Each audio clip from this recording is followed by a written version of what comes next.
Macmillan's Reading Books. Book V, Standard V, English Code. For Ordinary Pass. Improved reading, and recitation of not less than 75 lines of poetry. And B. The passages for recitation may be taken from one or more standard authors, previously approved by the inspector. Meaning and allusions to be known, and if well known, to atone for deficiencies of memory. For special grant art. 19 C. 1. Parsing, with analysis of a simple sentence. Scotch Code. For Ordinary Pass. Reading, with expression, a short passage of prose or of poetry, with explanation, grammar, and elementary analysis of simple sentences. Specific subject, English Literature and Language, 2nd year. Art. 21 and Schedule 4, Scotch Code. 300 lines of poetry, not before brought up, repeated, with knowledge of meaning and allusions, and of the derivations of words. Preface to Book 5. This seems a fitting place in which to explain the general aim of this series of reading books.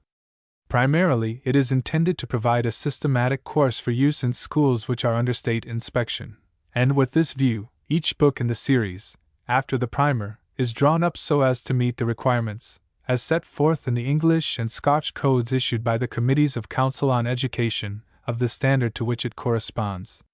This special adaptation will not, it is hoped, render the series less useful in other schools. The graduated arrangement of the books, although, perhaps, one to which every teacher may not choose to conform, may yet serve as a test by which to compare the attainments of the pupils in any particular school with those which, according to the codes, may be taken as the average expected from the pupils in schools where the standard examination is, necessarily, enforced. The general character of the series is literary, and not technical. Scientific extracts have been avoided. The teaching of special subjects is separately recognized by the codes, and provided for by the numerous special handbooks which have been published. The separation of the reading class from such teaching will prove a gain to both. The former must aim chiefly at giving to the pupils the power of accurate, and if possible, apt and skillful expression, at cultivating in them a good literary taste, and at arousing a desire of further reading. All this, it is believed, can best be done where no special or technical information has to be extracted from the passages read. In the earlier books the subject, the language, and the moral are all as direct and simple as possible. As they advance, the language becomes rather more intricate, because a studied simplicity, when detected by the pupil, repels rather than attracts him. The subjects are more miscellaneous, but still, as far as possible, kept to those which can appeal to the minds of scholars of 11 or 12 years of age, without either calling for or encouraging precocity. In books 2, 3, and 4, a few old ballads and other pieces have been purposely introduced, as nothing so readily expands the mind and lifts it out of habitual and sluggish modes of thought, as forcing upon the attention the expressions and the thoughts of an entirely different time. The last, or 6th book, may be thought too advanced for its purpose.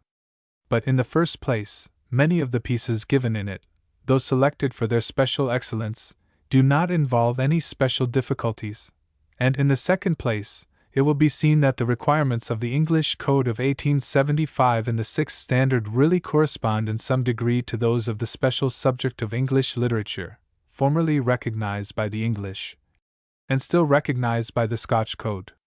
Besides this, the 6th book is intended to supply the needs of pupil teachers and of higher classes, and to be of interest enough to be read by the scholar out of school hours, perhaps even after school is done with altogether.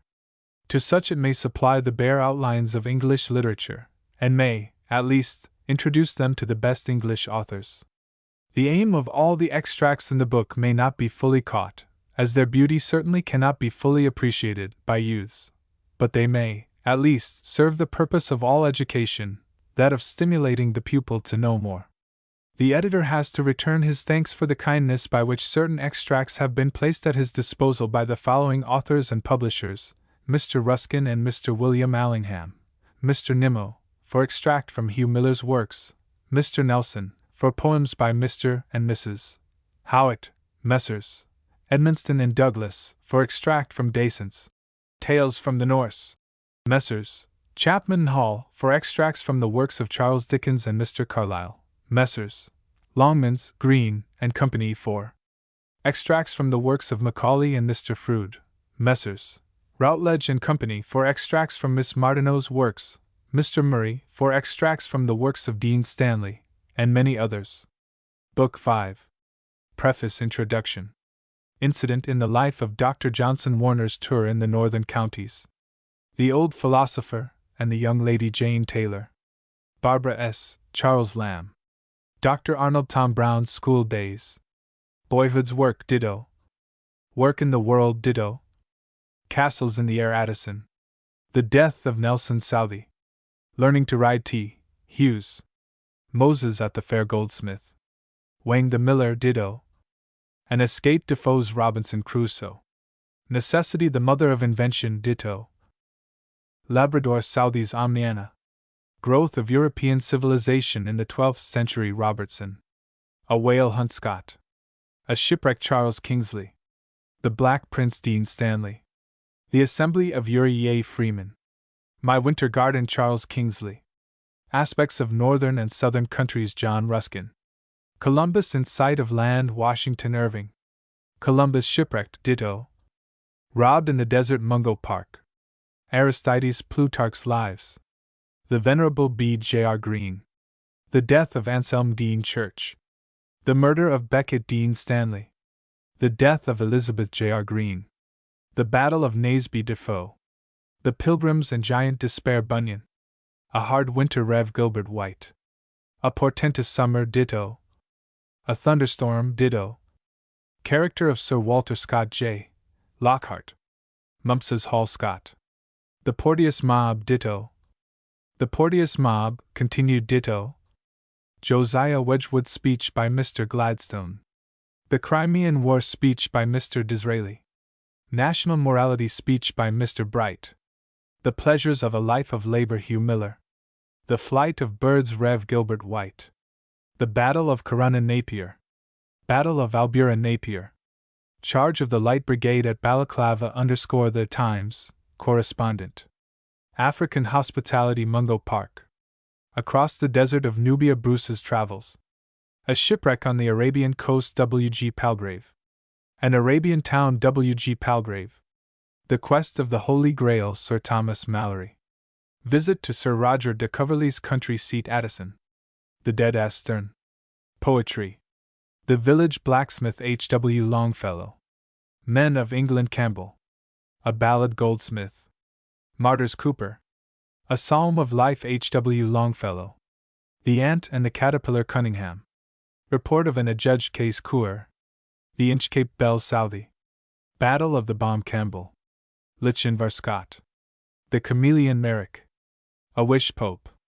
A Sea Song, Cunningham. On the Loss of the Royal George, Cooper. Rule Britannia, Thomson. Waterloo, Byron. Ivry, Macaulay. Ancient Greece, Byron. The Temple of Fame, Pope. A Happy Life, Sir Henry Wotton. Man's Servants, George Herbert. Virtue, George Herbert. Death, the Conqueror, James Shirley. The Passions, Collins. The Vision of Belshazzar, Byron. Ye Mariners of England, Campbell. A Shipwreck, Byron. The Happy Warrior, Wordsworth. Liberty, Cooper. The Trossachs, Scott. Lochiel's Warning, Campbell. Rest from Battle, Pope. The Saxon and the Gale, Scott. The Saxon and the Gale, continued, Scott. The Winter Evening, Cooper. Mazeppa, Byron. Hymn to Diana, Ben Jonson. El Allegro, Milton. The Village, Goldsmith. The Merchant of Venice, Shakespeare. Il Penseroso, Milton. Courtesy, Spencer. Notes, Book V. Introduction. Throughout this book, and the next, you will find passages taken from the writings of the best English authors. But the passages are not all equal, nor are they all such as we would call the best. And the more you read and are able to judge them for yourselves, the better you will be able to see what is the difference between the best and those that are not so good. By the best authors are meant those who have written most skillfully in prose and verse. Some of these have written in prose, because they wished to tell us something more fully and freely than they could do if they tied themselves to lines of an equal number of syllables, or ending with the same sound, as men do when they write poetry. Others have written in verse, because they wished rather to make us think over and over again about the same thing, and by doing so, to teach us, gradually, how much we could learn from one thing, if we think sufficiently long and carefully about it. And besides this, they knew that rhythmical or musical language would keep longest in our memory anything which they wished to remain there, and by being stored up in our mind, would enrich us in all our lives after. In these books you will find pieces taken from authors both in prose and verse. But of the authors who have made themselves famous by the books which they have written in our language, many had to be set aside. Because many writers, though their books are famous, have written so long ago, that the language which they use, though it is really the same language as our own, is yet so old-fashioned that it is not readily understood. By and by, when you are older, you may read these books, and find it interesting to notice how the language is gradually changing, so that, though we can easily understand what our grandfathers or our great-grandfathers wrote, yet we cannot understand, without carefully studying it, what was written by our own ancestors 1,000, or even 500, years ago. The first thing, however, that you have to do, and perhaps this book may help you to do it, is to learn what is the best way of writing or speaking our own language of the present day. You cannot learn this better than by reading and remembering what has been written by men, who, because they were very great, or because they labored very hard, have obtained a great command over the language. When we speak of obtaining a command over language, we mean that they have been able to say, in simple, plain words, exactly what they mean. This is not so easy a matter as you may at first think it to be. Those who write well do not use roundabout ways of saying a thing, or they might weary us. They do not use words or expressions which might mean one or other of two things, or they might confuse us. They do not use bombastic language, or language which is like a vulgar and too gaudy dress, or they might make us laugh at them. They do not use exaggerated language, or, worse than all, they might deceive us. If you look at many books which are written at the present day, or at many of the newspapers which appear every morning, you will find that those who write them often forget these rules, and after we have read for a short time what they have written, we are doubtful about what they mean, and only sure that they are trying to attract foolish people, who like bombastic language as they like too gaudy dress, and are caring little whether what they write is strictly true or not. It is, therefore, very important that you should take as your examples those who have written very well and very carefully, and who have been afraid lest by any idle or careless expression they might either lead people to lose sight of what is true, or might injure our language, which has grown up so slowly, which is so dear to us, and the beauty of which we might, nevertheless, so easily throw away. As you read specimens of what these authors have written, you will find that they excel chiefly in the following ways. First, they tell us just what they mean, either more nor less. Secondly, they never leave us doubtful as to anything we ought to know in order to understand them. If they tell us a story, they make us feel as if we saw all that they tell us actually taking place. Thirdly, they are very careful never to use a word unless it is necessary, never to think a word so worthless a thing that it can be dragged in only because it sounds well. Fourthly, when they rouse our feelings, they do so, not that they may merely excite or amuse us, but that they may make us sympathize more fully with what they have to tell. In these matters they are mostly alike, but in other matters you will find that they differ from each other greatly. Our language has come from two sources. One of these is the English language as talked by our remote ancestors, the other is the Latin language, which came to us through French, and from which we borrowed a great deal when our language was getting into the form it now has. Many of our words and expressions, therefore, are Old English, while others are borrowed from Latin. Some authors prefer to use, where they can, Old English words and expressions, which are shorter, plainer, and more direct. Others prefer the Latin words, which are more ornamental and elaborate, and perhaps fit for explaining what is obscure, and for showing us the difference between things that are very like. This is one great contrast, and there are others which you will see for yourselves as you go on. And while you notice carefully what is good in each, you should be careful not to imitate too exactly the peculiarities, which may be the faults, in anyone. Incident in the life of Dr. Johnson. During the last visit Dr. Johnson paid to Lichfield, the friends with whom he was staying missed him one morning at the breakfast table.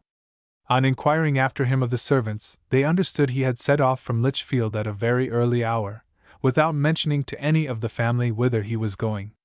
The day passed without the return of the illustrious guest, and the party began to be very uneasy on his account, when, just before the supper hour, the door opened, and the doctor stalked into the room. A solemn silence of a few minutes ensued, nobody daring to inquire the cause of his absence, which was at last relieved by Johnson addressing the lady of the house in the following manner: "Madam, I beg your pardon for the abruptness of my departure from your house this morning, but I was constrained to it by my conscience. 50 years ago, madam, on this day, I committed a breach of filial piety, which has ever since lain heavy on my mind, and has not till this day been expiated.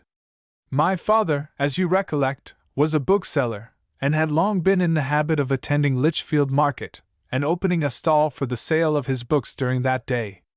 Confined to his bed by indisposition, he requested me, this time 50 years ago, to visit the market, and attend the stall in his place. But, madam, my pride prevented me from doing my duty, and I gave my father a refusal.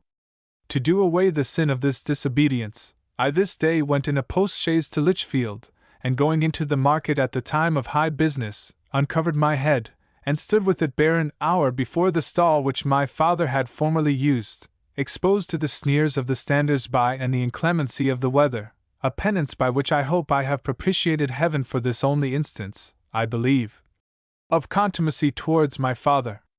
Warner's Tour in the Northern Counties. Notes: Dr. Samuel Johnson, born 1709, died 1784. By hard and unaided toil he won his way to the front rank among the literary men of his day. He deserves the honor of having been the first to free literature from the thraldom of patronage. Filial piety. Piety is used here not in a religious sense, but in its stricter sense of dutifulness. In Virgil, the pious Aeneas means Aeneas who showed dutifulness to his father. The old philosopher and the young lady. "Alas!" exclaimed a silver-headed sage, "how narrow is the utmost extent of human knowledge! I have spent my life in acquiring knowledge, but how little do I know! The farther I attempt to penetrate the secrets of nature, the more I am bewildered and benighted. Beyond a certain limit all is but conjecture, so that the advantage of the learned over the ignorant consists greatly in having ascertained how little is to be known. It is true that I can measure the sun, and compute the distances of the planets. I can calculate their periodical movements, and even ascertain the laws by which they perform their sublime revolutions.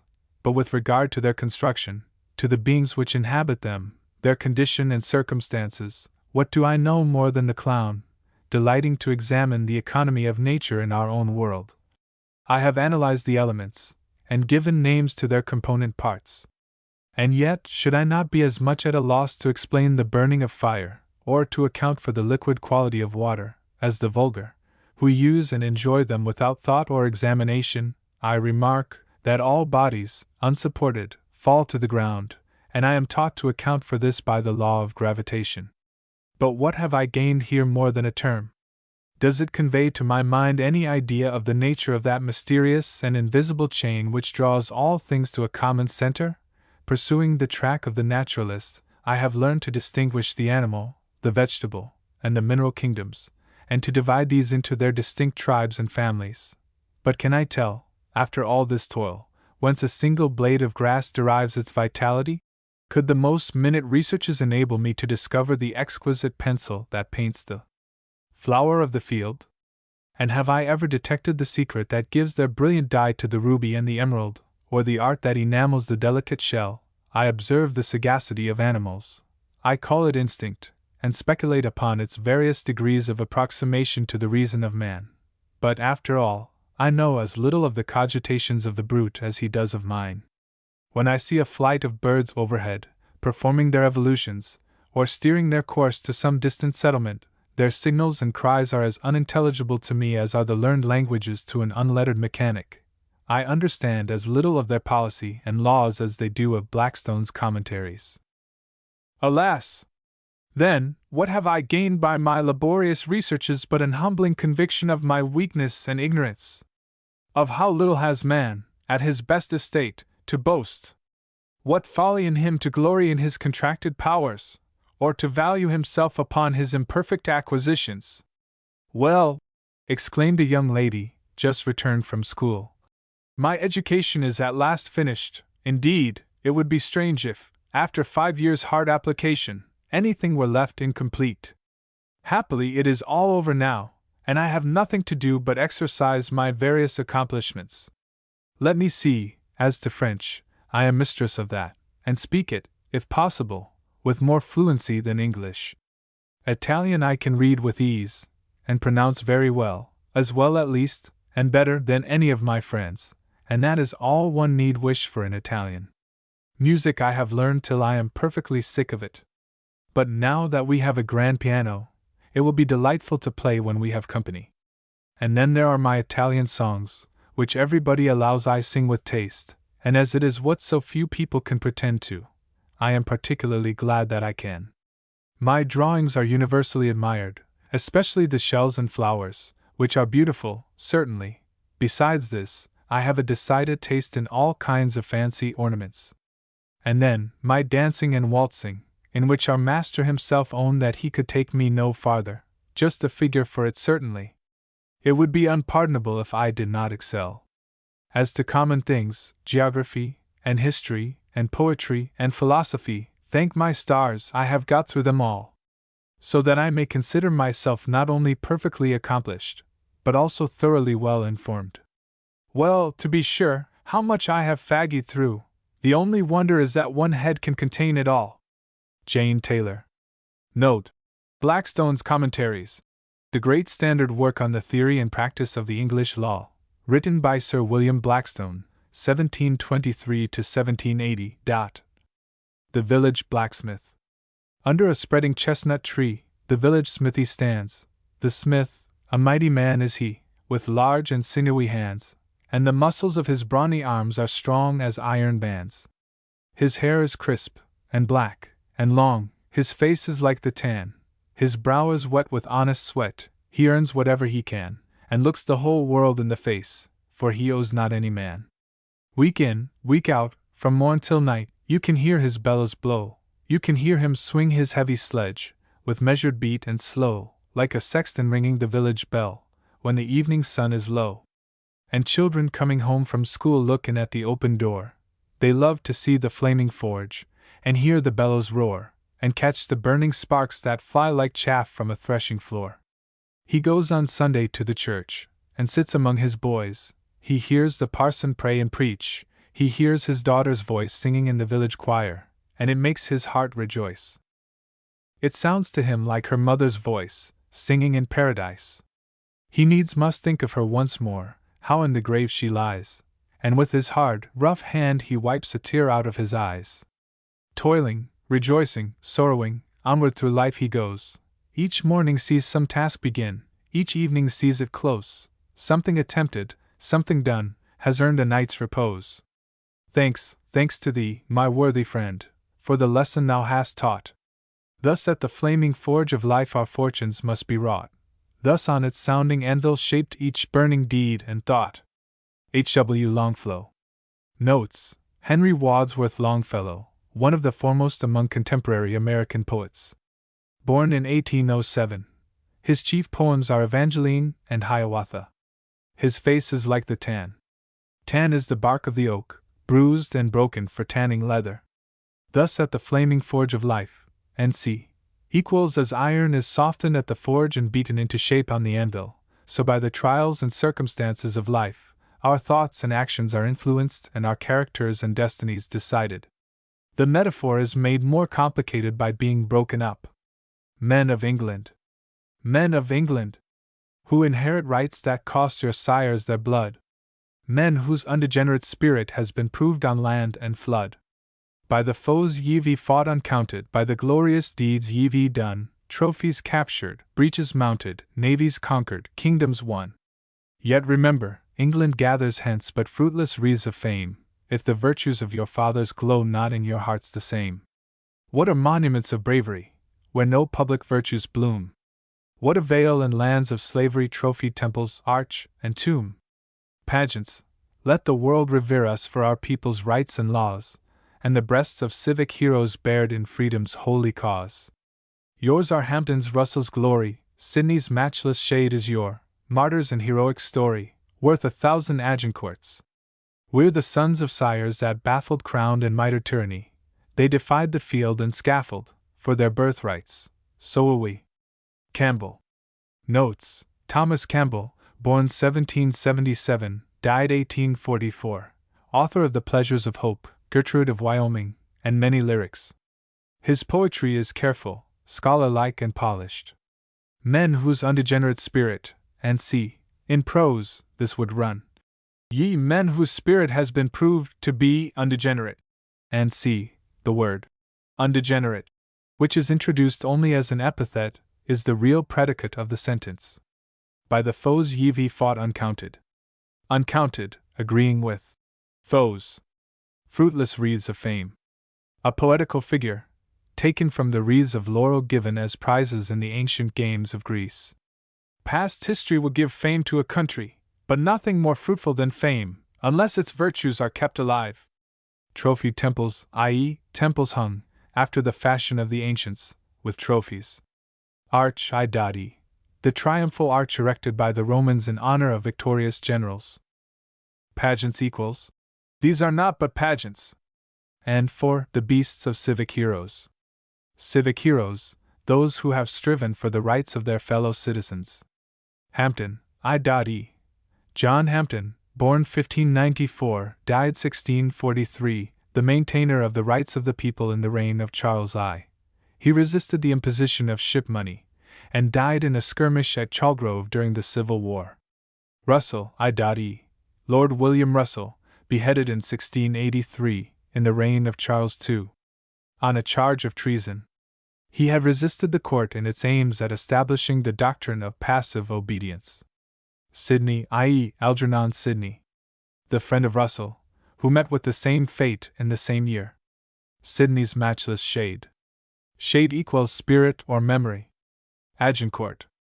The victory won by Henry V, in France, in 1415. Crowned and mitred tyranny. Explain this. Barbaba S. On the noon of the 14th of November 1743, just as the clock had struck 1, Barbara S., with her accustomed punctuality, ascended the long, rambling staircase, with awkward interposed landing places, which led to the office, or rather a sort of box with a desk in it, whereat sat the then treasurer of the Old Bath Theatre. All over the island it was the custom, and remains so I believe to this day, for the players to receive their weekly stipend on the Saturday. It was not much that Barbara had to claim. This little maid had just entered her 11th year, but her important station at the theatre, as it seemed to her, with the benefits which she felt to accrue from her pious application of her small earnings, had given an air of womanhood her steps and to her behavior. You would have taken her to have been at least 5 years older. Till latterly she had merely been employed in choruses, or where children were wanted to fill up the scene. But the manager, observing a diligence and adroitness in her above her age, had for some few months past entrusted to her the performance of whole parts. You may guess the self-consequence of the promoted Barbara. The parents of Barbara had been in reputable circumstances. The father had practiced, I believe, as an apothecary in the town. But his practice, from causes for which he was himself to blame, or perhaps from that pure infelicity which accompanies some people in their walk through life, and which it is impossible to lay at the door of imprudence, was now reduced to nothing. They were, in fact, in the very teeth of starvation, when the manager, who knew and respected them in better days, took the little Barbara into his company. At the period I commenced with, her slender earnings were the sole support of the family, including 2 younger sisters. I must throw a veil over some mortifying circumstances. Enough to say that her Saturday's pittance was the only chance of a Sunday's meal of meat. This was the little starved, meritorious maid, stood before old Ravenscroft, the treasurer, for her Saturday's payment. Ravenscroft was a man, I have heard many old theatrical people besides herself say, of all men least calculated for a treasurer. He had no head for accounts, paid away at random, kept scarce any books, and summing up at the week's end, if he found himself a pound or so deficient, blessed himself that it was no more. Now Barbara's weekly stipend was a bare half-guinea. By mistake he popped into her hand a whole one. Barbara tripped away. She was entirely unconscious at first of the mistake. God knows, Ravenscroft would never have discovered it. But when she had got down to the first of those uncouth landing places, she became sensible of an unusual weight of metal pressing her little hand. Now, mark the dilemma. She was by nature a good child. From her parents and those about her she had imbibed no contrary influence. But then they had taught her nothing. Poor men's smoky cabins are not always porticos of moral philosophy. This little maid had no instinct to evil, but then she might be said to have no fixed principle. She had heard honesty commended, but never dreamed of its application to herself. She thought of it as something which concerned grown-up people, men and women. She had never known temptation, or thought of preparing resistance against it. Her first impulse was to go back to the old treasurer, and explain to him his blunder. He was already so confused with age, besides a natural want of punctuality, that she would have had some difficulty in making him understand it. She saw that in an instant.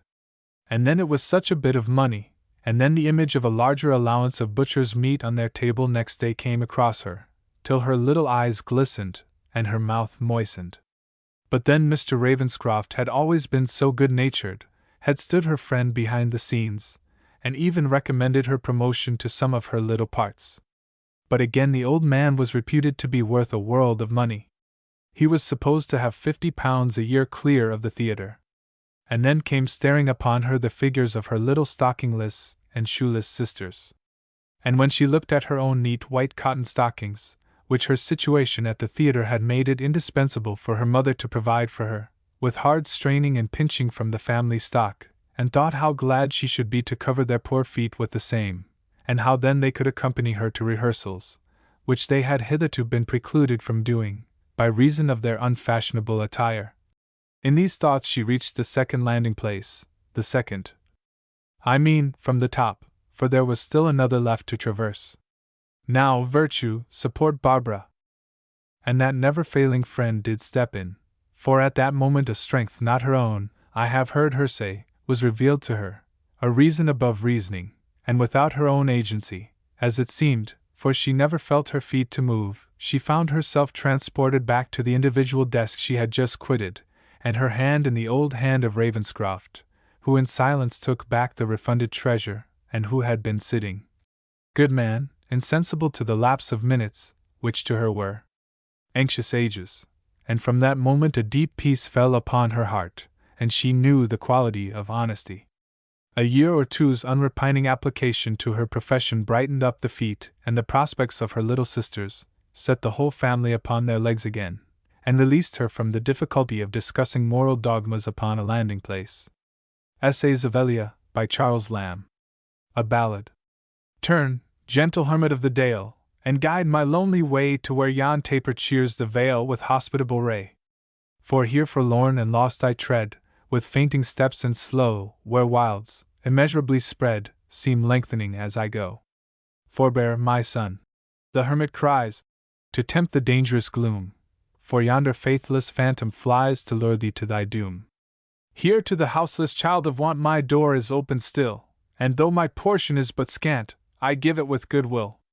Then turn to-night, and freely share whatever my cell bestows, my rushy couch and frugal fare, my blessing and repose.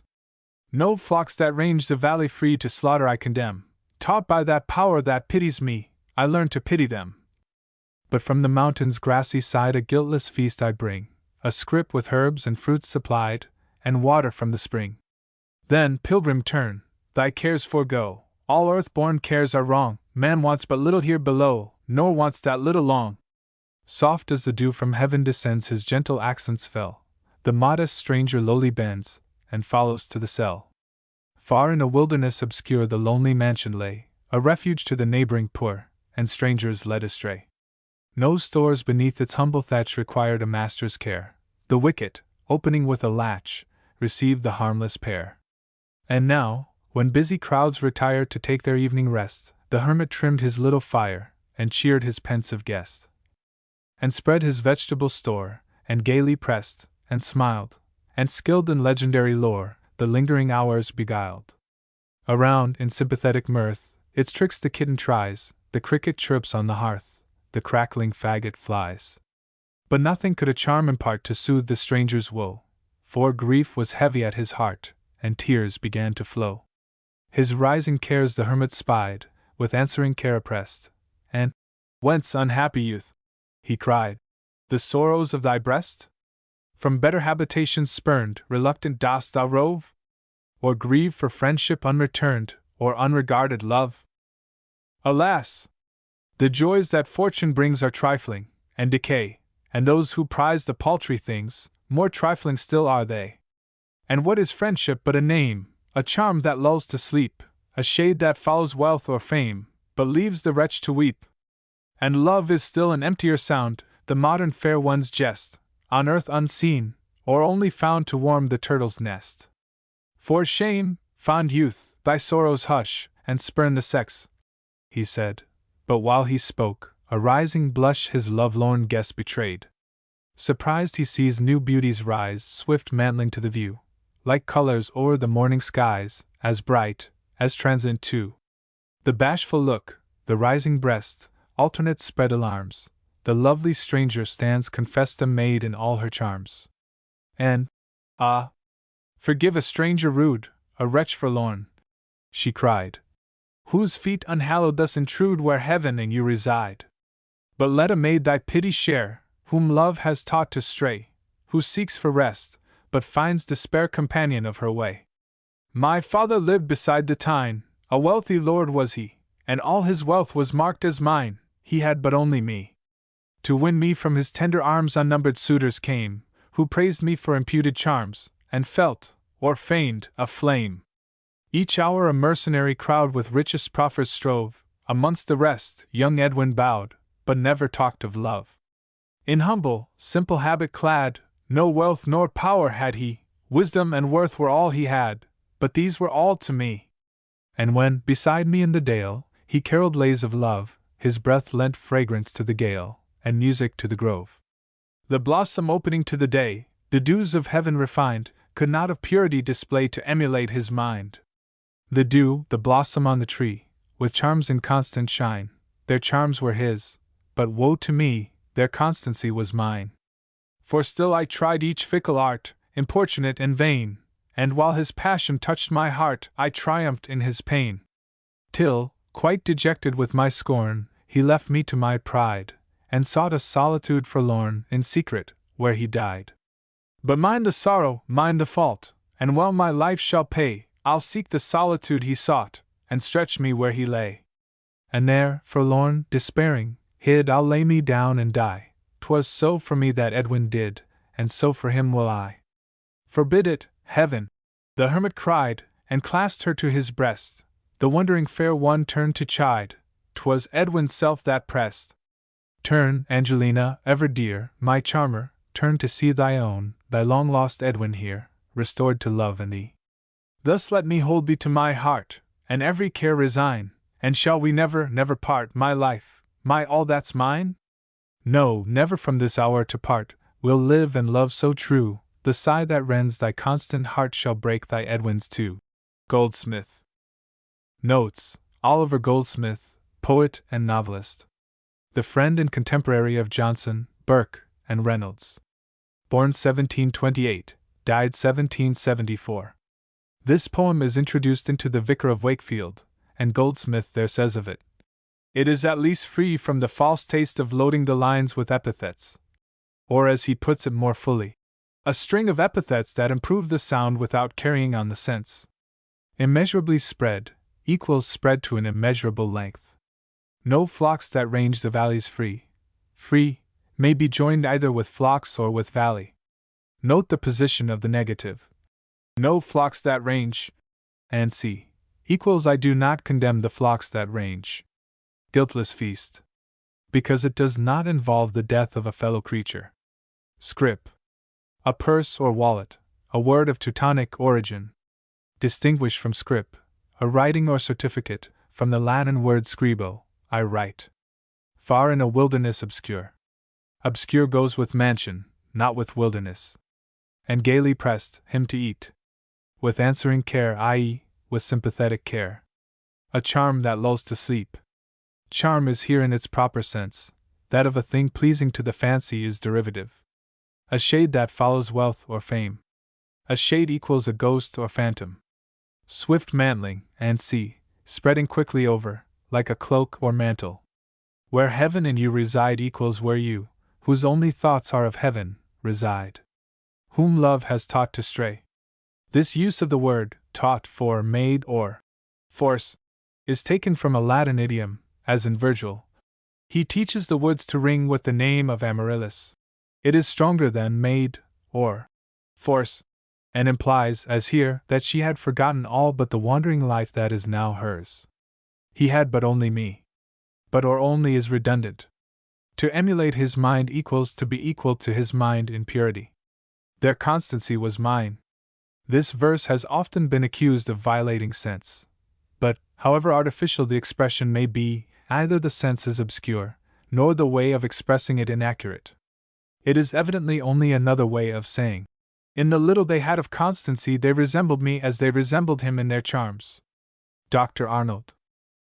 We listened, as all boys in their better moods will listen, aye, and men too, for the matter of that, to a man whom we felt to be, with all his heart and soul and strength, striving against whatever was mean and unmanly and unrighteous in our little world. It was not the cold, clear voice of one giving advice and warning from serene heights to those who were struggling and sinning below, but the warm, living voice of one who was fighting for us, and by our sides, and calling on us to help him and ourselves and one another. And so, wearily and little by little, but surely and steadily on the whole, was brought home to the young boy, for the first time, the meaning of his life, that it was no fool's or sluggard's paradise into which he had wandered by chance, but a battlefield ordained from of old, where there are no spectators, but the youngest must take his side, and the stakes are life and death. And he who roused this consciousness in them showed them, at the same time, by every word he spoke in the pulpit, and by his whole daily life, how that battle was to be fought, and stood there before them, their fellow soldier and the captain of their band. The true sort of captain, too, for a boy's army, one who had no misgivings, and gave no uncertain word of command, and let who would yield or make truce, would fight the fight out, so every boy felt, to the last gasp and the last drop of blood. Other sides of his character might take hold of and influence boys here and there, but it was this thoroughness and undaunted courage which more than anything else won his way to the hearts of the great mass of those on whom he left his mark, and made them believe first in him, and then in his master. It was this quality, above all others, which moved such boys as Tom Brown, who had nothing whatever remarkable about him except excessive boyishness, by which I mean animal life in its fullest measure, good nature and honest impulses, hatred of injustice and meanness, and thoughtlessness enough to sink a three-decker. And so, during the next 2 years, in which it was more than doubtful whether he would get good or evil from the school, and before any steady purpose or principle grew up in him, whatever his weak sins and shortcomings might have been, he hardly ever left the chapel on Sunday evenings without a serious resolve to stand by and follow the doctor, and a feeling that it was only cowardice, the incarnation of all other sins in such a boy's mind, which hindered him from doing so with all his heart. Tom Brown's School Days. Note: Dr. Arnold, the headmaster of Rugby School, died 1842. His life, which gives an account of the work done by him to promote education, has been written by Dean Stanley. Martyrs. Patriots have toiled, and in their country's cause bled nobly, and their deeds, as they deserve, receive proud recompense.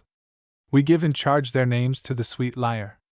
The historic muse, proud of the treasure, marches with it down to latest times, and sculpture, in her turn, gives bond in stone and ever-during brass to guard them, and to immortalize her trust. But fairer wreaths are due, though never paid, to those who, posted at the shrine of truth, have fallen in her defense. A patriot's blood, well spent in such a strife, may earn indeed, and for a time ensure, to his loved land the sweets of liberty and equal laws, but martyrs struggle for a brighter prize, and win it with more pain. Their blood is shed in confirmation of the noblest claim, our claim to feed upon immortal truth, to walk with God, to be divinely free, to soar and to anticipate the skies. Yet few remember them. They lived unknown, till persecution dragged them into fame, and chased them up to heaven. Their ashes flew, no marble tells us whither. With their names no bard embalms and sanctifies his song, and history, so warm on meaner themes, is cold on this. She execrates indeed the tyranny that doomed them to the fire, but gives the glorious sufferers little praise. Cooper. Notes: William Cooper, born 1731, died 1800, the author of The Task, Progress of Error, Truth, and many other poems, all marked by the same pure thought and chaste language. This poem is written in what is called blank verse, i.e., verse in which the lines do not rhyme, the rhythm depending on the measure of the verse. To the sweet lyre equals to the poet, whose lyre or poetry is to keep their names alive. The historic muse. The ancients held that there were 9 muses or goddesses who presided over the arts and sciences, and of these, one was the muse of history. Gives bond in stone, and c. equals pledges herself. The pith of the phrase is in its almost homely simplicity, the more striking in its contrast with the classical allusions by which it is surrounded. Her trust, i.e., what is trusted to her. To anticipate the skies equals to ennoble our life and so approach that higher life we hope for after death. Till persecution dragged them into fame equals force them by its cruelty to become famous against their will. No marble tells us whither. Because they have no tombstone and no epitaph. A psalm of life. Tell me not in mournful numbers, life is but an empty dream. For the soul is dead that slumbers, and things are not what they seem. Life is real. Life is earnest. And the grave is not its goal. Dust thou art, to dust returnest. Was not spoken of the soul. Not enjoyment, and not sorrow, is our destined end or way, but to act that each tomorrow finds us farther than today. Art is long, and time is fleeting, and our hearts, though stout and brave, still like muffled drums are beating funeral marches to the grave. In the world's broad field of battle, in the bivouac of life, be not like dumb, driven cattle. Be a hero in the strife. Trust no future, however pleasant. Let the dead past bury its dead. Act in the living present. Heart within, and God o'erhead. Lives of great men all remind us we can make our lives sublime, and departing, leave behind us footprints on the sands of time. Footprints that perhaps another, sailing o'er life's solemn main, a forlorn and shipwrecked brother, seeing, shall take heart again. Let us, then, be up and doing, with a heart for any fate, still achieving, still pursuing, learn to labor and to wait. H. W. Longfellow. Notes: Art is long, and time is fleeting. A translation from the Latin, ars longa, vita brevis est. The metaphor in the last 2 stanzas in this page is strangely mixed. Footprints could hardly be seen by those sailing over the main. Boyhood's work. In no place in the world has individual character more weight than at a public school. Remember this, I beseech you, all you boys who are getting into the upper forms. Now is the time in all your lives, probably, when you may have more wide influence for good or evil in the society you live in than you ever can have again. Quit yourselves like men, then, speak up, and strike out, if necessary, for whatsoever is true, and manly, and lovely, and of good report. Never try to be popular, but only to do your duty, and help others to do theirs, and you may leave the tone of feeling in the school higher than you found it, and so be doing good, which no living soul can measure, to generations of your countrymen yet unborn. For boys follow one another in herds like sheep, for good or evil. They hate thinking, and have rarely any settled principles. Every school, indeed, has its own traditionary standard of right and wrong, which cannot be transgressed with impunity, marking certain things as low and blackguard, and certain others as lawful and right. This standard is ever varying, though it changes only slowly, and little by little, and subject only to such standard, it is the leading boys for the time being who give the tone to all the rest, and make the school either a noble institution for the training of Christian Englishmen, or a place where a young boy will get more evil than he would if he were turned out to make his way in London streets, or anything between these 2 extremes. Work in the world. I want to be at work in the world, said Tom, and not dawdling away 3 years at Oxford. What do you mean by at work in the world? Said the master, pausing, with his lips close to his saucerful of tea, and peering at Tom over it. Well, I mean real work, one's profession, whatever one will have really to do, and make one's living by.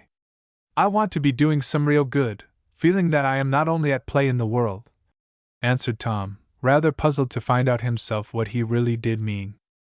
You are mixing up two very different things in your head, I think, Brown, said the master, putting down the empty saucer.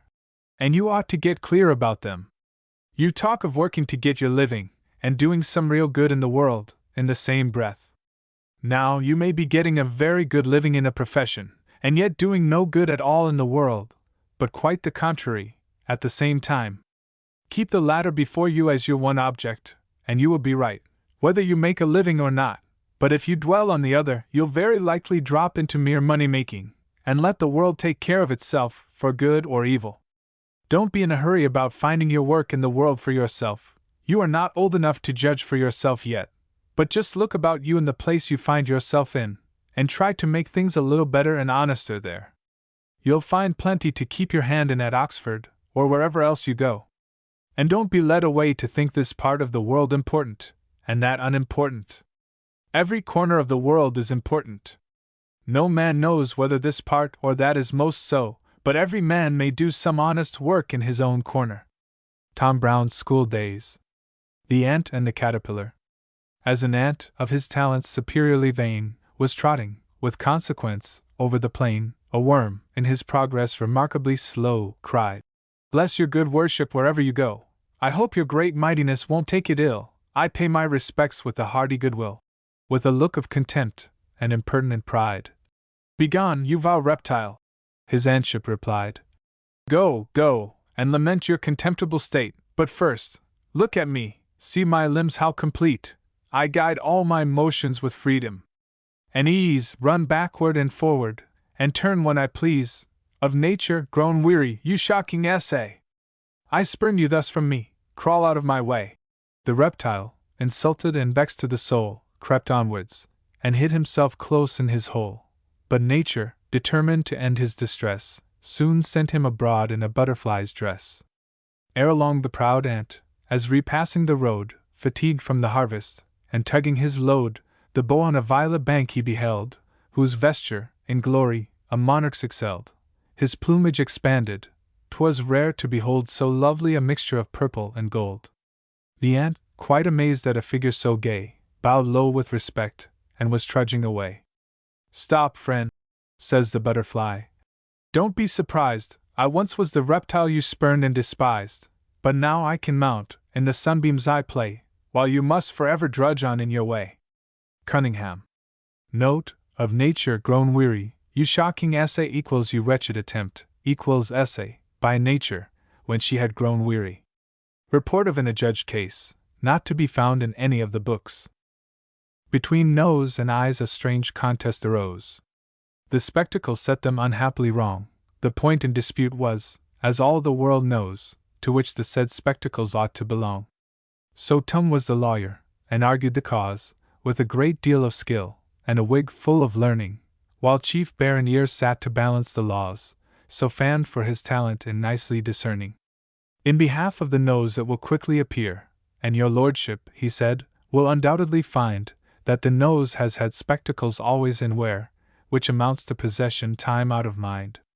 Then holding the spectacles up to the court, your lordship observes they are made with a straddle, as wide as the ridge of the nose is, in short, designed to sit close to it, just like a saddle. Again, would your lordship a moment suppose, 'tis a case that has happened, and may be again, that the visage or countenance had not a nose, pray who would, or who could, wear spectacles then? On the whole it appears, and my argument shows, with a reasoning the court will never condemn, that the spectacles plainly were made for the nose, and the nose was as plainly intended for them. Then shifting his side as a lawyer knows how, he pleaded again in behalf of the eyes. But what were his arguments few people know, for the court did not think they were equally wise. So his lordship decreed, with a grave, solemn tone, decisive and clear, without one if or but, that, Whenever the nose put his spectacles on, by daylight or candlelight, eyes should be shut. Cooper. Castles in the Air. Alnaschar was a very idle fellow, that never would set his hand to any business during his father's life. When his father died, he left him to the value of 100 drachmas in Persian money. Alnaschar, in order to make the best of it, laid it out in bottles, glasses, and the finest earthenware. These he piled up in a large open basket, and, having made choice of a very little shop, placed the basket at his feet, and leaned his back upon the wall in expectation of customers. As he sat in this posture, with his eyes upon the basket, he fell into a most amusing train of thought, and was overheard by one of his neighbors, as he talked to himself in the following manner. "This basket," says he, "cost me at the wholesale merchant's 100 drachmas, which is all I had in the world. I shall quickly make 200 of it by selling it in retail. These 200 drachmas will in a very little while rise to 400, which, of course, will amount in time to 4,000. 4,000 drachmas cannot fail of making 8,000. As soon as by these means I am master of 10,000, I will lay aside my trade of a glass man and turn jeweler. I shall then deal in diamonds, pearls, and all sorts of rich stones. When I have got together as much wealth as I can well desire, I will make a purchase of the finest house I can find, with lands, slaves, and horses. I shall then begin to enjoy myself and make a noise in the world. I will not, however, stop there, but still continue my traffic until I have got together 100,000 drachmas.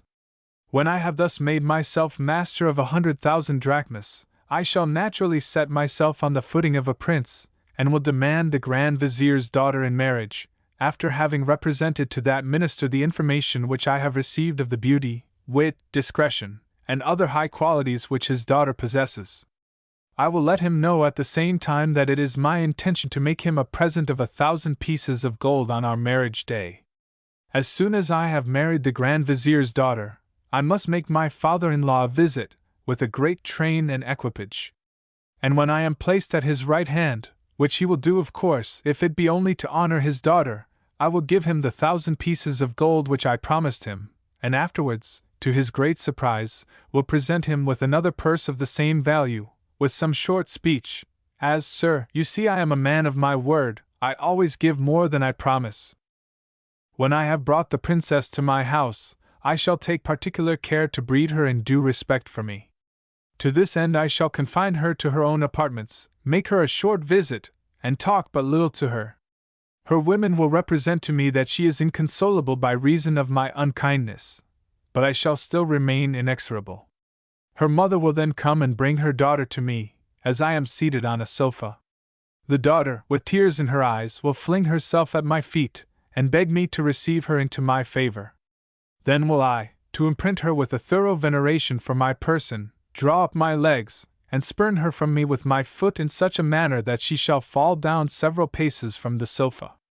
Alnaschar was entirely swallowed up in his vision, and could not forbear acting with his foot what he had in his thoughts, so that, unluckily striking his basket of brittleware, which was the foundation of all his grandeur, he kicked his glasses to a great distance from him into the street, and broke them into 10,000 pieces. Addison. Note: Joseph Addison, born 1672, died 1719, chiefly famous as a critic and essayist. His calm sense and judgment, and the attraction of his style, have rendered his writings favorites from his own time to ours. The Inchcape Bell. No stir on the air, no swell on the sea, the ship was still as she might be, the sails from heaven received no motion, the keel was steady in the ocean. With neither sign nor sound of shock, the waves flowed o'er the Inchcape rock, so little they rose, so little they fell, they did not move the Inchcape Bell. The pious abbot of Aberbrothock had placed that bell on the Inchcape rock. On the waves of the storm it floated and swung, and louder its warning rung. When the rock was hid by the tempest's swell, the mariners heard the warning bell, and then they knew the perilous rock, and blessed the abbot of Aberbrothock. The float of the Inchcape Bell was seen, a darker spot on the ocean green. Sir Ralph the Rover walked the deck, and he fixed his eye on the darker speck. His eye was on the bell and float. Quoth he, "My men, put down the boat, and row me to the Inchcape rock. I'll plague the priest of Aberbrothock. The boat was lowered, the boatmen row, and to the Inchcape Rock they go. Sir Ralph leaned over from the boat, and cut the bell from off the float. Down sunk the bell with a gurgling sound, the bubbles rose, and burst around. Quoth he, "Who next comes to the rock won't bless the priest of Aberbrothock." Sir Ralph the rover sailed away. He scoured the sea for many a day, and now, grown rich with plundered store, he steers his way for Scotland's shore. So thick a haze o'erspread the sky, they could not see the sun on high. The wind had blown a gale all day, at evening it hath died away. "Canst hear," said one, "the breakers roar? For yonder, methinks, should be the shore. Now where we are, I cannot tell, I wish we heard the Inchcape bell." They heard no sound, the swell is strong, though the wind hath fallen they drift along, till the vessel strikes with a shivering shock. "O heavens! It is the Inchcape Rock!" Sir Ralph the rover tore his hair, and cursed himself in his despair, and waves rush in on every side, the ship sinks fast beneath the tide. Southey. Notes: Robert Southey, born 1774, died 1848. Poet laureate and author of numerous works in prose and verse.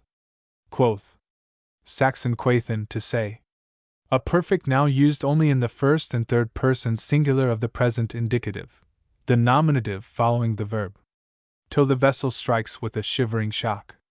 Notice the effective use of alliteration, I.e., the recurrence of words beginning with the same letter, which is the basis of Old English rhythm. The death of Nelson. It had been part of Nelson's prayer that the British fleet might be distinguished by humanity in the victory he expected. Setting an example himself, he twice gave orders to cease firing upon the Redoubtable, supposing that she had struck because her great guns were silent, for, as she carried no flag, there was no means of instantly ascertaining the fact. From this ship, which he had thus twice spared, he received his death. A ball, fired from her mizzentop, which, in the then situation of the two vessels, was not more than 15 yards from that part of the deck where he was standing, struck the epaulet on his left shoulder, about a quarter after one, just in the heat of action. He fell upon his face, on the spot which was covered with his poor secretary's blood. Hardy, his captain, who was a few steps from him, turning round, saw 3 men raising him up. "They have done for me at last, Hardy," said he. "I hope not," cried Hardy. "Yes," he replied. "My backbone is shot through." Yet even now, not for a moment losing his presence of mind, he observed, as they were carrying him down the ladder, that the tiller ropes, which had been shot away, were not yet replaced, and ordered that new ones should be rove immediately. Then, that he might not be seen by the crew, he took out his handkerchief, and covered his face and his stars. Had he but concealed these badges of honor from the enemy, England, perhaps, would not have had cause to receive with sorrow the news of the Battle of Trafalgar. The cockpit was crowded with wounded and dying men, over whose bodies he was with some difficulty conveyed, and laid upon a pallet in the midshipman's berth. It was soon perceived, upon examination, that the wound was mortal. This, however, was concealed from all except Captain Hardy, the chaplain, and the medical attendants. He himself being certain, from the sensation in his back, and the gush of blood he felt momently within his breast, that no human care could avail him, insisted that the surgeon should leave him, and attend to those to whom he might be useful. "For," said he, "you can do nothing for me." All that could be done was to fan him with paper, and frequently to give him lemonade to alleviate his intense thirst. He was in great pain, and expressed much anxiety for the event of the action, which now began to declare itself. As often as a ship struck, the crew of the Victory hurrahed, and at every hurrah a visible expression of joy gleamed in the eyes and marked the countenance of the dying hero. But he became impatient to see Captain Hardy, and as that officer, though often sent for, could not leave the deck, Nelson feared some fatal cause prevented him, and repeatedly cried, "Will no one bring Hardy to me? He must be killed. He is surely dead." An hour and 10 minutes elapsed from the time when Nelson received his wound before Hardy could come to him. They shook hands in silence, Hardy in vain struggling to suppress the feelings of that most painful yet sublimest moment. "Well, Hardy," said Nelson, "how goes the day with us? Very well, replied Hardy. 10 ships have struck, but 5 of the van have tacked, and show an intention to bear down upon the Victory. I have called 2 or 3 of our fresh ships round, and have no doubt of giving them a drubbing. I hope, said Nelson. None of our ships have struck? Hardy answered. There was no fear of that. Then, and not till then, Nelson spoke of himself. I am a dead man, Hardy, said he.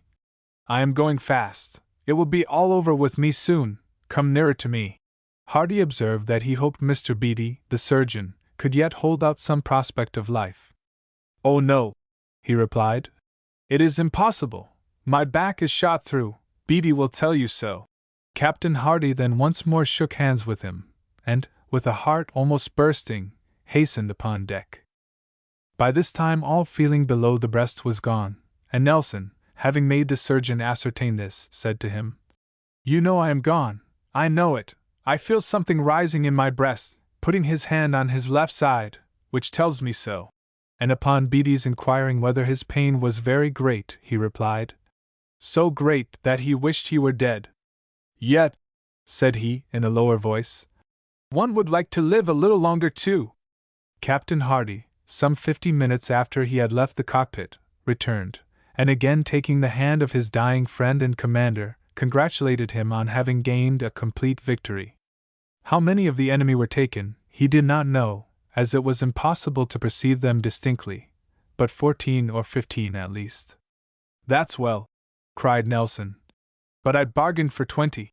And then, in a stronger voice, he said, Anchor! Hardy, anchor! Hardy upon this hinted that Admiral Collingwood would take upon himself the direction of affairs. Not while I live, Hardy, said the dying Nelson, ineffectually endeavoring to raise himself from the bed. Do you anchor? His previous order for preparing to anchor had shown how clearly he foresaw the necessity of this. Presently, calling Hardy back, he said to him in a low voice, Don't throw me overboard. And he desired that he might be buried by his parents, unless it should please the king to order otherwise. Kiss me, Hardy, said he.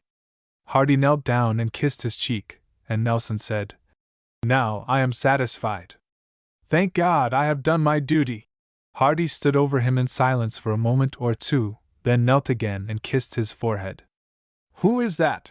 Said Nelson, and being informed, he replied, God bless you, Hardy. And Hardy then left him forever. Southey. Note: the death of Nelson took place at the Battle of Trafalgar, 1805. Battle of the Baltic. I.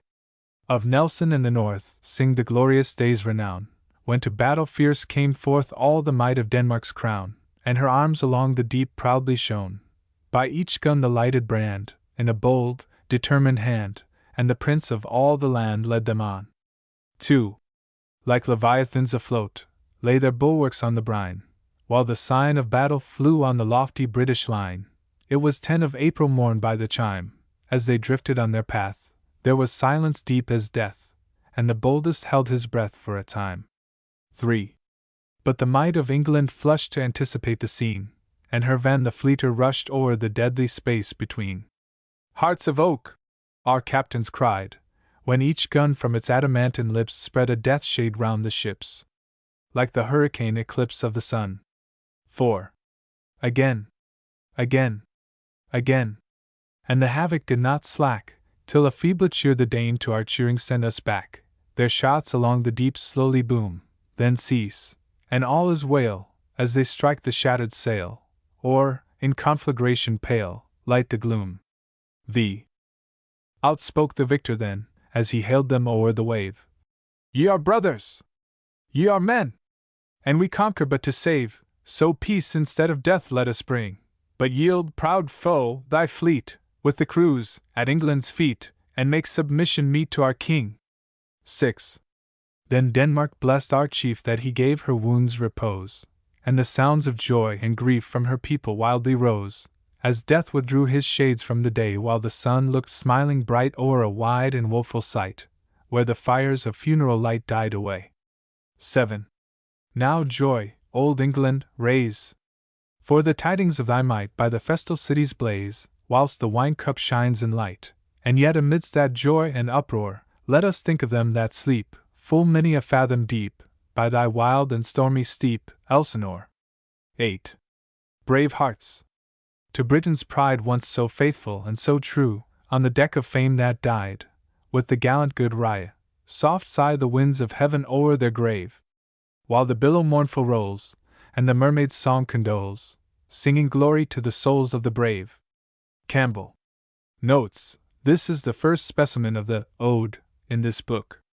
Notice the variety in length between the lines, and draw up a scheme of the rhymes in each stanza.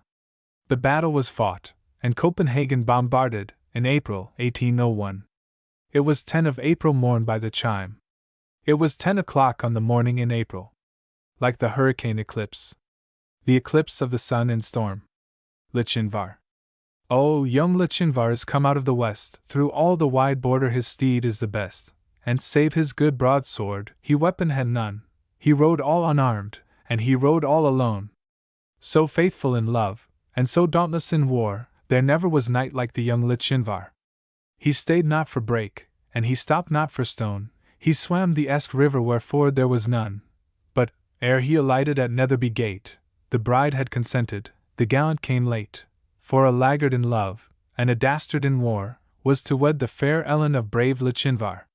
So boldly he entered the Netherby hall, among bride's men, and kinsmen, and brothers, and all. Then spoke the bride's father, his hand on his sword, for the poor craven bridegroom said never a word.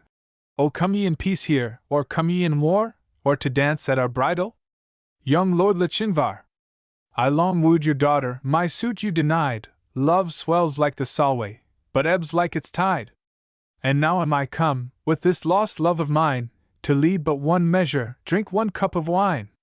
There be maidens in Scotland, more lovely by far, that would gladly be bride to the young Lochinvar." The bride kissed the goblet, the knight took it up, he quaffed off the wine, and he threw down the cup. She looked down to blush, and she looked up to sigh, with a smile on her lip, and a tear in her eye. He took her soft hand, ere her mother could bar. "Now tread we a measure," said young Lochinvar. So stately his form, and so lovely her face, that never a hall such a galliard did grace. While her mother did fret, and her father did fume, and the bridegroom stood dangling his bonnet and plume, and the bride-maidens whispered, "'Twere better by far to have matched our fair cousin with young Lochinvar." One touch to her hand, and one word in her ear, when they reached the hall door, and the charger stood near. So light to the croup the fair lady he swung, so light to the saddle before her he sprung. "She is won! We are gone, over bank, bush, and score, they'll have fleet steeds that follow," cried young Lochinvar. There was mounting Mongrams of the Netherby clan, Forsters, Fenwicks, and Musgraves, they rode and they ran. There was racing and chasing on Canobie Leah, but the lost bride of Netherby ne'er did they see. So daring in love, and so dauntless in war, have ye e'er heard of gallant like young Lochinvar? Scott. Notes: Lochinvar. The song sung by Dame Heron in Marmion, one of Scott's longest and most famous poems. The fame of Scott, 1771 to 1832, rests partly on these poems, but much more on the novels, in which he is excelled by no one. He stayed not for brake. Brake, a word of Scandinavian origin, means a place overgrown with brambles, from the crackling noise they make as one passes over them. Love swells like the Solway. For a scene in which the rapid advance of the Solway tide is described, see the beginning of Scott's novel of Redgauntlet. Galliard. A gay rollicker. Used also in Chaucer. Score. A rough, broken ground. The same word as scar. Learning to ride. Some time before my father had bought a small Shetland pony for us, Maga by name, upon which we were to complete our own education in riding. We had already mastered the rudiments under the care of our grandfather's coachman. He had been in our family 30 years, and we were as fond of him as if he had been a relation. He had taught us to sit up and hold the bridle, while he led a quiet old cob up and down with a leading rein. But now that Maga was come, we were to make quite a new step in horsemanship. Our parents had a theory that boys must teach themselves, and that a saddle, except for propriety, when we rode to a neighbor's house to carry a message, or had to appear otherwise in public, was a hindrance rather than a help. So, after our morning's lessons, the coachman used to take us to the paddock in which Maga lived, put her bridle on, and leave us to our own devices. I could see that that moment was from the first one of keen enjoyment to my brother. He would scramble up on her back, while she went on grazing, without caring to bring her to the elm stool in the corner of the field, which was our mounting place, pull her head up, kick his heels into her sides, and go scampering away round the paddock with the keenest delight. He was Maga's master from the first day, though she not unfrequently managed to get rid of him by sharp turns, or stopping dead short in her gallop. She knew it quite well, and just as well, that she was mistress as soon as I was on her back. For weeks it never came to my turn, without my wishing myself anywhere else. George would give me a lift up and start her. She would trot a few yards, and then begin grazing, notwithstanding my timid expostulations and gentle pullings at her bridle. Then he would run up, and pull up her head, and start her again, and she would bolt off with a flirt of her head, and never be content till I was safely on the grass. The moment that was effected she took to grazing again, and I believe enjoyed the whole performance as much as George, and certainly far more than I did. We always brought her a carrot, or bit of sugar, in our pockets, and she was much more like a great good-tempered dog with us than a pony. Memoir of a Brother. T. Hughes. The Chameleon. Oft has it been my lot to mark a proud, conceited, talking spark, with eyes that hardly served at most to guard their master gainst a post, yet round the world the blade has been to see whatever can be seen. Returning from his finished tour, grown 10 times perter than before. Whatever word you chance to drop, the travelled fool your mouth will stop. Sir, if my judgment you'll allow, I've seen, and sure I ought to know. So begs you'd pay a due submission and acquiesce in his decision. 2 travellers of such a cast, as o'er Arabia's wilds they passed, and on their way in friendly chat, now talked of this, and now of that, discoursed a while, 'mongst other matter, of the chameleon's form and nature. A stranger animal, cries one. Sure never lived beneath the sun, a lizard's body, lean and long, a fish's head, a serpent's tongue, its foot with triple claw disjoined, and what a length of tail behind! How slow its pace! And then its hue, who ever saw so fine a blue? Hold there, the other quick replies. 'Tis green, I saw it with these eyes as late with open mouth it lay, and warmed it in the sunny ray, stretched at its ease the beast I viewed, and saw it eat the air for food. I've seen it, sir, as well as you, and must again affirm it blue, at leisure I the beast surveyed extended in the cooling shade. 'Tis green, sir, I assure you. Green! Cried the other in a fury. Why, do you think I've lost my eyes? 'Twere no great loss, the friend replies, for if they always serve you thus, you'll find them of but little use. So high at last the contest rose, from words they almost came to blows, when luckily came by a third, to him the question they referred, and begged he'd tell them if he knew, whether the thing was green or blue. Sirs, cries the umpire, cease your pother, the creature's either one nor t'other. I caught the animal last night, and viewed it o'er by candlelight. I marked it well, 'twas black as jet. You stare, but, sirs, I've got it yet, and can produce it. Pray, sir, do, I'll lay my life the thing is blue. And I'll be sworn, that when you've seen the reptile you'll pronounce him green. Well then, at once to ease the doubt, replies the man, I'll turn him out, and when before your eyes I've set him, if you don't find him black, I'll eat him. He said, and full before their sight, produced the beast, and lo, 'twas white. Both stared, the man looked wondrous wise. My children, the chameleon cries, then first the creature found a tongue. You all are right, and all are wrong, when next you tell of what you view, think others see as well as you. Nor wonder if you find that none prefers your eyesight to his own. Merrick. Moses at the Fair. All this conversation, however, was only preparatory to another scheme, and indeed I dreaded as much. This was nothing less than that, as we were now to hold up our heads a little higher in the world, it would be proper to sell the colt, which was grown old, at a neighboring fair, and buy us a horse that would carry us single or double upon an occasion, and make a pretty appearance at church, or upon a visit. This at first I opposed stoutly, but it was stoutly defended. However, as I weakened, my antagonist gained strength, till at last it was resolved to part with him. As the fair happened on the following day, I had intentions of going myself, but my wife persuaded me that I had got a cold, and nothing could prevail upon her to permit me from home. "No, my dear," said she, "our son Moses is a discreet boy, and can buy and sell to a very good advantage. You know all our great bargains are of his purchasing. He always stands out and higgles, and actually tires them till he gets a bargain." As I had some opinion of my son's prudence, I was willing enough to entrust him with this commission, and the next morning I perceived his sisters mighty busy in fitting out Moses for the fair, trimming his hair, brushing his buckles, and cocking his hat with pins. The business of the toilet being over, we had at last the satisfaction of seeing him mounted upon the colt, with a deal box before him to bring home groceries in. He had on a coat made of that cloth they call thunder and lightning, which, though grown too short, was much too good to be thrown away. His waistcoat was of gosling green, and his sisters had tied his hair with a broad black riband.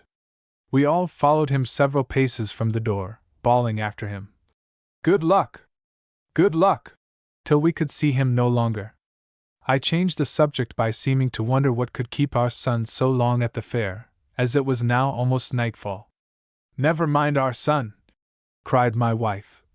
"Depend upon it, he knows what he is about. I'll warrant we'll never see him sell his hen of a rainy day. I have seen him bring such bargains as would amaze one. I'll tell you a good story about that will make you split your sides with laughing. But as I live, yonder comes Moses, without a horse, and the box on his back."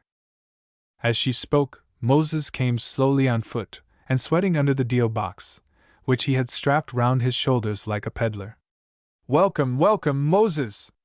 Well, my boy, what have you brought us from the fair?" "I have brought you myself," cried Moses, with a sly look, and resting the box on the dresser. "Aye, Moses," cried my wife. "That we know, but where is the horse?" "I have sold him," cried Moses, "for £3 5s and twopence." "Well done, my good boy," returned she. "I knew you would touch them off. Between ourselves, £3 5s and twopence is no bad day's work. Come, let us have it then." "I have brought back no money," cried Moses again. "I have laid it all out in a bargain, and here it is," pulling out a bundle from his breast. "Here they are, a gross of green spectacles, with silver rims and shagreen cases." "A gross of green spectacles," repeated my wife, in a faint voice. "And you have parted with the colt, and brought us back nothing but a gross of green paltry spectacles." "Dear mother," cried the boy, "why won't you listen to reason? I had them a dead bargain, or I should not have brought them. The silver rims alone will sell for double the money." "A fig for the silver rims," cried my wife in a passion. "I dare swear they won't sell for above half the money at the rate of broken silver, 5s an ounce." "You need be under no uneasiness," cried I, "about selling the rims, for they are not worth sixpence, for I perceive they are only copper varnished over." "What?" cried my wife. "Not silver? The rims not silver?" "No," cried I. "No more silver than your saucepan."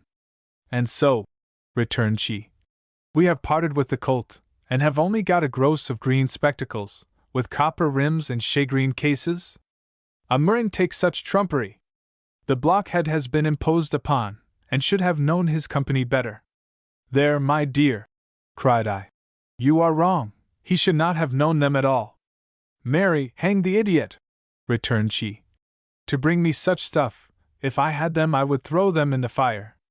"There again you are wrong, my dear," cried I, "for though they be copper, we will keep them by us, as copper spectacles, you know, are better than nothing." By this time the unfortunate Moses was undeceived.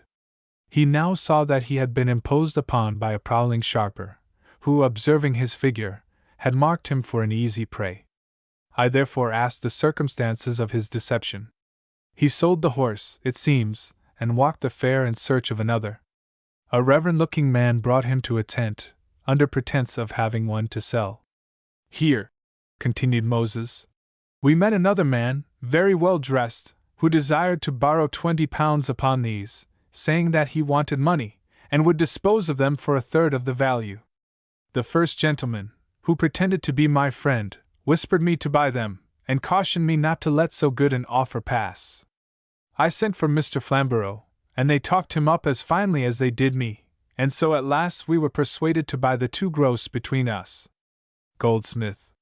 Note: Moses at the Fair. This is an incident taken from Goldsmith's novel, The Vicar of Wakefield. The narrator throughout is the vicar himself, who tells us the simple joys and sorrows of his family, and the foibles of each member of it. A wish. Happy the man whose wish and care a few paternal acres bound, content to breathe his native air in his own ground. Whose herds with milk, whose fields with bread, whose flocks supply him with attire, whose trees in summer yield him shade, in winter fire. Blessed who can unconcernedly find hours, days, and years, glide soft away in health of body, peace of mind, quiet by day, sound sleep by night, study and ease together mixed, sweet recreation, and innocence, which most does please, with meditation. Thus let me live, unseen, unknown, thus unlamented let me die, steal from the world, and not a stone tell where I lie. Pope. Notes: Alexander Pope, born 1688, died 1744. The author of numerous poems and translations, all of them marked by the same lucid thought and polished versification. The essay on man, the satires and epistles, and the translations of Homer's Iliad and Odyssey are amongst the most important. Write a paraphrase of the first 2 stanzas. Wang the Miller. Wang the Miller was naturally avaricious. Nobody loved money better than he, or more respected those that had it. When people would talk of a rich man in company, Wang would say, "I know him very well, he and I are intimate, he stood for a child of mine." But if ever a poor man was mentioned, he had not the least knowledge of the man. He might be very well for aught he knew, but he was not fond of many acquaintances, and loved to choose his company. Wang, however, with all his eagerness for riches, was in reality poor. He had nothing but the profits of his mill to support him, but though these were small, they were certain. While his mill stood and went, he was sure of eating, and his frugality was such that he every day laid some money by, which he would at intervals count and contemplate with much satisfaction. Yet still his acquisitions were not equal to his desires. He only found himself above want, whereas he desired to be possessed of affluence.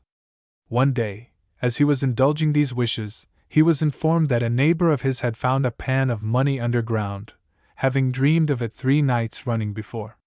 These tidings were daggers to the heart of poor Wang. "Here am I," says he, "toiling and moiling from morning till night for a few paltry farthings, while neighbor Hunks only goes quietly to bed, and dreams himself into thousands before morning. Oh, that I could dream like him! With what pleasure would I dig round the pan, how slyly would I carry it home, not even a wife should see me, and then, oh, the pleasure of thrusting one's hand into a heap of gold up to the elbow!" Such reflections only served to make the miller unhappy. He discontinued his former assiduity. He was quite disgusted with small gains, and his customers began to forsake him. Every day he repeated the wish, and every night laid himself down in order to dream. Fortune, that was for a long time unkind, at last, however, seemed to smile upon his distresses, and indulged him with the wish for vision. He dreamed that under a certain part of the foundation of his mill there was concealed a monstrous pan of gold and diamonds, buried deep in the ground, and covered with a large flat stone. He rose up, thanked the stars that were at last pleased to take pity on his sufferings, and concealed his good luck from every person, as is usual in money dreams, in order to have the vision repeated the 2 succeeding nights, by which he should be certain of its veracity. His wishes in this also were answered. He still dreamed of the same pan of money, in the very same place. Now, therefore, it was past a doubt, so, getting up early the 3rd morning, he repairs alone, with a mattock in his hand, to the mill, and began to undermine that part of the wall which the vision directed. The first omen of success that he met was a broken mug. Digging still deeper, he turns up a house tile, quite new and entire. At last, after much digging, he came to the broad flat stone, but then so large that it was beyond one man's strength to remove it. "Here!" cried he, in raptures, to himself. "Here it is! Under this stone there is room for a very large pan of diamonds indeed! I must e'en go home to my wife, and tell her the whole affair, and get her to assist me in turning it up." Away, therefore, he goes, and acquaints his wife with every circumstance of their good fortune. Her raptures on this occasion may easily be imagined. She flew round his neck, and embraced him in an agony of joy, but those transports, however, did not delay their eagerness to know the exact sum. Returning, therefore, speedily together to the place where Wang had been digging, there they found, not indeed the expected treasure, but the mill, their only support, undermined and fallen. Goldsmith. Note: he stood for a child of mine, i.e., stood as godfather for a child of mine. A sea song.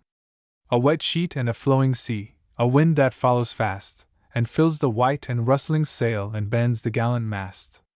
And bends the gallant mast, my boys, while, like the eagle free, away the good ship flies, and leaves old England on the lee. Oh, for a soft and gentle wind, I heard a fair one cry, but give to me the snoring breeze and white waves heaving high. And white waves heaving high, my lads, a good ship, tight and free, the world of waters is our home, and merry men are we. There's tempest in yon horn moon, and lightning in yon cloud, and hark the music, mariners! The wind is piping loud.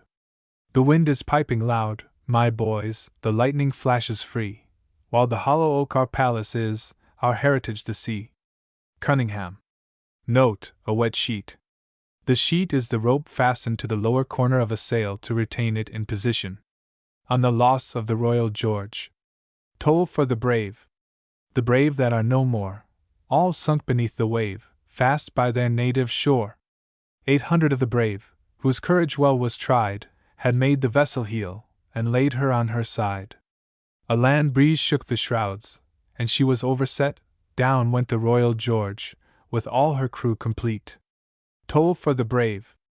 Brave Kempenfelt is gone, his last sea fight is fought, his work of glory done. It was not in the battle, no tempest gave the shock, she sprang no fatal leak, she ran upon no rock. His sword was in its sheath, his fingers held the pen, when Kempenfelt went down, with twice 400 men. Weigh the vessel up, once dreaded by our foes, and mingle with our cup the terror that England owes. Her timbers yet are sound, and she may float again, full charged with England's thunder, and plough the distant main. But Kempenfelt is gone, his victories are o'er, and he and his 800 shall plough the wave no more. Cooper. Note: the Royal George. A ship of war, which went down with Admiral Kempenfelt and her crew off Spithead in 1782, while undergoing a partial careening. An escape. After we had rowed, or rather driven, about a league and a half, as we reckoned it, a raging wave, mountain-like, came rolling astern of us, and plainly bade us expect our end. In a word, it took us with such a fury that it overset the boat at once, and separating us as well from the boat as from one another, gave us not time hardly to say, "O God!" for we were all swallowed up in a moment.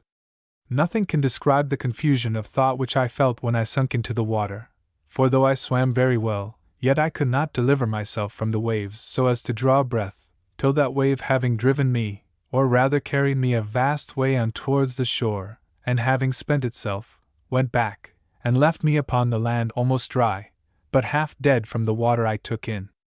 I had so much presence of mind as well as breath left, that, seeing myself nearer the mainland than I expected, I got upon my feet, and endeavored to make on towards the land as fast as I could, before another wave should return, and take me up again. But I soon found it was impossible to avoid it, for I saw the sea come after me as high as a great hill, and as furious as an enemy, which I had no means or strength to contend with. My business was to hold my breath, and raise myself upon the water, if I could, and so by swimming to preserve my breathing, and pilot myself towards the shore, if possible, my greatest concern now being, that the sea, as it would carry me a great way towards the shore when it came on, might not carry me back again with it when it gave back towards the sea. The wave that came upon me again buried me at once 20 or 30 feet deep in its own body, and I could feel myself carried with a mighty force and swiftness towards the shore a very great way. But I held my breath, and assisted myself to swim still forward with all my might. I was ready to burst with holding my breath, when, as I felt myself rising up, so, to my immediate relief, I found my head and hands shoot out above the surface of the water, and though it was not 2 seconds of time that I could keep myself so, yet it relieved me greatly, gave me breath and new courage. I was covered again with water a good while, but not so long but I held it out, and finding the water had spent itself, and began to return, I struck forward against the return of the waves, and felt ground again with my feet. I stood still a few moments to recover breath, until the water went from me, and then took to my heels, and run with what strength I had farther towards the shore. But neither would this deliver me from the fury of the sea, which came pouring in after me again, and twice more I was lifted up by the waves, and carried forwards as before, the shore being very flat. The last time of these two had well near been fatal to me, for the sea having hurried me along as before, landed me, or rather dashed me against a piece of a rock, and that with such force as it left me senseless, and indeed helpless, as to my own deliverance, for the blow taking my side and breast, beat the breath, as it were, quite out of my body, and had it returned again immediately, I must have been strangled in the water. But I recovered a little before the return of the waves, and seeing I should be covered again with the water, I resolved to hold fast by a piece of the rock, and so to hold my breath, if possible, till the wave went back. Now as the waves were not so high as at first, being near land, I held my hold till the wave abated, and then fetched another run, which brought me so near the shore that the next wave, though it went over me, yet did not so swallow me up as to carry me away, and the next run I took, I got to the main land, where, to my great comfort, I clambered up the cliffs of the shore, and sat me down upon the grass, free from danger, and quite out of the reach of the water. Defoe's Robinson Crusoe. Notes: Daniel Defoe, born 1663, died 1731. He was prominent as a political writer, but his later fame has rested chiefly on his works of fiction, of which Robinson Crusoe, from which this extract is taken, is the most important. Gave us not time hardly to say. This to us has the effect of a double negative. But if we take hardly, in its strict sense, the sentence is clear. Did not give us time, even with difficulty, to say. At foot. As I felt myself rising up, so to my immediate relief. Note this use of as and so, in a way which now sounds archaic. Run. The older form, for which we would use ran. That with such force as it left me. And see, for as we would now use that. Cliffs of the shore. Like clefts, broken openings in the shore. Rule Britannia. When Britain first, at heaven's command, arose from out the azure main, this was the charter of the land, and guardian angels sung this strain: Rule, Britannia, rule the waves, Britons never will be slaves. The nations, not so blessed as thee, must in their turn to tyrants fall, while thou shalt flourish great and free, the dread and envy of them all. Still more majestic shalt thou rise, more dreadful from each foreign stroke, as the loud blast that tears the skies, serves but to root thy native oak. The haughty tyrants ne'er shall tame, all their attempts to bend thee down will but arouse thy generous flame, but work their woe and thy renown. To thee belongs the rural reign, thy cities shall with commerce shine, all thine shall be the subject main, and every shore it circles thine. The Muses, still with freedom found, shall to thy happy coast repair, blessed isle, with matchless beauty crowned, and manly hearts to guard the fair. Rule, Britannia, rule the waves, Britons never will be slaves. Thomson. Notes: James Thomson, born 1700, died 1748. He was educated for the Scotch ministry, but came to London, and commenced his career as a poet by the series of poems called The Seasons, descriptive of scenes in nature. The Muses, i.e., the sciences and arts, which flourish best where there are free institutions. Waterloo. There was a sound of revelry by night, and Belgium's capital had gathered then her beauty and her chivalry, and bright the lamps shone o'er fair women and brave men, 1,000 hearts beat happily, and when music arose with its voluptuous swell, soft eyes looked love to eyes which spake again, and all went merry as a marriage bell. But hush! Hark! A deep sound strikes like a rising knell. Did ye not hear it? No, 'twas but the wind, or the car rattling o'er the stony street. On with the dance. Let joy be unconfined, no sleep till morn, when youth and pleasure meet to chase the glowing hours with flying feet. But hark! That heavy sound breaks in once more, as if the clouds its echo would repeat, and nearer, clearer, deadlier than before. Arm! Arm! It is, the cannon's opening roar. Ah! Then and there was hurrying to and fro, and gathering tears, and tremblings of distress, and cheeks all pale, which but an hour ago blushed at the praise of their own loveliness, and there were sudden partings, such as pressed the life from out young hearts, and choking sighs which ne'er might be repeated. Who could guess if ever more should meet those mutual eyes, since upon night so sweet such awful morn could rise? And there was mounting in hot haste the steed, the mustering squadron, and the clattering car, went pouring forward with impetuous speed, and swiftly forming in the ranks of war, and the deep thunder peal on peal afar, and near, the beat of the alarming drum roused up the soldier ere the morning star, while thronged the citizens, with terror dumb, or whispering, with white lips, "The foe! They come! They come!" And Ardennes waves above them her green leaves, dewy with nature's teardrops, as they pass, grieving, if aught inanimate e'er grieves, over the unreturning brave, alas! Ere evening to be trodden like the grass, which now beneath them, but above shall grow in its next verdure, when this fiery mass of living valor, rolling on the foe and burning with high hope, shall moulder cold and low. Last noon beheld them full of lusty life, last eve in beauty's circle proudly gay, the midnight brought the signal sound of strife, the morn the marshalling in arms, the day battle's magnificently stern array. The thunder clouds close o'er it, which when rent the earth is covered thick with other clay, which her own clay shall cover, heaped and pent, rider and horse, friend, foe, in one red burial blent. Byron. Notes: Waterloo. Fought 1815, between Napoleon on one side, and Wellington and Blücher, the Prussian general, on the other. Its result was the defeat of Napoleon, and his imprisonment by the Allies in St. Helena. The festivities held at Brussels, the headquarters of the British Army, on the eve of the battle, were rudely disturbed by the news that the action had already begun. Ardennes. A district on the frontier of France, bordering on Belgium. Ivry. The battle in which Henry IV, in the struggle for the crown of France, completely routed the forces of the Catholic League, 1590. My white plume shine. The white plume was the distinctive mark of the House of Bourbon. Oriflamme, or oriflamme, lit. Flame of gold, originally the banner of the Abbey of St. Denis, afterwards appropriated by the Crown of France. Let the helmet of Navarre, Henry's own country, be today the royal standard of France.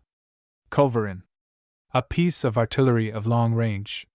The fiery Duke of Mayenne. Pricking fast. Cf. A gentle knight was pricking o'er the plain. Spencer. With all the hireling chivalry of Gelders and Almain. The allies of the League. Almain or Almen, a district in the Netherlands. Ivry. The king is come to marshal us, in all his armor drayest, and he has bound a snow-white plume upon his gallant crest. He looked upon his people, and a tear was in his eye. He looked upon the traitors, and his glance was stern and high. Right graciously he smiled on us, as rolled from wing to wing, down all our line a deafening shout. God save our Lord the King! And if my standard-bearer fall, as fall full well he may, for never saw I promise yet of such a bloody fray, press where ye see my white plume shine, amidst the ranks of war, and be your oriflamme today the helmet of Navarre. Hurrah! The foes are moving. Hark to the mingled din of fife, and steed, and trump, and drum, and roaring culverin. The fiery Duke is pricking fast across St. André's plain, with all the hireling chivalry of Gelders and Almain. Now by the lips of those we love, fair gentlemen of France, charge for the golden lilies, upon them with the lance. 1,000 spurs are striking deep, 1,000 spears in rest, 1,000 knights are pressing close behind the snow-white crest, and in they burst, and on they rushed, while, like a guiding star, amidst the thickest carnage blazed the helmet of Navarre. Now, God be praised, the day is ours! Mayenne hath turned his rein. Diomel hath cried for quarter. The Flemish count is slain. Their ranks are breaking like thin clouds before a Biscay gale. The field is heaped with bleeding steeds, and flags, and cloven mail. And then we thought on vengeance, and all along our van. Remember St. Bartholomew! Was passed from man to man, but outspake gentle Henry. No Frenchman is my foe, down, down, with every foreigner! But let your brethren go. Oh! Was there ever such a knight, in friendship or in war, as our sovereign lord King Henry, the soldier of Navarre? Ho! Maidens of Vienna, ho! Matrons of Lucerne, weep, weep, and rend your hair for those who never shall return. Ho! Philip, send, for charity, thy Mexican pistoles, that Antwerp monks may sing a mass for thy poor spearmen's souls. Ho! Gallant nobles of the League, look that your arms be bright. Ho! Burghers of St. Genevieve, keep watch and ward tonight, for our God hath crushed the tyrant, our God hath raised the slave, and mocked the counsel of the wise, and the valor of the brave. Then glory to his holy name, from whom all glories are, and glory to our sovereign lord, King Henry of Navarre. Macaulay. Notes: Diomel, the Duke of, another leader of the League. The Flemish court. Count Egmont, the son of the Count Egmont, whose death on the scaffold in 1568, in consequence of the resistance he offered to the tyranny of Philip II. of Spain, has made the name famous. The son, on the other hand, was the attached servant of Philip II, and was unnatural enough to say, when reminded of his father, "Talk not of him, he deserved his death." Remember St. Bartholomew, i.e., the massacre of the Protestants on St. Bartholomew's Day, 1572. Maidens of Vienna, matrons of Lucerne. In reference to the Austrian and Swiss allies of the League. Thy Mexican pistoles. Alluding to the riches gained by the Spanish monarchy from her American colonies. Ho! Burghers of St. Genevieve equals citizens of Paris, of which St. Genevieve was held to be the patron saint. Necessity the mother of invention. And now I began to apply myself to make such necessary things as I found I most wanted, as particularly a chair or a table, for without these I was not able to enjoy the few comforts I had in the world. I could not write or eat, or do several things with so much pleasure without a table. So I went to work, and here I must needs observe that, as reason is the substance and original of the mathematics, so by stating and squaring everything by reason, and by making the most rational judgment of things, every man may be in time master of every mechanic art. I had never handled a tool in my life, and yet in time, by labor, application, and contrivance, I found at last that I wanted nothing but I could have made it, especially if I had had tools. However, I made abundance of things, even without tools, and some with no more tools than an adze and a hatchet, which perhaps were never made that way before, and that with infinite labor.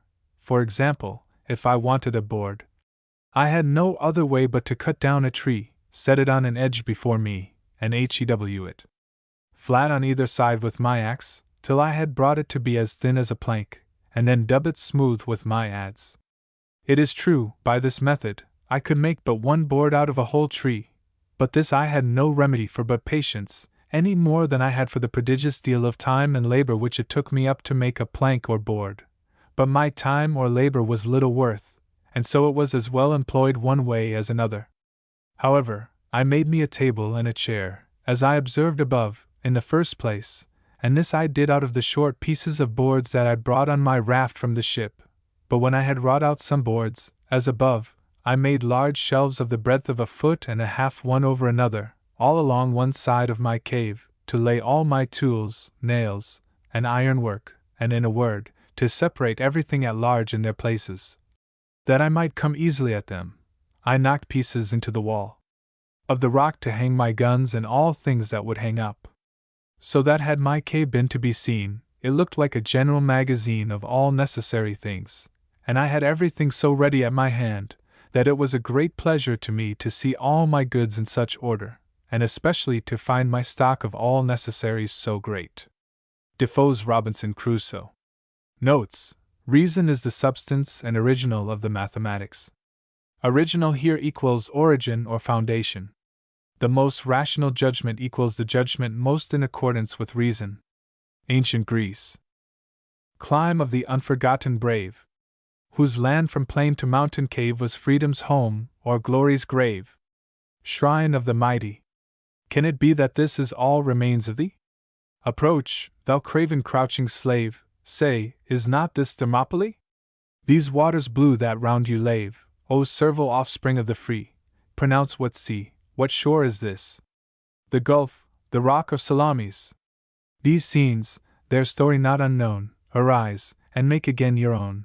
Snatch from the ashes of your sires the embers of their former fires, and he who in the strife expires will add to theirs a name of fear that tyranny shall quake to hear, and leave his sons a hope, a fame. They too will rather die than shame, for freedom's battle once begun, bequeathed by bleeding sire to son, though baffled oft is ever won. Bear witness, Greece, thy living page, attest it many a deathless age. While kings, in dusty darkness hid, have left a nameless pyramid, thy heroes, though the general doom hath swept the column from their tomb, a mightier monument command, the mountains of their native land.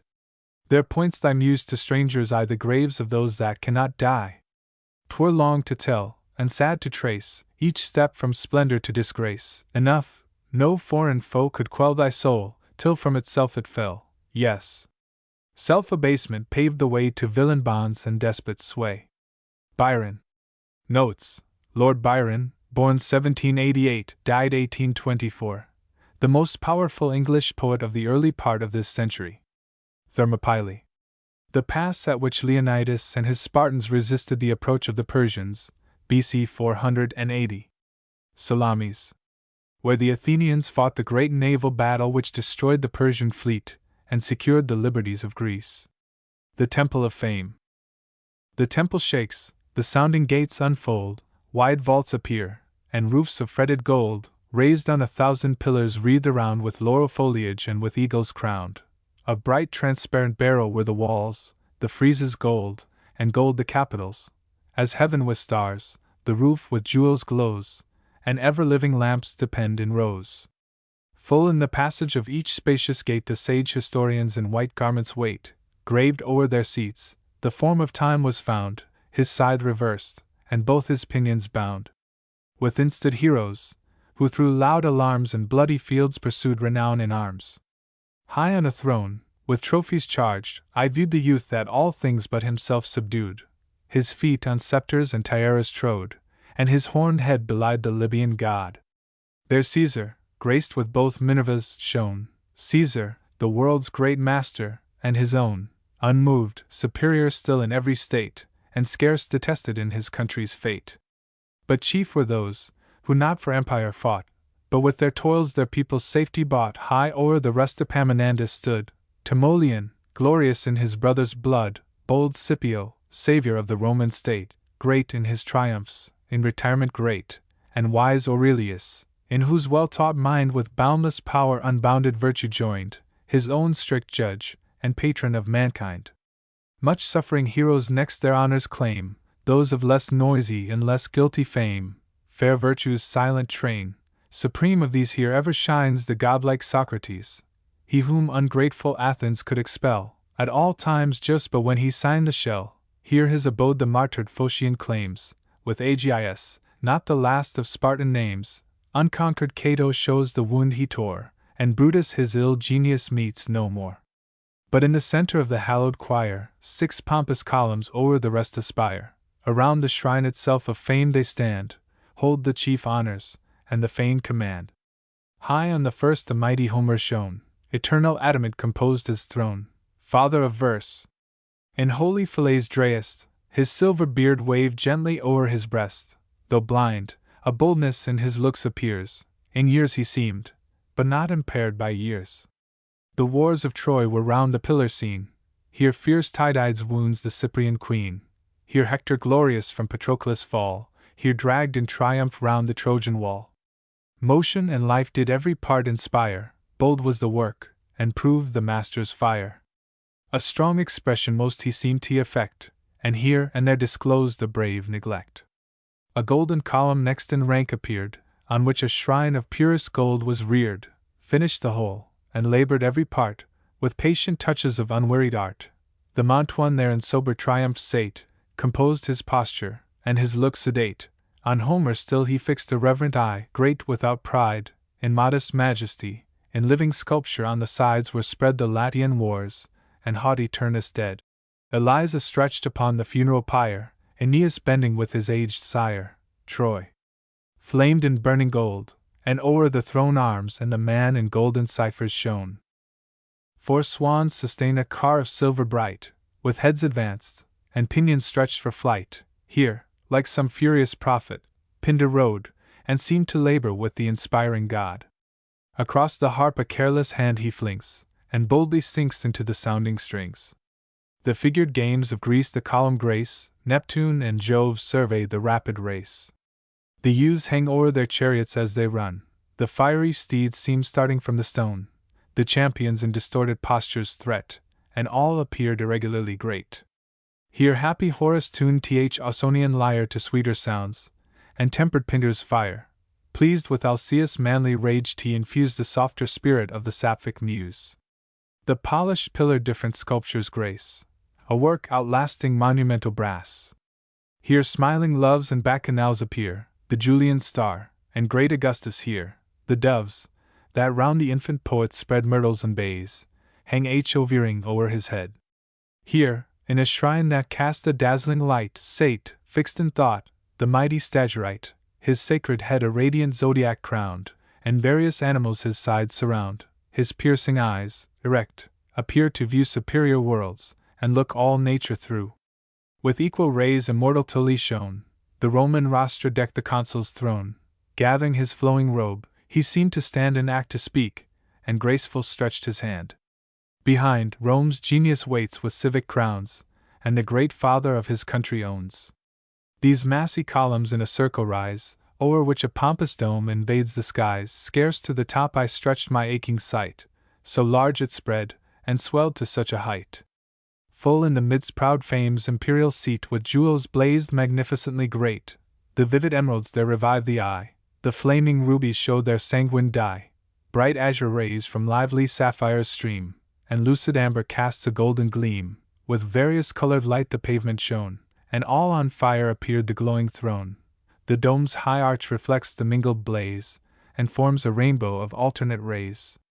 When on the goddess first I cast my sight, scarce seemed her stature of a cubit's height, but swelled to larger size the more I gazed, till to the roof her towering front she raised. With her the temple every moment grew, and ampler vistas opened to my view. Upward the columns shoot, the roofs ascend, and arches widen, and long aisles extend. Such was her form, as ancient bards have told. Wings raise her arms, and wings her feet enfold. 1,000 busy tongues the goddess bears, 1,000 open eyes, 1,000 listening ears. Beneath, in order ranged, the tuneful 9, her virgin handmaids, still attend the shrine. With eyes on Fame forever fixed, they sing.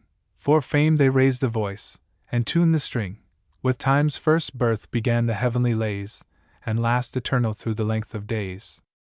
Around these wonders, as I cast a look, the trumpet sounded, and the temple shook, and all the nations, summoned at the call, from different quarters, filled the crowded hall. Of various tongues the mingled sounds were heard, in various garbs promiscuous throngs appeared, thick as the bees that with the spring renew their flowery toils, and sip the fragrant dew, when the winged colonies first tempt the sky. O'er dusky fields and shaded waters fly, or, settling, seize the sweets the blossoms yield, and a low murmur runs along the field. Millions of suppliant crowds the shrine attend, and all degrees before the goddess bend, the poor, the rich, the valiant, and the sage, and boasting youth, and narrative old age. Their pleas were different, their requests the same, for good and bad alike are fond of fame. Some she disgraced, and some with honors crowned, unlike successes equal merits found. Thus her blind sister, fickle fortune, reigns, and undiscerning, scatters crowns and chains. First at the shrine the learned world appear, and to the goddess thus prefer their prayer. Long have we sought to instruct and please mankind, with studies pale, with midnight vigils blind, but thanked by few, rewarded yet by none. We here appeal to thy superior throne, on wit and learning the just prize bestow, for fame is all we must expect below. The goddess heard, and bade the muses raise the golden trumpet of eternal praise. From pole to pole the winds diffuse the sound that fills the circuit of the world around. Not all at once, as thunder breaks the cloud, the notes, at first, were rather sweet than loud. By just degrees they every moment rise, fill the wide earth, and gain upon the skies. At every breath were balmy odors shed, which still grew sweeter as they wider spread, less fragrant since th unfolding rose exhales, or spices breathing in Arabian gales. Next these, the good and just, an awful train, thus, on their knees, addressed the sacred fane. Since living virtue is with envy cursed, and the best men are treated like the worst, do thou, just goddess, call our merits forth, and give each deed th exact intrinsic worth. Not with bare justice shall your act be crowned, said Fame, but high above desert renowned. Let fuller notes th applauding world amaze, and the loud clarion labor in your praise. This band dismissed, behold another crowd preferred the same request, and lowly bowed, the constant tenor of whose well-spent days no less deserved a just return of praise. But straight the direful trump of slander sounds, through the big dome the doubling thunder bounds, loud as the burst of cannon rends the skies, the dire report through every region flies, in every ear incessant rumors rung, and gathering scandals grew on every tongue. From the black trumpet's rusty concave broke sulphurous flames, and clouds of rolling smoke. The poisonous vapor blots the purple skies, and withers all before it as it flies. A troop came next, who crowns and armor wore, and proud defiance in their looks they bore. For thee, they cried, amidst alarms and strife, we sailed in tempests down the stream of life. For thee whole nations filled with flames and blood, and swam to empire through the purple flood. Those ills we dared, thy inspiration own, what virtue seemed was done for thee alone. Ambitious fools! The queen replied, and frowned. Be all your acts in dark oblivion drowned, their sleep forgot, with mighty tyrants gone, your statues mouldered, and your names unknown. A sudden cloud straight snatched them from my sight, and each majestic phantom sunk in night. Then came the smallest tribe I yet had seen, plain was their dress, and modest was their mien. Great idol of mankind! We neither claim the praise of merit, nor aspire to fame, but safe, in deserts, from the applause of men, would die unheard of, as we lived unseen. 'Tis all we beg thee, to conceal from sight those acts of goodness, which themselves requite. O let us still the secret joy partake, to follow virtue even for virtue's sake. And live there men who slight immortal fame? Who, then, with incense shall adore our name? But, mortals! No, 'tis still our greatest pride to blaze those virtues which the good would hide. Rise! Muses, rise! At all your tuneful breath, these must not sleep in darkness and in death. She said, in air the trembling music floats, and on the winds triumphant swell the notes, so soft though high, so loud, and yet so clear. Even listening angels lean from heaven to hear. To farthest shores th ambrosial spirit flies, sweet to the world, and grateful to the skies. Pope. Notes, Alexander Pope. See previous note on Pope. The hint of this poem is taken from one by Chaucer called The House of Fame. Depend in rose. Depend in its proper and literal meaning. Hang down. The youth that all things but himself subdued equals Alexander the Great. 356 to 323 BC. His feet on scepters and tiaras trod. Tiaras, in reference to his conquests over the Asiatic monarchies. His horned head belied the Libyan god. The desire to be thought the son of Jupiter Ammon caused him to wear the horns of that god, and to represent the same upon his coins. Pope's note: Libyan equals African. Caesar graced with both Minervas, i.e., by warlike and literary genius, as the conqueror of Gaul and the writer of the commentaries. Scarce detested in his country's fate. Whom even the enslaving of his country scarce makes us detest. Epaminondas died 362 BC, the maintainer of Theban independence. Timoleon, of Corinth, who slew his brother when he found him aspiring to be tyrant in the state, died 337 BC. Scipio. the conqueror of Carthage, which was long the rival of Rome. Aurelius, i.e., Marcus Aurelius Antoninus, 121 to 180 AD, Emperor of Rome, one of the brightest characters in Roman history. Socrates, the great Greek philosopher, who, in maintaining truth, incurred the charge of infecting the young men of Athens with impiety, and was put to death by being made to drink hemlock. His life and teaching are known to us through the writings of his disciple, Plato. He whom ungrateful Athens, and c. i.e., Aristides, see page 171, distinguished by the surname of the Just. He was unjust, Pope means, only when he signed the shell for his own condemnation. Phocion, an Athenian general and statesman, 402 to 318 BC, put to death by Polysperchon. He injured rather than helped the liberties of Athens. Agis, king of Sparta, who endeavored to restore his state to greatness by a radical agrarian reform, was after a mock trial murdered in prison, BC 241. Ward. Cato, who, to escape disgrace amid the evils which befell his country, stabbed himself in 46 BC. Brutus his ill genius meets no more. See the account of the Eve of Philippi in Book 4. The Wars of Troy. Described by Homer in his Iliad. Tydides, Diomed, wounds the Cyprian queen, Venus. A scene described in the Iliad. Hector slew Patroclus, the friend of Achilles, and in revenge was dragged by him round the walls of Troy. The Mantuan, i.e., the Roman poet Virgil, author of the Aeneid, born at Mantua, 70 to 19 BC. Eliza equals Alyssa, or Dido, whose misfortunes are described in the Aeneid. Aeneas bending with his aged sire. Aeneas carried his father Anchises from the flames of Troy on his shoulders. Arms and the man. The opening words of the Aeneid. Pindar, of Thebes, who holds the first place among the lyric poets of Greece.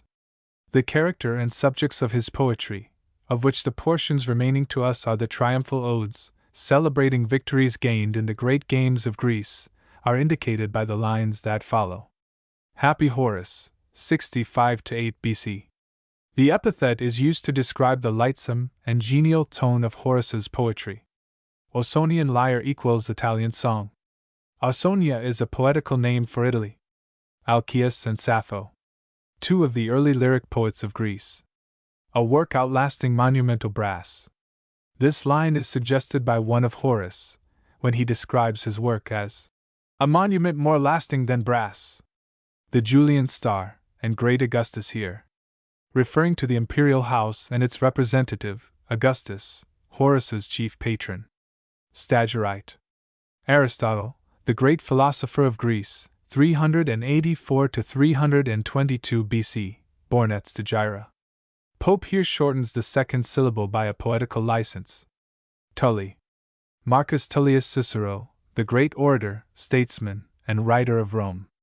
For saving the city from the conspiracy of Catiline, he was honored with the title of Father of his Country. Narrative old age. Talkative old age. Unlike successes, equal merits found equals the same desert found, now success, now failure. Labrador. The following narrative is from the periodical account of the Moravian missions. It contains some of the most impressive descriptions I ever remember to have read. Brother Samuel Libesay was at the time of this occurrence entrusted with the general care of the Brethren's missions on the coast of Labrador. The duties of his office required a visit to Occoquac, the most northern of our settlements, and about 150 English miles distant from Nain, the place where he resided.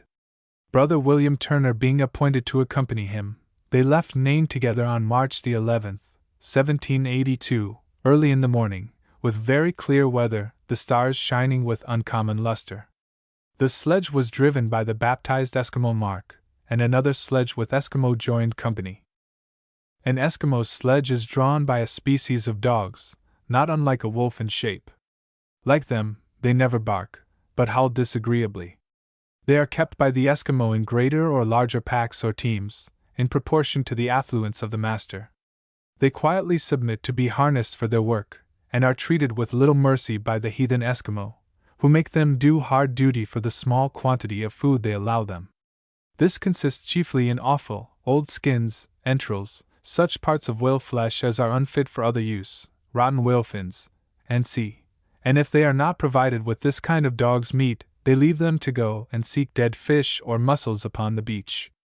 When pinched with hunger, they will swallow almost anything, and on a journey it is necessary to secure the harness within the snow house overnight, lest, by devouring it, they should render it impossible to proceed in the morning. When the travelers arrive at their night quarters, and the dogs are unharnessed, they are left to burrow on the snow, where they please, and in the morning are sure to come at their driver's call, when they receive some food. Their strength and speed, even with a hungry stomach, is astonishing. In fastening them to the sledge, care is taken not to let them go abreast. They are tied by separate thongs, of unequal lengths, to a horizontal bar in the forepart of the sledge. An old knowing one leads the way, running 10 or 20 paces ahead, directed by the driver's whip, which is of great length, and can be well managed only by an Eskimo. The other dogs follow like a flock of sheep. If one of them receives a lash, he generally bites his neighbor, and the bite goes round. To return to our travelers.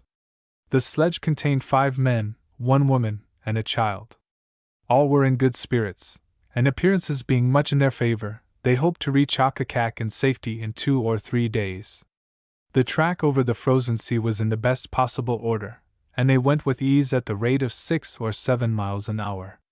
After they had passed the islands in the Bay of Nain, they kept at a considerable distance from the coast, both to gain the smoothest part of the ice, and to weather the high rocky promontory of Kiglapite. About 8 o'clock they met a sledge with Eskimo turning in from the sea. After the usual salutation, the Eskimo, alighting, held some conversation, as is their general practice, the result of which was, that some hints were thrown out by the strange Eskimo that it might be better to return.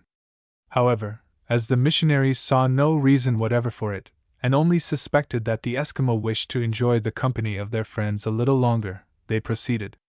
After some time, their own Eskimo hinted that there was a ground swell under the ice. It was then hardly perceptible, except on lying down and applying the ear close to the ice, when a hollow, disagreeably grating and roaring noise was heard, as if ascending from the abyss. The weather remained clear, except towards the east, where a bank of light clouds appeared, interspersed with some dark streaks. But the wind being strong from the northwest, nothing less than a sudden change of weather was expected. The sun had now reached its height, and there was as yet little or no alteration in the appearance of the sky. But the motion of the sea under the ice had grown more perceptible, so as rather to alarm the travelers, and they began to think it prudent to keep closer to the shore. The ice had cracks and large fissures in many places, some of which formed chasms of 1 or 2 feet wide, but as they are not uncommon even in its best state, and the dogs easily leap over them, the sledge following without danger, they are only terrible to newcomers. As soon as the sun declined towards the west, the wind increased and rose to a storm, the bank of clouds from the east began to ascend, and the dark streaks to put themselves in motion against the wind. The snow was violently driven about by partial whirlwinds, both on the ice and from off the peaks of the high mountains, and filled the air. At the same time the groundswell had increased so much that its effect upon the ice became very extraordinary and alarming. The sledges, instead of gliding along smoothly upon an even surface, sometimes ran with violence after the dogs, and shortly after seemed with difficulty to ascend the rising hill, for the elasticity of so vast a body of ice, of many leagues square, supported by a troubled sea, though in some places 3 or 4 yards in thickness, would, in some degree, occasion an undulatory motion not unlike that of a sheet of paper accommodating itself to the surface of a rippling stream. Noises were now likewise distinctly heard in many directions, like the report of cannon, owing to the bursting of the ice at some distance. The Eskimo, therefore, drove with all haste towards the shore, intending to take up their night quarters on the south side of the Nivak. But as it plainly appeared that the ice would break and disperse in the open sea, Mark advised to push forward to the north of the Nivak, from whence he hoped the track to Akakak might still remain entire. To this proposal the company agreed, but when the sledges approached the coast, the prospect before them was truly terrific.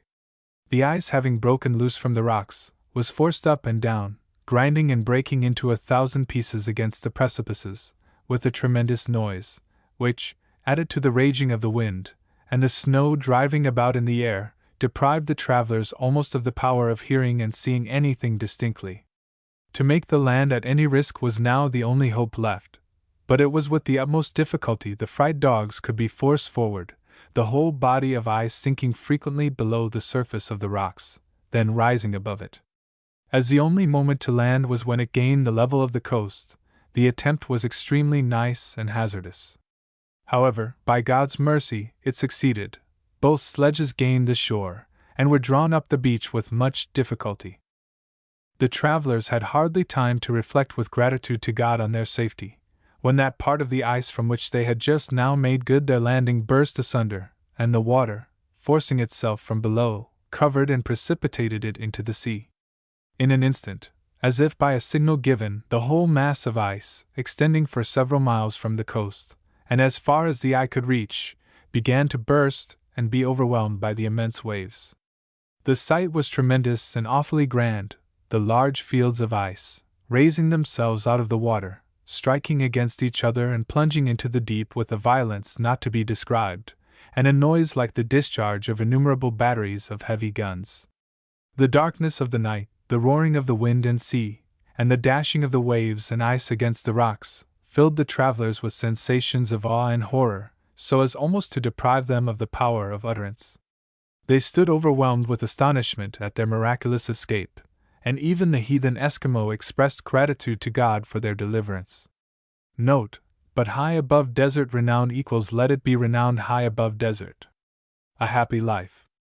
How happy is he born or taught, that serveth not another's will, whose armor is his honest thought, and simple truth his highest skill, whose passions not his master's are, whose soul is still prepared for death, not tied unto the world with care of prince's ear, or vulgar breath, who hath his life from rumors freed, whose conscience is his strong retreat, whose state can neither flatterers feed, nor ruin make oppressors great, who envies none whom chance doth raise, or vice, who never understood how deepest wounds are given with praise, nor rules of state, but rules of good, who God doth late and early pray more of his grace than gifts to lend, and entertains the harmless day with a well-chosen book or friend.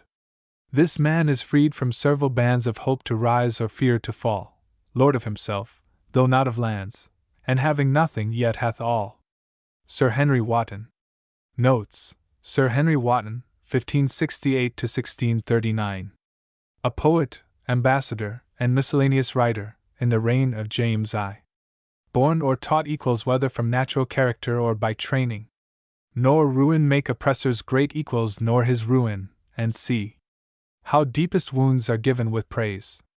How praise may only cover some concealed injury. Man's servants. For us the winds do blow, the earth doth rest, heaven move, and fountains flow. Nothing we see but means our good, as our delight, or as our treasure. The whole is either cupboard of our food, or cabinet of pleasure. The stars have us to bed, night draws the curtain, which the sun withdraws, music and light attend our head, all things unto our flesh are kind in their descent and being, to our mind in their ascent and cause. More servants wait on man than he'll take notice of. In every path he treads down that which doth befriend him, when sickness makes him pale and wan. O mighty love!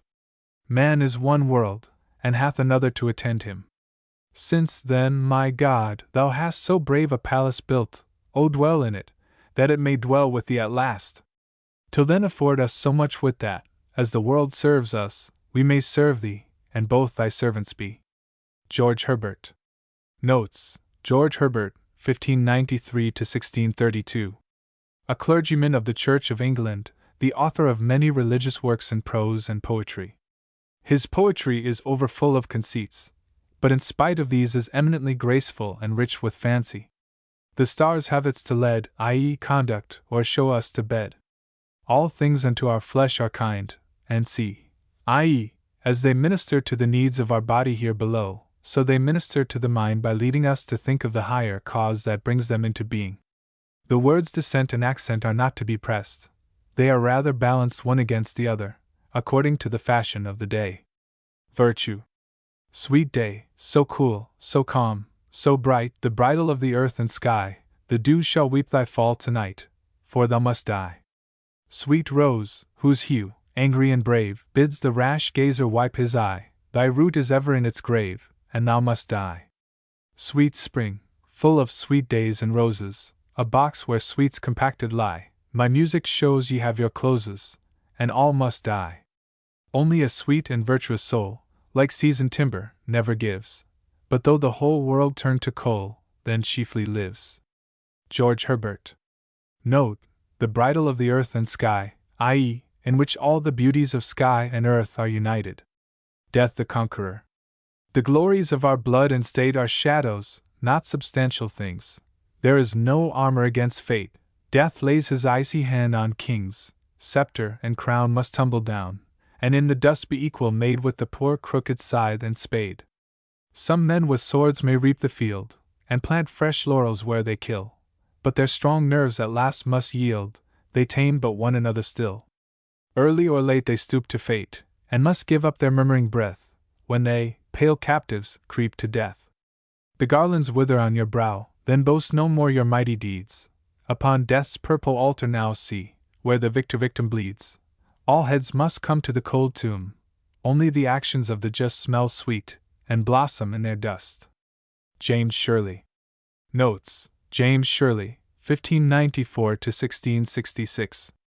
A dramatic poet. And plant fresh laurels when they kill equals, even by the death they spread around them in war, they may win new laurel wreaths by victory. Purple. As stained with blood. Growth of European civilization in the 12th century. Various improvements in the system of jurisprudence and administration of justice occasioned a change in manners, of great importance and of extensive effect. They gave rise to a distinction of professions. They obliged men to cultivate different talents, and to aim at different accomplishments, in order to qualify themselves for the various departments and functions which became necessary in society.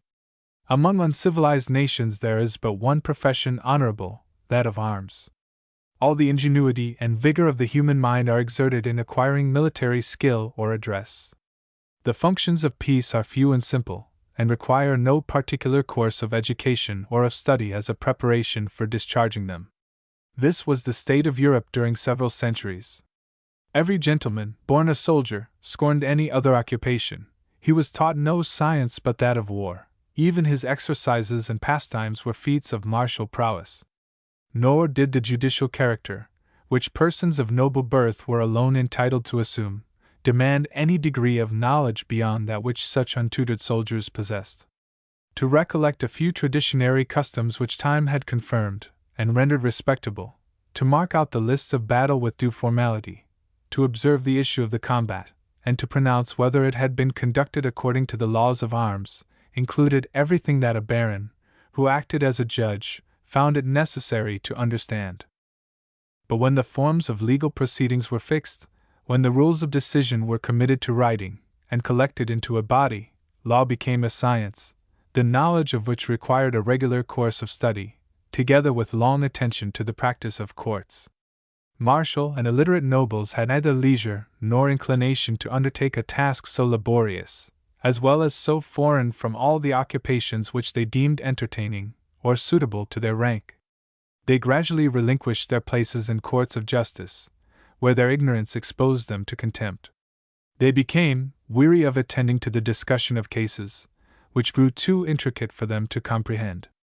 Not only the judicial determination of points which were the subject of controversy, but the conduct of all legal business and transactions was committed to persons trained by previous study and application to the knowledge of law. An order of men, to whom their fellow citizens had daily recourse for advice, and to whom they looked up for decision in their most important concerns, naturally acquired consideration and influence in society. They were advanced to honors which had been considered hitherto as the peculiar rewards of military virtue. They were entrusted with offices of the highest dignity and most extensive power. Thus, another profession than that of arms came to be introduced among the laity, and was reputed honorable. The functions of civil life were attended to. The talents requisite for discharging them were cultivated. A new road was opened to wealth and eminence. The arts and virtues of peace were placed in their proper rank, and received their due recompense. While improvements, so important with respect to the state of society and the administration of justice, gradually made progress in Europe, sentiments more liberal and generous had begun to animate the nobles. These were inspired by the spirit of chivalry, which, though considered, commonly, as a wild institution, the effect of caprice, and the source of extravagance, arose naturally from the state of society at that period, and had a very serious influence in refining the manners of the European nations. The feudal state was a state of almost perpetual war, rapine, and anarchy, during which the weak and unarmed were exposed to insults or injuries. The power of the sovereign was too limited to prevent these wrongs, and the administration of justice too feeble to redress them. The most effectual protection against violence and oppression was often found to be that which the valor and generosity of private persons afforded. The same spirit of enterprise which had prompted so many gentlemen to take arms in defense of the oppressed pilgrims in Palestine, incited others to declare themselves the patrons and avengers of injured innocents at home. When the final reduction of the Holy Land under the dominion of infidels put an end to these foreign expeditions, the latter was the only employment left for the activity and courage of adventurers. To check the insolence of overgrown oppressors, to rescue the helpless from captivity, to protect or to avenge women, orphans, and ecclesiastics who could not bear arms in their own defense, to redress wrongs, and to remove grievances, were deemed acts of the highest prowess and merit. Valor, humanity, courtesy, justice, honor, were the characteristic qualities of chivalry. To these was added religion, which mingled itself with every passion and institution during the Middle Ages, and by infusing a large proportion of enthusiastic zeal, gave them such force as carried them to romantic excess. Men were trained to knighthood by a long previous discipline. They were admitted into the order by solemnities no less devout than pompous. Every person of noble birth courted that honor. It was deemed a distinction superior to royalty, and monarchs were proud to receive it from the hands of private gentlemen. This singular institution, in which valor, gallantry, and religion were so strangely blended, was wonderfully adapted to the taste and genius of martial nobles, and its effects were soon visible in their manners. War was carried on with less ferocity, when humanity came to be deemed the ornament of knighthood no less than courage. More gentle and polished manners were introduced, when courtesy was recommended as the most amiable of knightly virtues. Violence and oppression decreased, when it was reckoned meritorious to check and to punish them. A scrupulous adherence to truth, with the most religious attention to fulfill every engagement, became the distinguishing characteristic of a gentleman, because chivalry was regarded as the school of honor, and inculcated the most delicate sensibility with respect to those points. The admiration of these qualities, together with the high distinctions and prerogatives conferred on knighthood in every part of Europe, inspired persons of noble birth on some occasions with a species of military fanaticism, and led them to extravagant enterprises. But they deeply imprinted on their minds the principles of generosity and honor. These were strengthened by everything that can affect the senses or touch the heart. The wild exploits of those romantic knights who sallied forth in quest of adventures are well known, and have been treated with proper ridicule. The political and permanent effects of the spirit of chivalry have been less observed. Perhaps the humanity which accompanies all the operations of war, the refinements of gallantry, and the point of honor, the three chief circumstances which distinguish modern from ancient manners, may be ascribed in a great measure to this institution, which has appeared whimsical to superficial observers, but by its effects has proved of great benefit to mankind. The sentiments which chivalry inspired had a wonderful influence on manners and conduct during the 12th, 13th, 14th, and 15th centuries. They were so deeply rooted that they continued to operate after the vigor and reputation of the institution itself began to decline. Some considerable transactions recorded in the following history resembled the adventurous exploits of chivalry, rather than the well-regulated operations of sound policy. Some of the most eminent personages, whose characters will be delineated, were strongly tinctured with this romantic spirit. Francis I was ambitious to distinguish himself by all the qualities of an accomplished knight, and endeavored to imitate the enterprising genius of chivalry in war, as well as its pomp and courtesy during peace. The fame which the French monarch acquired by these splendid actions so far dazzled his more temperate rival, that he departed on some occasions from his usual prudence and moderation, and emulated Francis in deeds of prowess or of gallantry. The progress of science and the cultivation of literature had considerable effect in changing the manners of the European nations, and introducing that civility and refinement by which they are now distinguished. At the time when their empire was overturned, the Romans, though they had lost that correct taste which has rendered the productions of their ancestors standards of excellence, and models of imitation for succeeding ages, still preserved their love of letters, and cultivated the arts with great ardor. But rude barbarians were so far from being struck with any admiration of these unknown accomplishments, that they despised them. They were not arrived at that state of society, when those faculties of the human mind which have beauty and elegance for their objects begin to unfold themselves. They were strangers to most of those wants and desires which are the parents of ingenious invention, and as they did not comprehend either the merit or utility of the Roman arts, they destroyed the monuments of them, with an industry not inferior to that with which their posterity have since studied to preserve or to recover them. The convulsions occasioned by the settlement of so many unpolished tribes in the empire, the frequent as well as violent revolutions in every kingdom which they established, together with the interior defects in the form of government which they introduced, banished security and leisure. They prevented the growth of taste, or the culture of science, and kept Europe, during several centuries, in that state of ignorance which has been already described. But the events and institutions which I have enumerated produced great alterations in society. As soon as their operation, in restoring liberty and independence to one part of the community, began to be felt, as soon as they began to communicate to all the members of society some taste of the advantages arising from commerce, from public order, and from personal security, the human mind became conscious of powers which it did not formerly perceive, and fond of occupations or pursuits of which it was formerly incapable. Towards the beginning of the 12th century, we discern the first symptoms of its awakening from that lethargy in which it had been long sunk, and observe it turning with curiosity and attention towards new objects. Robertson. Notes, Francis I. 1494 to 1547, King of France, the contemporary of Henry VIII, and of Charles V., Emperor of the Holy Roman Empire. The constant rivalry and ever-recurring wars between Francis and the latter occupy a great part of European history during the first half of the 16th century.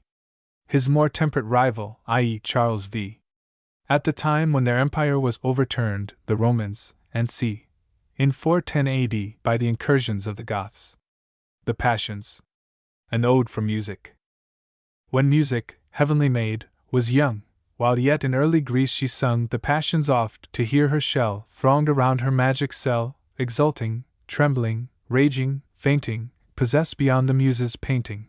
By turns they felt the glowing mind disturbed, delighted, raised, refined, till once, 'tis said, when all were fired, filled with fury, rapt, inspired, from the supporting myrtles round they snatched her instruments of sound, and, as they oft had heard, apart, sweet lessons of her forceful art, each, for madness ruled the hour, would prove his own expressive power. First fear his hand, its skill to try, amid the chords bewildered laid, and back recoiled, he knew not why, e'en at the sound himself had made. Next anger rushed, his eyes on fire, and lightnings owned his secret stings. In one rude clash he struck the lyre, and swept with hurried hand the strings. With woeful measures, wan despair, low sullen sounds his grief beguiled, a solemn, strange, and mingled air, 'twas sad by fits, by starts 'twas wild. But thou, O Hope, with eyes so fair, what was thy delighted measure? Still it whispered promised pleasure, and bade the lovely scenes at distance hail, still would her touch the scene prolong, and from the rocks, the woods, the vale, she called on echoes still through all the song, and where her sweetest theme she chose, a soft responsive voice was heard at every close, and Hope, enchanted, smiled, and waved her golden hair. And longer had she sung, but with a frown, Revenge impatient rose, he threw his blood-stained sword in thunder down, and with a withering look, the war-denouncing trumpet took, and blew a blast so loud and dread, were ne'er prophetic sounds so full of woe. And ever and anon he beat the doubling drum with furious heat. And though sometimes, each dreary pause between, dejected pity at his side, her soul-subduing voice applied, yet still he kept his wild unaltered mien, while each strained ball of sight seemed bursting from his head. Thy numbers, jealousy, to naught were fixed, sad proof of thy distressful state.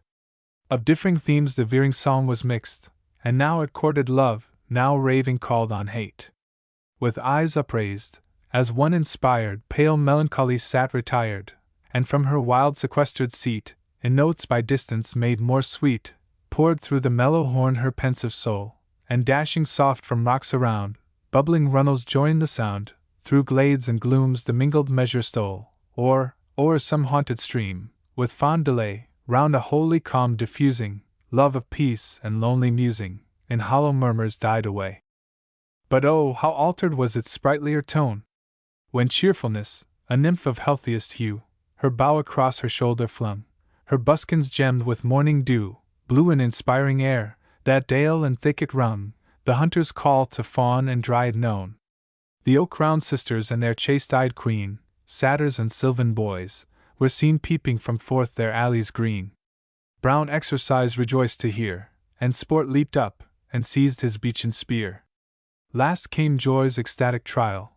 He, with viney crown advancing, first to the lively pipe his hand addressed. But soon he saw the brisk awakening viol whose sweet entrancing voice he loved the best.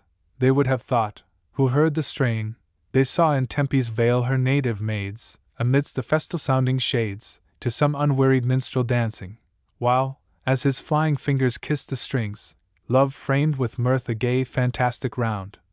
Loose were her tresses seen, her zone unbound. And he, amidst his frolic play, as if he would the charming air repay, shook thousand odors from his dewy wings. O music! Sphere-descended maid, friend of pleasure, wisdom's aid! Why, goddess, why, to us denied, lay'st thou thy ancient lyre aside? As in that loved Athenian bower you learned an all-commanding power. Thy mimic soul, O nymph endeared, can well recall what then it heard. Where is thy native simple heart devote to virtue, fancy, art? Arise, as in that elder time, warm, energetic, chaste, sublime. Thy wonders in that godlike age fill thy recording sister's page.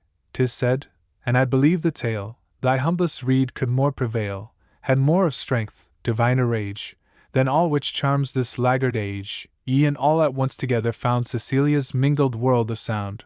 O bid our vain endeavors cease, revive the just designs of Greece, return in all thy simple state. Confirm the tales her sons relate. Collins. Notes: William Collins, 1720 to 1756. A poet, who throughout life struggled with adversity, and who, though he produced little, refined everything he wrote with a most fastidious taste and with elaborate care. Shell, according to a fashion common with the poets of the first half of the 18th century, stands for lyre. The Latin word testudo, a shell, is often so used. Possessed beyond the muse's painting equals, enthralled beyond what poetry can describe. His own expressive power, i.e., his power to express his own feelings. In lightning's owned his secret stings equals, and lightning-like touches confessed the hidden fury which inspired him. Veering song. The ever-changeful song. Her wild sequestered seat. Sequestered properly is used of something which, being in dispute, is deposited in a third person's hands, hence of something set apart, or in retirement. Round a holy calm diffusing equals diffusing around a holy calm. Buskin. A boot reaching above the ankle. Gemmed equals sparkling as with gems. Fawn and dryad underscore. Creatures with whom ancient mythology peopled the woods. Their chaste-eyed queen equals Diana. Brown exercise. Exercise is here personified and represented as brown and sunburnt. Viol. A string musical instrument. In Tempe's vale. In Thessaly, especially connected with the worship of Apollo, the god of poetry and music. Sphere-descended maid. A metaphor common with the poets, and taken from a Greek fancy most elaborately described in Plato's Republic, where the system of the universe is pictured as a series of worlds linked in harmony. Thy mimic soul. thy soul apt to imitate. Devote equals devoted. A form more close to that of the Latin participle, from which it is derived. Thy recording sister equals the muse of history. Cecilia's mingled world of sound equals the organ. So St. Cecilia is called in Dryden's Ode, inventress of the vocal frame. The just designs equals the well-conceived, artistic designs.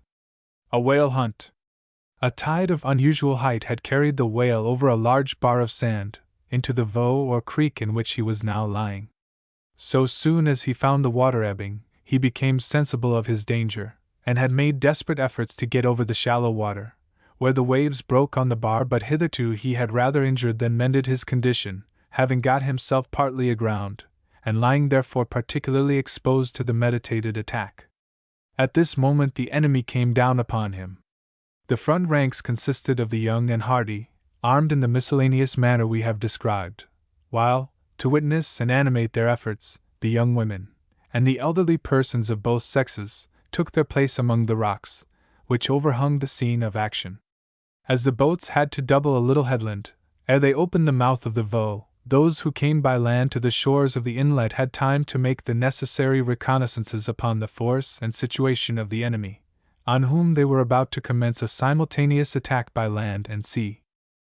This duty, the stout-hearted and experienced general, for so the Udalla might be termed, would entrust to no eyes but his own, and indeed, his external appearance, and his sage conduct, rendered him alike qualified for the command which he enjoyed.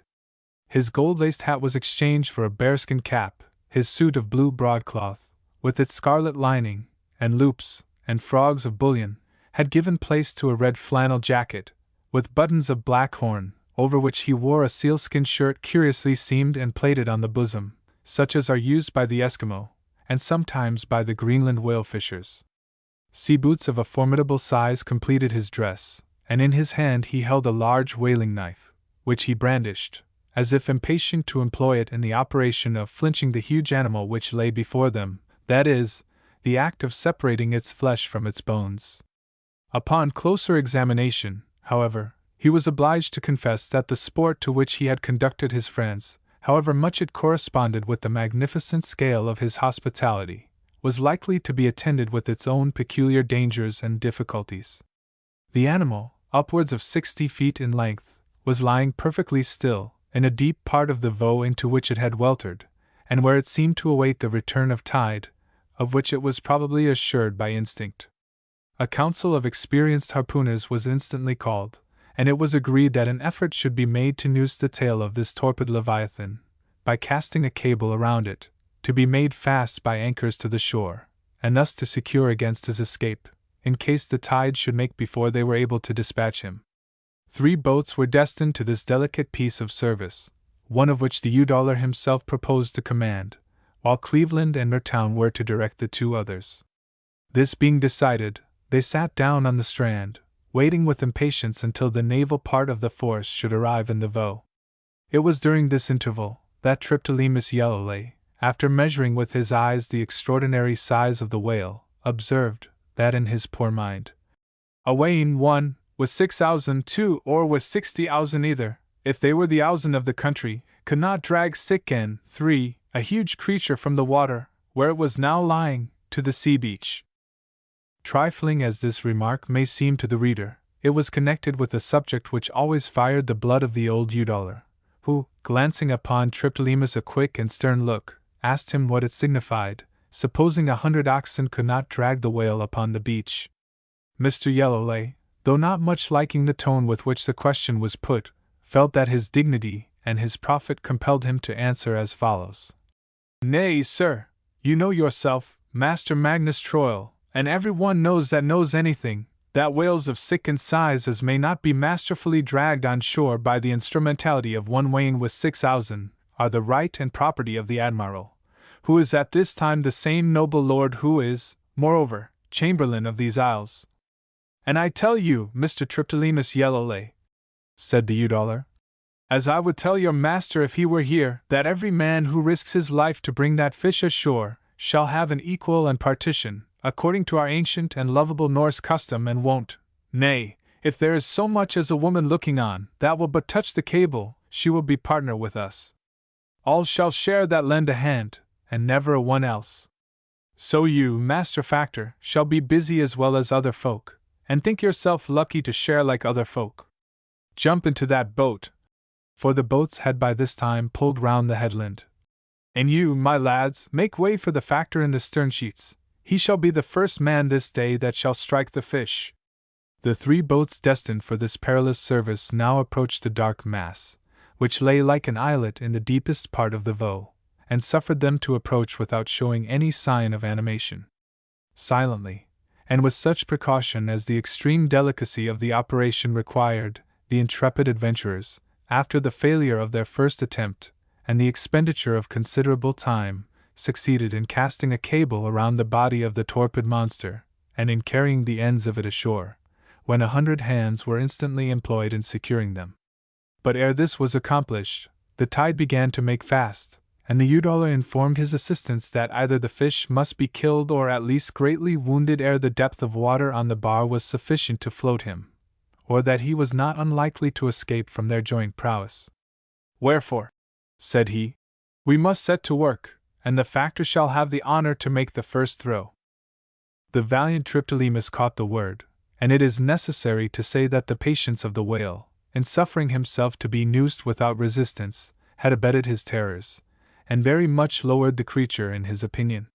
He protested the fish had no more wit, and scarcely more activity, than a black snail, and influenced by this undue contempt of the adversary, he waited neither for a farther signal, nor a better weapon, nor a more suitable position, but, rising in his energy, hurled his grape with all his force against the unfortunate monster. The boats had not yet retreated from him to the distance necessary to ensure safety, when this injudicious commencement of the war took place.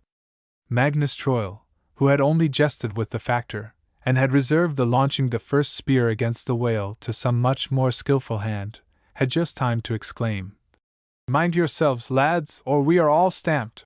when the monster, roused at once from inactivity by the blow of the Factor's missile, blew, with a noise resembling the explosion of a steam engine, a huge shower of water into the air, and at the same time began to lash the waves with its tail in every direction. The boat in which Magnus presided received the shower of brine which the animal spouted aloft, and the adventurous Triptolemus, who had a full share of the immersion, was so much astonished and terrified by the consequences of his own valorous deed, that he tumbled backwards amongst the feet of the people, who, too busy to attend to him, were actively engaged in getting the boat into shoal water, out of the whale's reach. Here he lay for some minutes, trampled on by the feet of the boatmen, until they lay on their oars to bail, when the Udollar ordered them to pull to shore, and land this spare hand, who had commenced the fishing so inauspiciously. While this was doing, the other boats had also pulled off to safer distance, and now, from these as well as from the shore, the unfortunate native of the deep was overwhelmed by all kinds of missiles. Harpoons and spears flew against him on all sides, guns were fired, and each various means of annoyance plied which could excite him to exhaust his strength in useless rage. When the animal found that he was locked in by shallows on all sides, and became sensible, at the same time, of the strain of the cable on his body, the convulsive efforts which he made to escape, accompanied with sounds resembling deep and loud groans, would have moved the compassion of all but a practiced whale fisher. The repeated showers which he spouted into the air began now to be mingled with blood, and the waves which surrounded him assumed the same crimson appearance. Meantime the attempts of the assailants were redoubled, but Mordaunt Mertoun and Cleveland, in particular, exerted themselves to the uttermost, contending who should display most courage in approaching the monster, so tremendous in its agonies, and should inflict the most deep and deadly wounds upon its huge bulk. The contest seemed at last pretty well over, for although the animal continued from time to time to make frantic exertions for liberty, yet its strength appeared so much exhausted, that, even with the assistance of the tide, which had now risen considerably, it was thought it could scarcely extricate itself. Magnus gave the signal to venture nearer to the whale, calling out at the same time, "Close in, lads, she is not half so mad now. The Factor may look for a winter's oil for the 2 lamps at Harfra. Pull close in, lads."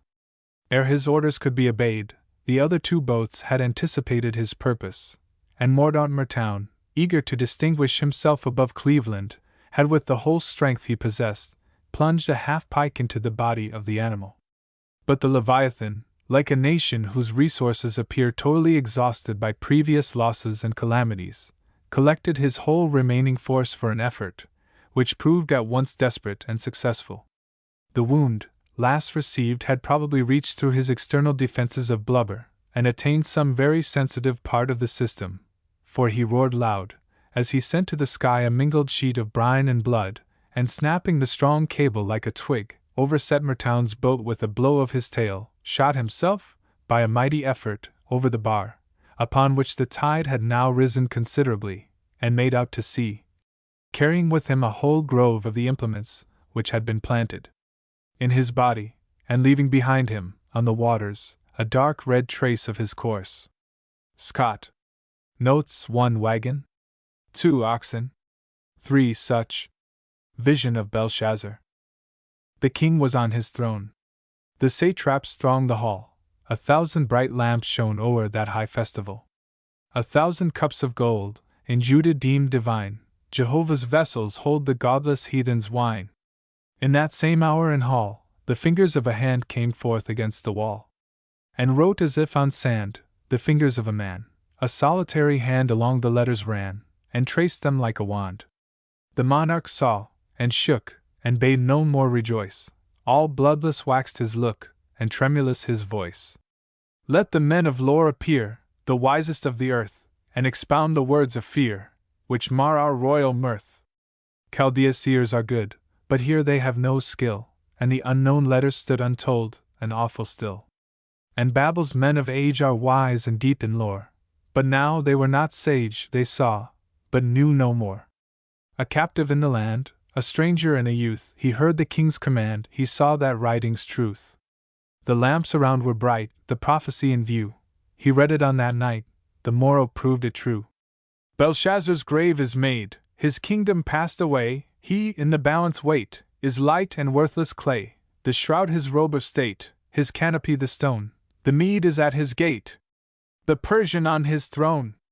Byron notes, Belshazzar, the last king of Babylon, lived probably in the 6th century BC. He was defeated by the Medes and Persians combined.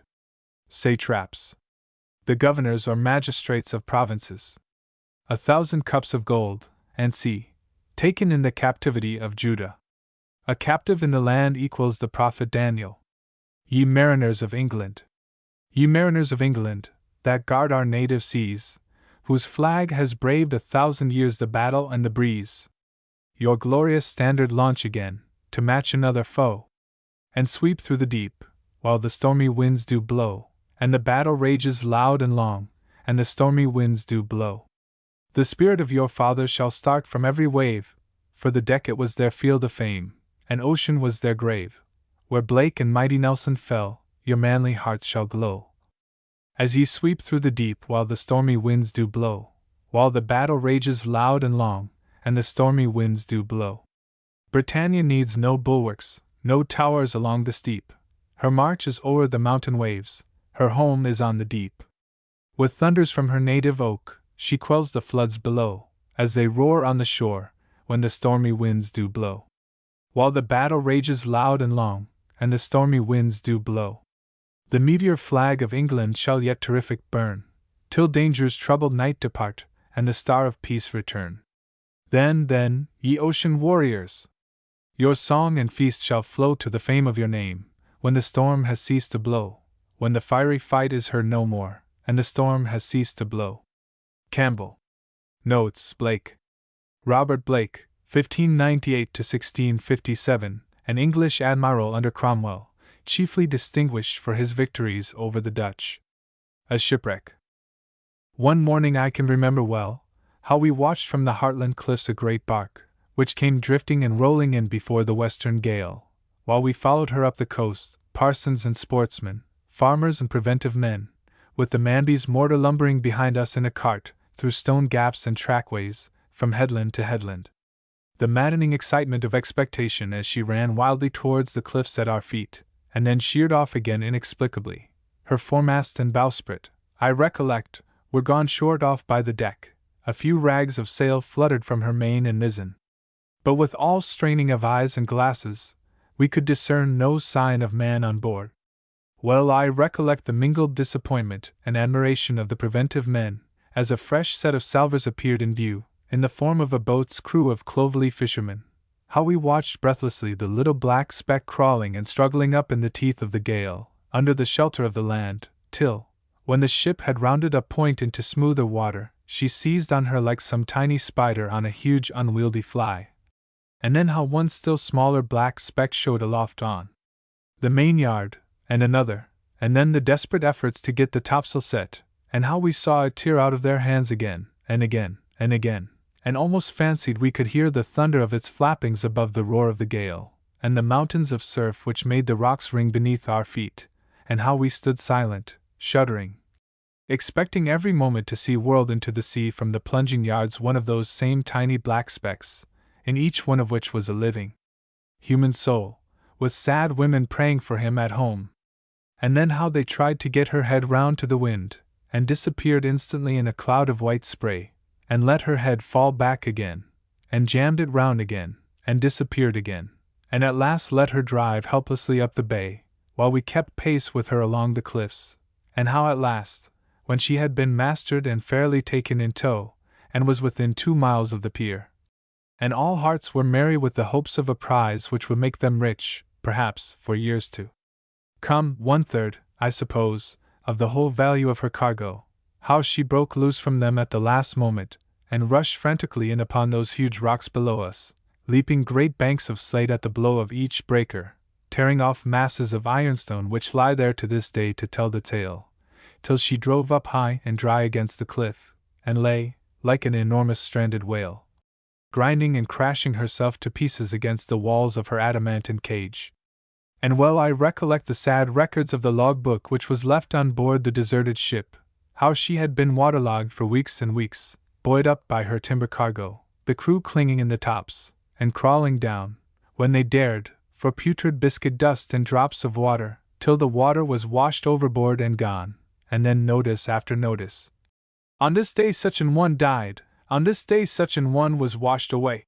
The log kept up to the last, even when there was only that to tell by the stern businesslike merchant skipper, whoever he was, and how at last, when there was either food nor water, the strong man's heart seemed to have quailed, or perhaps risen, into a prayer, jotted down in the log, "The Lord have mercy on us!" And then a blank of several pages, and scribbled with a famine-shaken hand, "Remember thy Creator in the days of thy youth."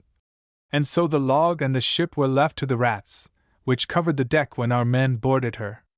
And well I remember the last act of that tragedy, for a ship has really, as sailors feel, a personality, almost a life and soul of her own, and as long as her timbers hold together, all is not over. You can hardly call her a corpse, though the human beings who inhabited her, and were her soul, may have fled into the far eternities. And so we felt that night, as we came down along the woodland road, with the northwest wind hurling dead branches and showers of crisp oak leaves about our heads, till suddenly, as we staggered out of the wood, we came upon such a picture as it would have baffled Correggio, or Rembrandt himself, to imitate. Under a wall was a long tent of sails and spars, filled with preventive men, fishermen, Lloyd's underwriters, lying about in every variety of strange attitude and costume, while candles, stuck in bayonet handles in the wall, poured out a wild glare over shaggy faces and glittering weapons, and piles of timber, and rusty iron cable, that glowed red-hot in the light, and then streamed up the glen towards us through the salt misty air in long fans of light, sending fiery bars over the brown, transparent oak foliage and the sad beds of withered autumn flowers, and glorifying the wild flakes of foam, as they rushed across the light stream, into troops of tiny silver angels, that vanished into the night and hid themselves among the woods from the fierce spirit of the storm. And then, just where the glare of the lights and watch-fires was most brilliant, there too the black shadows of the cliff had placed the point of intensest darkness, lightening gradually upwards right and left, between the two great jaws of the glen, into a chaos of grey mist, where the eye could discern no form of sea or cloud, but a perpetual shifting and quivering as if the whole atmosphere was writhing with agony in the clutches of the wind. The ship was breaking up, and we sat by her like hopeless physicians by a deathbed side, to watch the last struggle, and the effects of the deceased. I recollect our literally warping ourselves down to the beach, holding on by rocks and posts. There was a sad and awestruck silence, even upon the gentleman from Lloyd's with the pen behind his ear. A sudden turn of the clouds let in a wild gleam of moonshine upon the white leaping heads of the breakers, and on the pyramid of the Blackchurch Rock, which stands in summer in such calm grandeur gazing down on the smiling bay, with the white sand of Braunton and the red cliffs of Portledge shining through its two vast arches, and against a slab of rock on the right, for years afterwards discolored with her paint, lay the ship, rising slowly on every surge, to drop again with a piteous crash. As the wave fell back from the cliff, and dragged the roaring pebbles back with it under the coming wall of foam. You have heard of ships at the last moment crying aloud like living things in agony? I heard it then, as the stumps of her masts rocked and reeled in her, and every plank and joint strained and screamed with the dreadful tension. A horrible image, a human being shrieking on the rack, rose up before me at those strange semi-human cries, and would not be put away, and I tried to turn, and yet my eyes were riveted on the black mass, which seemed vainly to implore the help of man against the stern ministers of the Omnipotent. Still she seemed to linger in the death struggle, and we turned at last away, when, lo! A wave, huger than all before it, rushed up the boulders towards us. We had just time to save ourselves. A dull, thunderous groan, as if a mountain had collapsed, rose above the roar of the tempest, and we all turned with an instinctive knowledge of what had happened, just in time to see the huge mass melt away into the boiling white, and vanish forevermore. And then the very raving of the wind seemed hushed with awe, the very breakers plunged more silently towards the shore, with something of a sullen compunction, and as we stood and strained our eyes into the gloom, one black plank after another crawled up out of the darkness upon the head of the coming surge, and threw itself at our feet like the corpse of a drowning man, too spent to struggle more. Charles Kingsley. A shipwreck. Then rose from sea to sky the wild farewell, then shrieked the timid, and stood still the brave, then some leaped overboard with dreadful yell, as eager to anticipate their grave, and the sea yawned around her like a hell, and down she sucked with her the whirling wave, like one who grapples with his enemy, and strives to strangle him before he die. And first one universal shriek there rushed, louder than the loud ocean, like a crash of echoing thunder, and then all was hushed, save the wild wind and the remorseless dash of billows, but at intervals there gushed, accompanied with a convulsive splash, a solitary shriek, the bubbling cry of some strong swimmer in his agony. Byron. The Happy Warrior. Who is the happy warrior?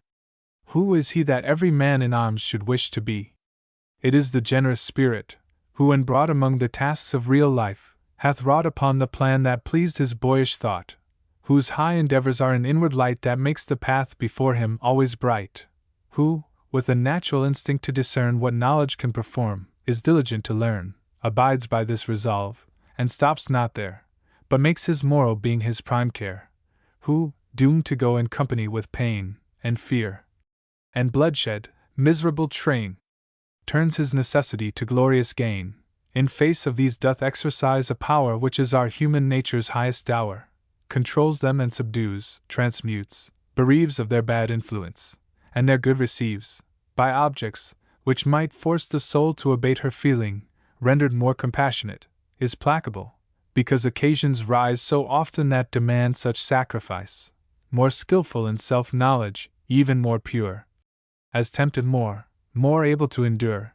as more exposed to suffering and distress, thence, also, more alive to tenderness. 'Tis he whose law is reason, who depends upon that law as on the best of friends, whence, in a state where men are tempted still to evil for a guard against worse ill, and what in quality or act is best doth seldom on a right foundation rest, he labors good on good to fix, and owes to virtue every triumph that he knows, who, if he rise to station of command, rises by open means, and there will stand on honorable terms, or else retire, and in himself possess his own desire, who comprehends his trust, and to the same keeps faithful with a singleness of aim, and therefore does not stoop, nor lie in wait for wealth, or honors, or for worldly state, whom they must follow, on whose head must fall, like showers of manna, if they come at all, whose powers shed round him in the common strife, or mild concerns of ordinary life, a constant influence, a peculiar grace, but who, if he be called upon to face some awful moment to which heaven has joined great issues, good or bad for human kind, is happy as a lover, and attired with sudden brightness, like a man inspired, and through the heat of conflict, keeps the law in calmness made, and sees what he foresaw, or if an unexpected call succeed, come when it will, is equal to the need, he who, though thus endued as with a sense and faculty for storm and turbulence, is yet a soul whose master bias leans to home-felt pleasures and to gentle scenes, sweet images, which, wheresoe'er he be, are at his heart, and such fidelity it is his darling passion to approve, more brave for this, that he hath much to love. 'Tis, finally, the man, who, lifted high, conspicuous object in a nation's eye, or left unthought of in obscurity, who, with a toward or untoward lot, prosperous or adverse, to his wish or not, plays, in the many games of life, that one where what he most doth value must be won, whom neither shape of danger can dismay, nor thought of tender happiness betray, who not content that former worth stand fast, looks forward, persevering to the last, from well to better daily self-surpassed, who, whether praise of him must walk the earth forever, and to noble deeds give birth, or he must fall, to sleep without his fame, and leave a dead and profitable name, finds comfort in himself and in his cause, and while the mortal mist is gathering, draws his breath in confidence of heaven's applause. This is the happy warrior. This is he that every man in arms should wish to be. Wordsworth notes, turns his necessity to glorious gain, turns the necessity which lies on him of fellowship with pain, and fear, and bloodshed, into glorious gain. More skillful in self-knowledge, even more pure, as tempted more. His self-knowledge and his purity are all the greater because of the temptations he has had to withstand. Whose law is reason equals whose every action is obedient to reason. In himself possess his own desire. According to Aristotle, virtuous activity is the highest reward the good man can attain. Virtue has no end beyond action, according to the modern proverb. Virtue is its own reward. More brave for this, that he hath much to love. Here also Wordsworth follows Aristotle in his description of the virtue of manliness. The good man, according to Aristotle, is most brave of all in encountering the awful moment of great issues, in that he has the most to lose by death. Not content that former worth stand fast. Not content to rest on the foundation of accomplished good and worthy deeds, solid though it be. Finds comfort in himself. Compare. In himself possess his own desire. The Black Prince. He was the first great English captain, who showed what English soldiers were, and what they could do against Frenchmen, and against all the world. He was the first English prince who showed what it was to be a true gentleman. He was the first, but he was not the last.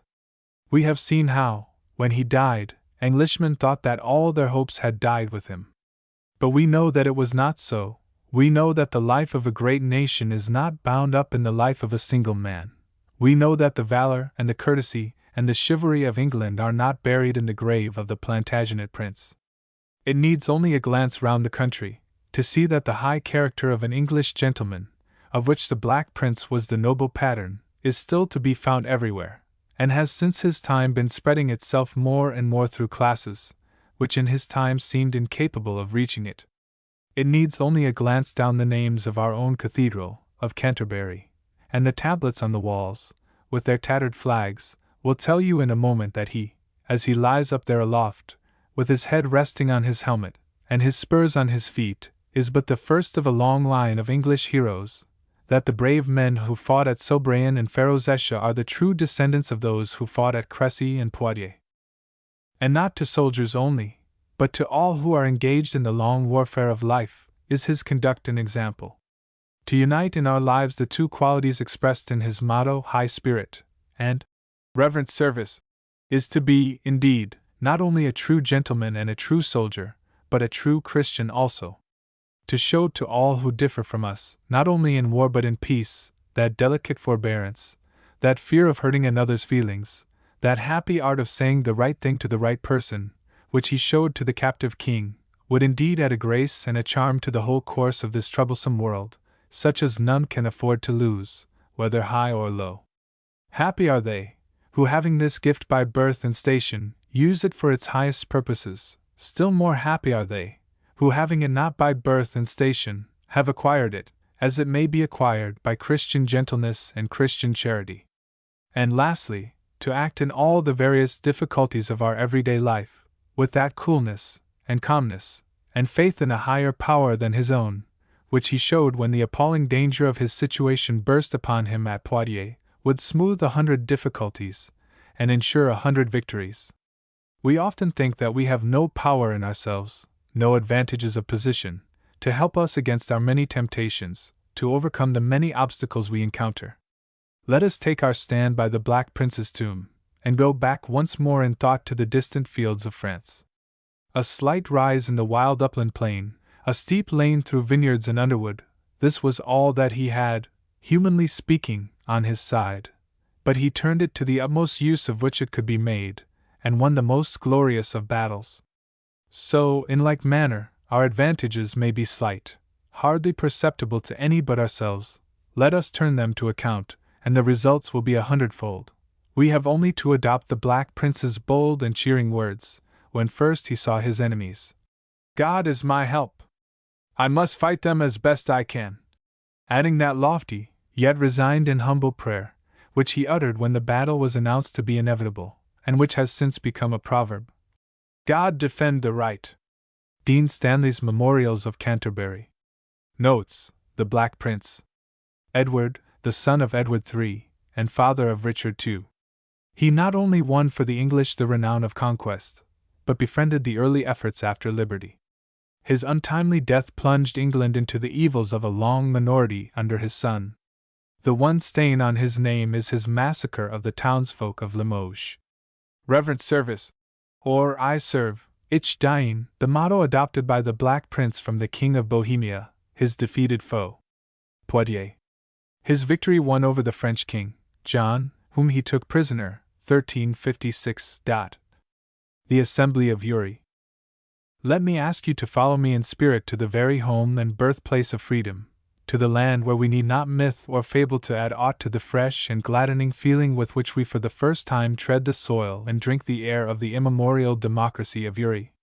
It is one of the opening days of May, it is the morning of Sunday, for men then deem that the better the day the better the deed. They deem that the Creator cannot be more truly honored than in using, in his fear and in his presence, the highest of the gifts which he has bestowed on man.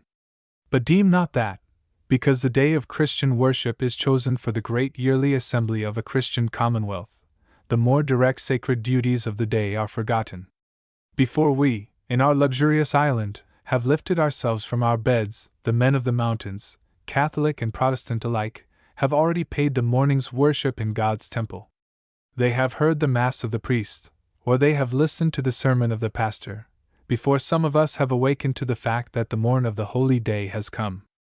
And when I saw men thronging the crowded church, or kneeling, for want of space within, on the bare ground beside the open door, and when I saw them marching thence to do the highest duties of men and citizens, I could hardly forbear thinking of the saying of Holy Writ, that, where the Spirit of the Lord is, there is liberty. From the marketplace of Altdorf, the little capital of the canton, the procession makes its way to the place of meeting at Baslingen. First marches the little army of the canton, an army whose weapons can never be used save to drive back an invader from their land. Over their heads floats the banner, the bull's head of Uri, the ensign which led men to victory on the fields of Sempak and Morgarten. And before them all, on the shoulders of men clad in a garb of ages past, are borne the famous horns, the spoils of the wild bull of ancient days, the very horns whose blast struck such dread into the fearless heart of Charles of Burgundy. Then, with their lictors before them, come the magistrates of the Commonwealth on horseback, the chief magistrate, the landman, with his sword by his side. The people follow the chiefs whom they have chosen to the place of meeting, a circle in a green meadow with a pine forest rising above their heads and a mighty spur of the mountain range facing them on the other side of the valley. The multitude of the freemen take their seats around the chief ruler of the Commonwealth, whose term of office comes that day to an end. The assembly opens. A short space is first given to prayer, silent prayer offered up by each man in the temple of God's own rearing. Then comes the business of the day. If changes in the law are demanded, they are then laid before the vote of the assembly, in which each citizen of full age has an equal vote and an equal right of speech. The yearly magistrates have now discharged all their duties. Their term of office is at an end. The trust which has been placed in their hands falls back into the hands of those by whom it was given, into the hands of the sovereign people. The chief of the Commonwealth, now such no longer, leaves his seat of office, and takes his place as a simple citizen in the ranks of his fellows. It rests with the free will of the assembly to call him back to his chair of office, or to set another there in his stead. Men who have neither looked into the history of the past, nor yet troubled themselves to learn what happens year by year in their own age, are fond of declaiming against the caprice and ingratitude of the people, and of telling us that under a democratic government neither men nor measures can remain for an hour unchanged. The witness alike of the present and of the past is an answer to baseless theories like these. The spirit which made democratic Athens year by year bestow her highest offices on the patrician Pericles and the reactionary Phocion still lives in the democracies of Switzerland. The ministers of kings, whether despotic or constitutional, may vainly envy the sure tenure of office which falls to the lot of those who are chosen to rule by the voice of the people. Alike in the whole confederation and in the single canton, re-election is the rule, the rejection of the outgoing magistrate is the rare exception. The landman of Uri, whom his countrymen have raised to the seat of honor, and who has done nothing to lose their confidence, need not fear that when he has gone to the place of meeting in the pomp of office, his place in the march homeward will be transferred to another against his will. E.A. Freeman. Notes: Uri, a Swiss canton which, early in the 14th century, united with Unterwalden and Schwytz to form the Swiss Confederation. Sempak, 1386, and Morgarten, 1315, both great victories won by the Swiss over the Austrians. Charles the Bold of Burgundy was defeated by the Swiss in 1476 at Morat. Pericles, a great orator and statesman, who, in the middle of the 5th century, B.C., guided the policy of Athens, and made her the center of literature, philosophy, and art. Phocion, an Athenian statesman of the 4th century B.C., who opposed Demosthenes in his efforts to resist Philip of Macedon. His reactionary policy was atoned for by the uprightness of his character. Liberty. 'Tis liberty alone that gives the flower of fleeting life its luster and perfume, and we are weeds without it. All constraint, except what wisdom lays on evil men, is evil, hurts the faculties, impedes their progress in the road of science, blinds the eyesight of discovery, and begets, in those that suffer it, a sordid mind bestial, a meager intellect, unfit to be the tenant of man's noble form. Thee therefore still, blameworthy as thou art, with all thy loss of empire, and though squeezed by public exigence, till annual food fails for the craving hunger of the state, thee I account still happy, and the chief among the nations, seeing thou art free, my native nook of earth. Thy clime is rude, replete with vapors, and disposes much all hearts to sadness, and none more than mine. Thine unadulterate manners are less soft and plausible than social life requires, and thou hast need of discipline and art, to give thee what politer France receives from nature's bounty, that humane address and sweetness, without which no pleasure is in converse, either starved by cold reserve, or flushed with fierce dispute, a senseless brawl. Yet being free, I love thee, for the sake of that one feature can be well content, discracked as thou hast been, poor as thou art, to seek no sublunary rest beside. But once enslaved, farewell. I could endure chains nowhere patiently, and chains at home, where I am free by birthright, not at all. Then what were left of roughness in the grain of British natures, wanting its excuse that it belongs to freemen, would disgust and shock me. I should then with double pain feel all the rigor of thy fickle clime, and if I must bewail the blessing lost, for which our Hampdens and our Sydneys bled, I would at least bewail it under skies milder, among a people less austere, in scenes which, having never known me free, would not reproach me with the loss I felt. Do I forebode impossible events, and tremble at vain dreams? Heaven grant I may! But the age of virtuous politics is past, and we are deep in that of cold pretense. Patriots are grown too shrewd to be sincere, and we too wise to trust them. He that takes deep in his soft credulity the stamp designed by loud declaimers on the part of liberty, themselves the slaves of lust, incurs derision for his easy faith, and lack of knowledge, and with cause enough, for when was public virtue to be found, where private was not? Can he love the whole, who loves no part? He be a nation's friend, who is in truth the friend of no man there. Can he be strenuous in his country's cause, who slights the charities, for whose dear sake that country, if at all, must be beloved? Cooper. Notes: Hampden, Sidney. See previous note on them. He that takes deep in his soft credulity, and c. i.e., he that credulously takes in the impression which demagogues, who claim to speak on behalf of liberty, intend that he should take. Delude. A violent torrent, displacing earth in its course. Strid. A yawning chasm between rocks. The Battle of Culloden, 1746, closed the Jacobite rebellion of 1745 by the defeat of the Highlanders, and with it the last hopes of the Stuart cause. The Duke of Cumberland was the leader of the Hanoverian army. My winter garden. No one is less inclined to depreciate that magnificent winter garden at the Crystal Palace, yet let me, if I choose, prefer my own. I argue that, in the first place, it is far larger. You may drive, I hear, through the grand one at Chatsworth for a quarter of a mile. You may ride through mine for 15 miles on end. I prefer, too, to any glass roof which Sir Joseph Paxton ever planned, that dome above my head some 3 miles high, of soft dappled grey and yellow cloud, through the vast lattice work whereof the blue sky peeps, and sheds down tender gleams on yellow bogs, and softly rounded heather knolls, and pale chalk ranges gleaming far away. But above all, I glory in my evergreens. What winter garden can compare for them with mine? True, I have but 4 kinds: Scotch fir, holly, furze, and the heath, and by way of relief to them, only browse of brown fern, sheets of yellow bog grass, and here and there a leafless birch, whose purple tresses are even more lovely to my eye than those fragrant green ones which she puts on in spring. Well, in painting as in music, what effects are more grand than those produced by the scientific combination, in endless new variety, of a few simple elements? Enough for me is the one purple birch, the bright hollies round its stem sparkling with scarlet beads, the furze patch, rich with its lacework of interwoven light and shade, tipped here and there with a golden bud, the deep soft heather carpet, which invites you to lie down and dream for hours, and behind all, the wall of red fir stems, and the dark fir roof with its jagged edges a mile long, against the soft grey sky. An ugly, straight-edged, monotonous fir plantation? Well, I like it, outside and inside.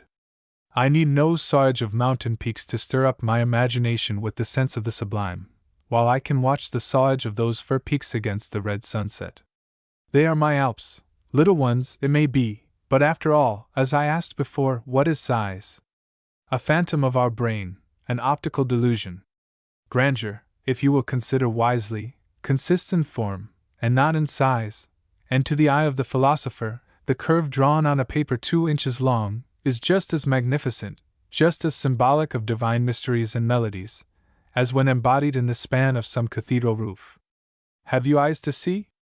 Then lie down on the grass, and look near enough to see something more of what is to be seen, and you will find tropic jungles in every square foot of turf, mountain cliffs and debacles at the mouth of every rabbit burrow, dark strids, tremendous cataracts, deep glooms and sudden glories, in every foot-broad rill which wanders through the turf.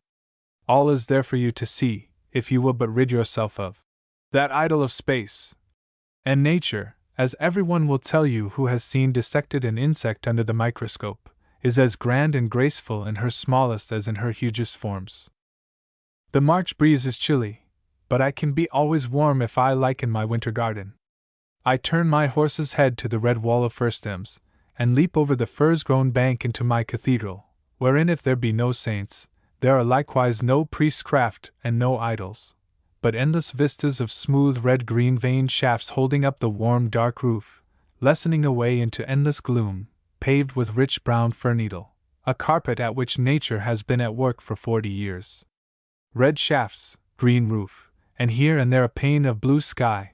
Either Owen Jones nor Wilmot can improve upon that ecclesiastical ornamentation, while for incense I have the fresh, healthy turpentine fragrance, far sweeter to my nostrils than the stifling narcotic odor which fills a Roman Catholic cathedral. There is not a breath of air within, but the breeze sighs over the roof above in a soft whisper. I shut my eyes and listen. Surely that is the murmur of the summer sea upon the summer sands in Devon far away.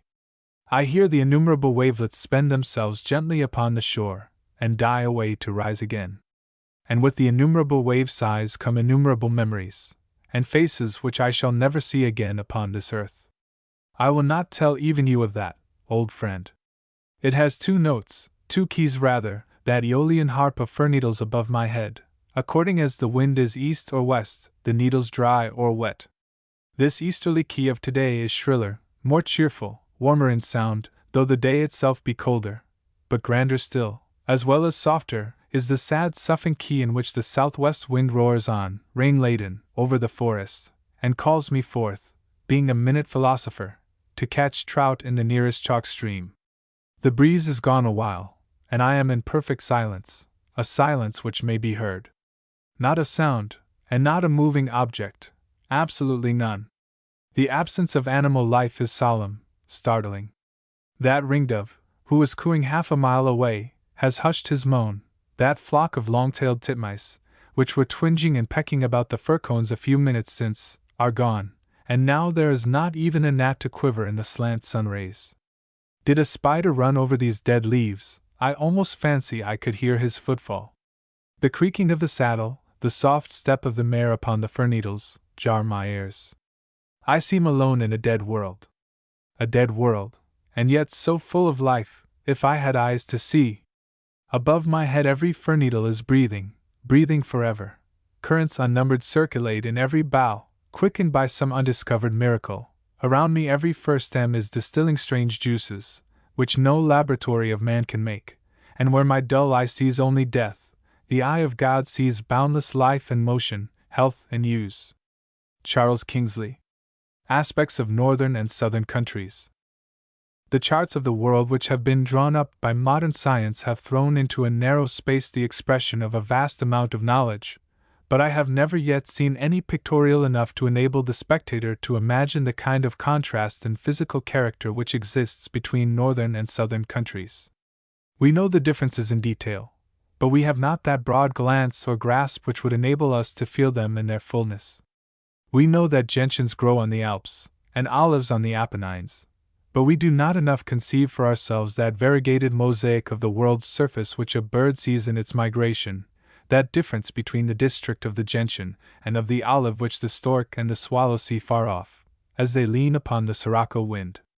Let us, for a moment, try to raise ourselves even above the level of their flight, and imagine the Mediterranean lying beneath us like an irregular lake, and all its ancient promontories sleeping in the sun, here and there an angry spot of thunder, a grey stain of storm, moving upon the burning field, and here and there a fixed wreath of white volcano smoke, surrounded by its circle of ashes. But for the most part a great peacefulness of light, Syria and Greece, Italy and Spain, laid like pieces of a golden pavement into the sea blue, chaste, as we stoop nearer to them, with bossy beaten work of mountain chains, and glowing softly with terrace gardens, and flowers heavy with frankincense, mixed among masses of laurel and orange, and plumy palm, that abate with their grey-green shadows the burning of the marble rocks, and of the ledges of the porphyry sloping under lucent sand. Then let us pass farther towards the north, until we see the orient colors change gradually into a vast belt of rainy green, where the pastures of Switzerland, and poplar valleys of France, and dark forests of the Danube and Carpathians stretch from the mouths of the Loire to those of the Volga, seen through clefts and grey swirls of rain cloud and flaky veils of the mist of the brooks, spreading low along the pasture lands, and then, farther north still, to see the earth heave into mighty masses of leaden rock and heath and moor, bordering with a broad waste of gloomy purple that belt of field and wood, and splintering into irregular and grisly islands amidst the northern seas beaten by storm, and chilled by ice drift, and tormented by furious pulses of contending tide, until the roots of the last forests fail from among the hill ravines, and the hunger of the north wind bites their peaks into barrenness, and, at last, the wall of ice, durable like iron, sets, death-like, its white teeth against us out of the polar twilight. And having once traversed in thought this gradation of the zone iris of the earth in all its material vastness, let us go down nearer to it, and watch the parallel change in the belt of animal life, the multitudes of swift and brilliant creatures that glance in the air and sea, or tread the sands of the southern zone, striped zebras and spotted leopards, glistening serpents, and birds arrayed in purple and scarlet. Let us contrast their delicacy and brilliancy of color, and swiftness of motion, with the frost's cramped strength, and shaggy covering, and dusky plumage of the northern tribes. Contrast the Arabian horse with the Shetland, the tiger and leopard with the wolf and bear, the antelope with the elk, the bird of paradise with the osprey, and then, submissively acknowledging the great laws by which the earth and all that it bears are ruled throughout their being, let us not condemn, but rejoice in the expression by man of his own rest in the statues of the lands that gave him birth. Let us watch him with reverence as he sets side by side the burning gems, and smooths with soft sculpture the jasper pillars that are to reflect a ceaseless sunshine, and rise into a cloudless sky, but not with less reverence let us stand by him, when, with rough strength and hurried stroke, he smites an uncouth animation out of the rocks which he has torn from among the moss of the moorland, and heaves into the darkened air the pile of iron buttress and rugged wall, instinct with work of an imagination as wild and wayward as the northern sea, creations of ungainly shape and rigid limb, but full of wolfish life, fierce as the winds that beat, and changeful as the clouds that shade them. John Ruskin. The Trossachs. The western waves of ebbing day rolled o'er the glen their level way. Each purple peak, each flinty spire, was bathed in floods of living fire. But not a setting beam could glow within the dark ravines below, where twined the path, in shadow hid, bound many a rocky pyramid, shooting abruptly from the dell its thunder-splintered pinnacle, bound many an insulated mass, the native bulwarks of the pass, huge as the tower which builders vain presumptuous piled on Shinar's plain. The rocky summits, split and rent, formed turret, dome, or battlement, or seemed fantastically set with cupola or minaret, wild crests as pagod ever decked, or mosque of eastern architect. Nor were these earth-born castles bare, nor lacked they many a banner fair, for, from their shivered brows displayed, far o'er the unfathomable glade, all twinkling with the dewdrop's sheen, the briar rose fell in streamers green, and creeping shrubs, of thousand dyes, waved in the west wind's summer sighs. Boon nature scattered, free and wild, each plant or flower, the mountain's child. Here eglantine embalmed the air, hawthorn and hazel mingled there, the primrose pale and violet flower, found in each cliff and narrow bower, foxglove and nightshade, side by side, emblems of punishment and pride, grouped their dark hues with every stain, the weather-beaten crags retain.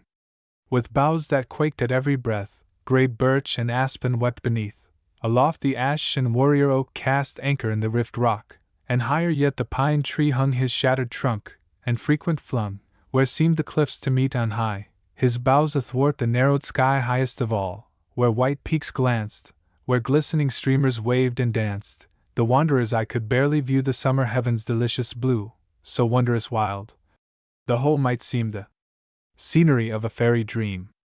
Onward, amid the copse gone peep a narrow inlet still and deep, affording scarce such breadth of brim, as served the wild duck's brood to swim, lost for a space, through thickets veering, but broader when again appearing, tall rocks and tufted knolls their face could on the dark blue mirror trace, and farther as the hunter strayed, still broader sweep its channels made. The shaggy mounds no longer stood, emerging from entangled wood, but wave-encircled seemed to float, like castle girdled with its moat, yet broader floods extending still, divide them from their parent hill, till each, retiring, claims to be an islet in an inland sea. And now, to issue from the glen, no pathway meets the wanderer's ken, unless he climb, with footing nice, a far projecting precipice. The broom's tough roots his ladder made, the hazel saplings lent their aid, and thus an airy point he won. Where, gleaming with the setting sun, one burnished sheet of living gold, Loch Katrine lay beneath him rolled, and all her length far winding lay, with promontory, creek, and bay, and islands that, empurpled bright, floated amid the livelier light, and mountains, that like giants stand, to sentinel enchanted land. High on the south, huge Benvenue down to the lake in masses through crags, knolls, and mounds confusedly hurled, the fragments of an earlier world. A wildering forest feathered o'er his ruined sides and summit hoar. While on the north, through middle air, Benin heaved high his forehead bare. Scott. Lochiel's warning. Seer. Lochiel. Lochiel. Beware of the day when the lowlands shall meet thee in battle array. For a field of the dead rushes red on my sight, and the clans of Culloden are scattered in fight. They rally, they bleed, for their kingdom and crown. What to the riders that trample them down? Proud Cumberland prances, insulting the slain, and their hoof-beaten bosoms are trod to the plain. But hark! Through the fast flashing lightning of war, what steed to the desert flies frantic and far? 'Tis thine, O Glenalyn, whose bride shall await, like a love-lighted watch-fire, all night at the gate. A steed comes at morning, no rider is there, but its bridle is red with the sign of despair. Weep, Albin, to death and captivity led. O weep, but thy tears cannot number the dead, for a merciless sword on Culloden shall wave, Culloden, that reeks with the blood of the brave. Lochiel. Go preach to the coward, thou death-telling seer. Or if gory Culloden so dreadful appear, draw, dotard, around thy old wavering sight this mantle, to cover the phantoms of fright. Seer. Ha! Laugh'st thou, Lochiel, my vision to scorn? Proud bird of the mountain, thy plume shall be torn. Say, rushed the bold eagle exultingly forth from his home, in the dark rolling clouds of the north. Lo! The death shot of foemen outspeeding, he rode companionless, bearing destruction abroad, but down let him stoop from his havoc on high. Ah! Home let him speed, for the spoiler is nigh. Why flames the far summit? Why shoot to the blast those embers, like stars from the firmament cast? 'Tis the fire shower of ruin, all dreadfully driven from his eyrie that beacons the darkness of heaven. O, crested Lochiel, the peerless in might, whose banners arise on the battlement's height, heaven's fire is around thee, to blast and to burn. Return to thy dwelling. All lonely return. For the blackness of ashes shall mark where it stood, and a wild mother scream o'er her famishing brood. Lochiel. False wizard, avaunt! I have marshalled my clan, their swords are 1,000, their bosoms are one. They are true to the last of their blood and their breath, and like reapers descend to the harvest of death. Then welcome be Cumberland's steed to the shock. Let him dash his proud foam like a wave on the rock. But we to his kindred, and we to his cause, when Albin her claymore indignantly draws, when her bonnet chieftains to victory crowd, Clan Ranald the dauntless, and Moray the proud, all plaid and plumed in their tartan array. Seer. Lochiel. Lochiel. Beware of the day! For, dark and despairing, my sight I may seal, but man cannot cover what God would reveal. 'Tis the sunset of life gives me mystical lore, and coming events cast their shadows before. I tell thee, Culloden's dread echoes shall ring, with the bloodhounds that bark for thy fugitive king. Lo! Anointed by heaven with the vials of wrath, behold, where he flies on his desolate path. Now in darkness and billows he sweeps from my sight. Rise! Rise! Ye wild tempests, and cover his flight. 'Tis finished. Their thunders are hushed on the moors. Culloden is lost, and my country deplores. But where is the iron-bound prisoner? Where? For the red eye of battle is shut in despair. Say, mounts he the ocean wave, banished, forlorn, like a limb from his country cast bleeding and torn? Ah, no! For a darker departure is near, the war drum is muffled, and black is the bier, his death bell is tolling. Oh, mercy! Dispel yon sight that it freezes my spirit to tell. Life flutters convulsed in his quivering limbs, and his blood-streaming nostril in agony swims. Accursed be the faggots that blaze at his feet, where his heart shall be thrown, ere it ceases to beat, with the smoke of its ashes to poison the gale. Lochiel. Down, soothless insulter! I trust not the tale, for never shall Alban a destiny meet so black with dishonour, so foul with retreat.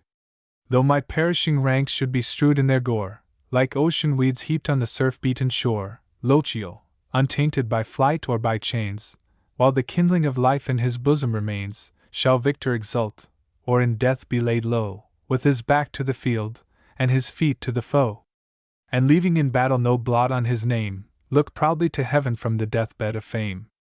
Campbell. Note: Life flutters convulsed and see. Describes the barbarous death which awaited the traitor according to the Statute Book of England, as it then stood. This was the penalty dealt to the rebels of 1745. Columbus in sight of land. For 3 days they stood in this direction, and the further they went the more frequent and encouraging were the signs of land. Flights of small birds of various colors, some of them such as sing in the fields, came flying about the ships, and then continued towards the southwest, and others were heard also flying by in the night. Tunny fish played about the smooth sea, and a heron, a pelican, and a duck were seen, all bound in the same direction. The herbage which floated by was fresh and green, as if recently from land, and the air, Columbus observes, was sweet and fragrant as April breezes in Seville. All these, however, were regarded by the crews as so many delusions beguiling them on to destruction, and when, on the evening of the 3rd day, they beheld the sun go down upon a shoreless horizon, they broke forth into turbulent clamor. They exclaimed against this obstinacy in tempting fate by continuing on into a boundless sea. They insisted upon turning home, and abandoning the voyage as hopeless. Columbus endeavored to pacify them by gentle words and promises of large rewards, but finding that they only increased in clamor, he assumed a decided tone. He told them it was useless to murmur. The expedition had been sent by the sovereigns to seek the Indies, and happen what might, he was determined to persevere, until, by the blessing of God, he should accomplish the enterprise. Columbus was now at open defiance with his crew, and his situation became desperate. Fortunately, the manifestations of the vicinity of land were such on the following day as no longer to admit a doubt. Beside a quantity of fresh weeds, such as grow in rivers, they saw a green fish of a kind which keeps about rocks, then a branch of thorn with berries on it, and recently separated from the tree, floated by them. Then they picked up a reed, a small board, and above all, a staff artificially carved. All gloom and mutiny now gave way to sanguine expectation, and throughout the day each one was eagerly on the watch, in hopes of being the first to discover the long-sought-for land. In the evening, when, according to invariable custom on board of the admiral's ship, the mariners had sung the vesper hymn to the Virgin, he made an impressive address to his crew. He pointed out the goodness of God in thus conducting them by soft and favoring breezes across a tranquil ocean, cheering their hopes continually with fresh signs, increasing as their fears augmented, and thus leading and guiding them to a promised land. He now reminded them of the orders he had given on leaving the Canaries, that, after sailing westward 700 leagues, they should not make sail after midnight. Present appearances authorized such a precaution. He thought it probable they would make land that very night. He ordered, therefore, a vigilant lookout to be kept from the forecastle, promising to whomsoever should make the discovery a doublet of velvet, in addition to the pension to be given by the sovereigns. The breeze had been fresh all day, with more sea than usual, and they had made great progress. At sunset they had stood again to the west, and were ploughing the waves at a rapid rate, the Pinta keeping the lead from her superior sailing. The greatest animation prevailed throughout the ships, not an eye was closed that night. As the evening darkened, Columbus took his station on the top of the castle or cabin on the high poop of his vessel, ranging his eye along the dusky horizon, and maintaining an intense and unremitting watch. About 10 o'clock he thought he beheld a light glimmering at a great distance. Fearing his eager hopes might deceive him, he called to Pedro Gutierrez, gentleman of the king's bedchamber, and inquired whether he saw such a light. The latter replied in the affirmative. Doubtful whether it might not be some delusion of the fancy, Columbus called Rodrigo Sanchez of Segovia, and made the same inquiry. By the time the latter had ascended the round house, the light had disappeared. They saw it once or twice afterwards in sudden and passing gleams, as if it were a torch in the bark of a fisherman, rising and sinking with the waves, or in the hand of some person on shore, borne up and down as he walked from house to house. So transient and uncertain were these gleams, that few attached any importance to them. Columbus, however, considered them as certain signs of land, and moreover, that the land was inhabited. They continued their course until 2 in the morning, when a gun from the Pinta gave the joyful signal of land. It was first descried by a mariner named Rodrigo de Triana, but the reward was afterwards adjudged to the admiral, for having previously perceived the light. The land was now clearly seen about 2 leagues distant, whereupon they took in sail, and lay to, waiting impatiently for the dawn. The thoughts and feelings of Columbus in this little space of time must have been tumultuous and intense. At length, in spite of every difficulty and danger, he had accomplished his object. The great mystery of the ocean was revealed. His theory, which had been the scoff of sages, was triumphantly established. He had secured to himself a glory durable as the world itself. It is difficult to conceive the feelings of such a man, at such a moment, or the conjectures which must have thronged upon his mind, as to the land before him, covered with darkness. That it was fruitful was evident from the vegetables which floated from its shores. He thought, too, that he perceived the fragrance of aromatic groves. The moving light he had beheld proved it the residence of man. But what were its inhabitants? Were they like those of the other parts of the globe, or were they some strange and monstrous race, such as the imagination was prone in those times to give to all remote and unknown regions? Had he come upon some wild island far in the Indian Sea, or was this the famed Cipango itself, the object of his golden fancies? 1,000 speculations of the kind must have swarmed upon him, as, with his anxious crews, he waited for the night to pass away, wondering whether the morning light would reveal a savage wilderness, or dawn upon spicy groves, and glittering fanes, and gilded cities, and all the splendor of Oriental civilization. It was on Friday morning, the 12th of October, that Columbus first beheld the New World. As the day dawned, he saw before him a level island, several leagues in extent, and covered with trees like a continual orchard.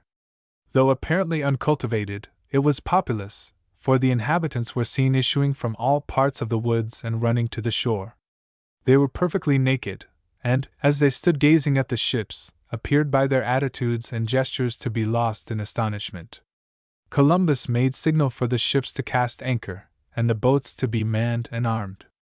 He entered his own boat, richly attired in scarlet, and holding the royal standard, whilst Martin Alonso Pinzon, and Vincent Yanez his brother, put off in company in their boats, each with a banner of the Enterprise emblazoned with a green cross, having on either side the letters F and Y, the initials of the Castilian monarchs Fernando and Isabel, surmounted by crowns.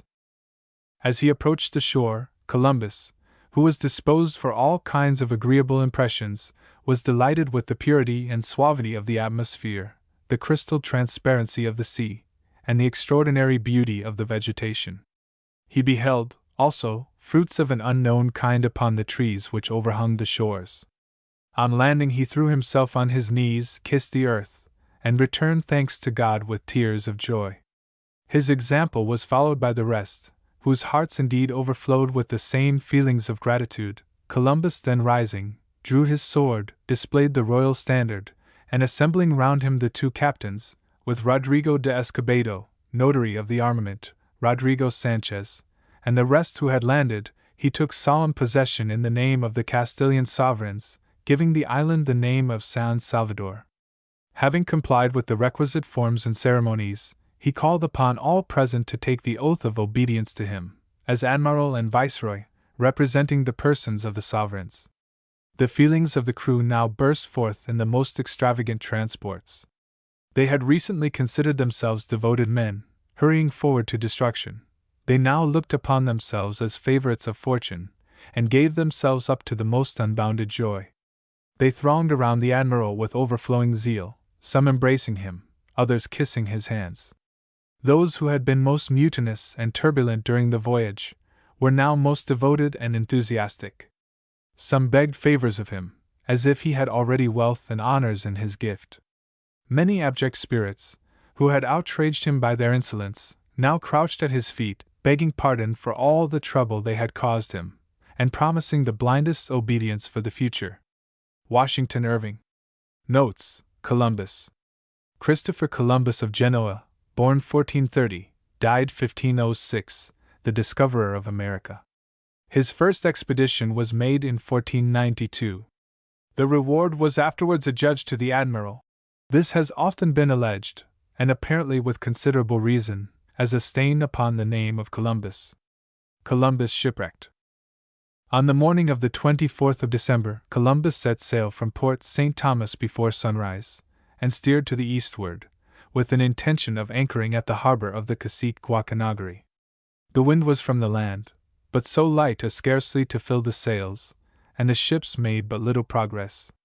At 11 o'clock at night, being Christmas Eve, they were within a league or a league and a half of the residence of the cacique, and Columbus, who had hitherto kept watch, finding the sea calm and smooth, and the ship almost motionless, retired to rest, not having slept the preceding night.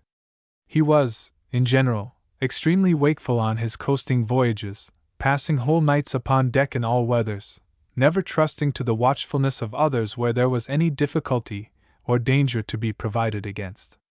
In the present instance he felt perfectly secure, not merely on account of profound calm, but because the boats on the preceding day, in their visit to the cacique, had reconnoitered the coast, and had reported that there were neither rocks nor shoals in their course. No sooner had he retired, than the steersman gave the helm in charge to one of the shipboys, and went to sleep. This was in direct violation of an invariable order of the admiral, that the helm should never be entrusted to the boys. The rest of the mariners who had the watch took like advantage of the absence of Columbus, and in a little while the whole crew was buried in sleep. In the meantime the treacherous currents, which run swiftly along this coast, carried the vessel quietly, but with force, upon a sandbank. The heedless boy had not noticed the breakers, although they made a roaring that might have been heard a league. No sooner, however, did he feel the rudder strike, and hear the tumult of the rushing sea, than he began to cry for aid. Columbus, whose careful thoughts never permitted him to sleep profoundly, was the first on deck. The master of the ship, whose duty it was to have been on watch, next made his appearance, followed by others of the crew, half awake. The admiral ordered them to take the boat, and carry out an anchor astern, to warp the vessel off. The master and the sailors sprang into the boat, but, confused as men are apt to be when suddenly awakened by an alarm, instead of obeying the commands of Columbus, they rowed off to the other caravel, about half a league to windward. In the meantime the master had reached the caravel, and made known the perilous state in which he had left the vessel. He was reproached with his pusillanimous desertion. The commander of the caravel manned his boat and hastened to the relief of the admiral, followed by the recreant master, covered with shame and confusion. It was too late to save the ship, the current having set her more upon the bank. The admiral, seeing that his boat had deserted him, that the ship had swung across the stream, and that the water was continually gaining upon her, ordered the mast to be cut away, in the hope of lightening her sufficiently to float her off. Every effort was in vain. The keel was firmly bedded in the sand, the shock had opened several seams, while the swell of the breakers, striking her broadside, left her each moment more and more aground, until she fell over on one side. Fortunately the weather continued calm, otherwise the ship must have gone to pieces, and the whole crew might have perished amidst the currents and breakers. The admiral and her men took refuge on board the caravel. Diego de Arana, chief judge of the armament, and Pedro Gutierrez, the king's butler, were immediately sent on shore as envoys to the cacique Guacanagari, to inform him of the intended visit of the admiral, and of his disastrous shipwreck. In the meantime, as a light wind had sprung up from shore, and the admiral was ignorant of his situation, and of the rocks and banks that might be lurking around him, he lay to until daylight. The habitation of the cacique was about a league and a half from the wreck. When he heard of the misfortune of his guests, he manifested the utmost affliction, and even shed tears. He immediately sent all his people, with all the canoes, large and small, that could be mustered, and so active were they in their assistance, that in a little while the vessel was unloaded. The cacique himself, and his brothers and relatives, rendered all the aid in their power, both on sea and land, keeping vigilant guard that everything should be conducted with order, and the property secured from injury or theft. From time to time, he sent some one of his family, or some principal person of his attendants, to console and cheer the admiral, assuring him that everything he possessed should be at his disposal. Never, in a civilized country, were the vaunted rights of hospitality more scrupulously observed than by this uncultivated savage. All the effects landed from the ships were deposited near his dwelling, and an armed guard surrounded them all night, until houses could be prepared in which to store them. There seemed, however, even among the common people, no disposition to take advantage of the misfortune of the stranger. Although they beheld what must in their eyes have been inestimable treasures cast, as it were, upon their shores, and open to depredation, yet there was not the least attempt to pilfer, nor, in transporting the effects from the ships, had they appropriated the most trifling article. On the contrary, a general sympathy was visible in their countenances and actions, and to have witnessed their concern, one would have supposed the misfortune to have happened to themselves. So loving, so tractable, so peaceable are these people, says Columbus in his journal, that I swear to your majesties, there is not in the world a better nation, nor a better land. They love their neighbors as themselves, and their discourse is ever sweet and gentle, and accompanied with a smile, and though it is true that they are naked, yet their manners are decorous and praiseworthy. Washington Irving. Note: Cacique. The chief of an Indian tribe. The word was adopted by the Spaniards from the language of the natives of San Domingo. Robbed in the desert. I departed from Cuma, accompanied by 2 shepherds, who were going towards Cibaidula. The road was very steep and rocky, and as my horse had hurt his feet much, he traveled slowly and with great difficulty, for in many places the ascent was so sharp, and the declivities so great, that if he had made one false step, he must inevitably have been dashed to pieces. The herds, being anxious to proceed, gave themselves little trouble about me or my horse, and kept walking on at a considerable distance. It was about 11 o'clock, as I stopped to drink a little water at a rivulet, my companions being near a quarter of a mile before me, that I heard some people calling to each other, and presently a loud screaming, as from a person in great distress. I immediately conjectured that a lion had taken one of the shepherds, and mounted my horse to have a better view of what had happened. The noise, however, ceased, and I rode slowly towards the place from whence I thought it proceeded, calling out, but without receiving any answer. In a little time, however, I perceived one of the shepherds lying among the long grass near the road, and though I could see no blood upon him, concluded he was dead. But when I came close to him, he whispered to me to stop, telling me that a party of armed men had seized upon his companion, and shot 2 arrows at himself as he was making his escape. I stopped to consider what course to take, and looking round, saw at a little distance a man sitting upon the stump of a tree. I distinguished also the heads of 6 or 7 more, sitting among the grass, with muskets in their hands. I had now no hopes of escaping, and therefore determined to ride forward towards them. As I approached them, I was in hopes they were elephant hunters, and by way of opening the conversation, inquired if they had shot anything. But without returning an answer, one of them ordered me to dismount, and then, as if recollecting himself, waved with his hand for me to proceed. I accordingly rode past, and had with some difficulty crossed a deep rivulet, when I heard somebody holloa, and looking back, saw those I took for elephant hunters now running after me, and calling out to me to turn back. I stopped until they were all come up, when they informed me that the king of the Fullahs had sent them on purpose to bring me, my horse, and everything that belonged to me, to Philadu, and that therefore I must turn back, and go along with them. Without hesitating a moment, I turned round and followed them, and we traveled together near a quarter of a mile without exchanging a word.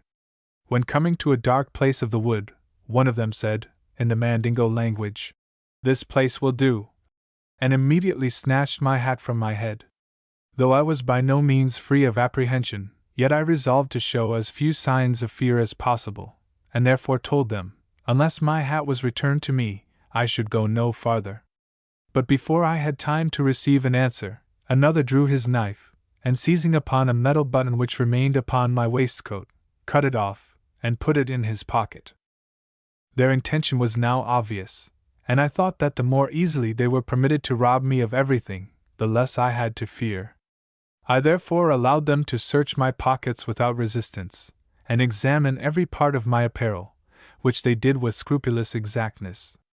But observing that I had one waistcoat under another, they insisted that I should cast them both off, and at last, to make sure work, stripped me quite naked.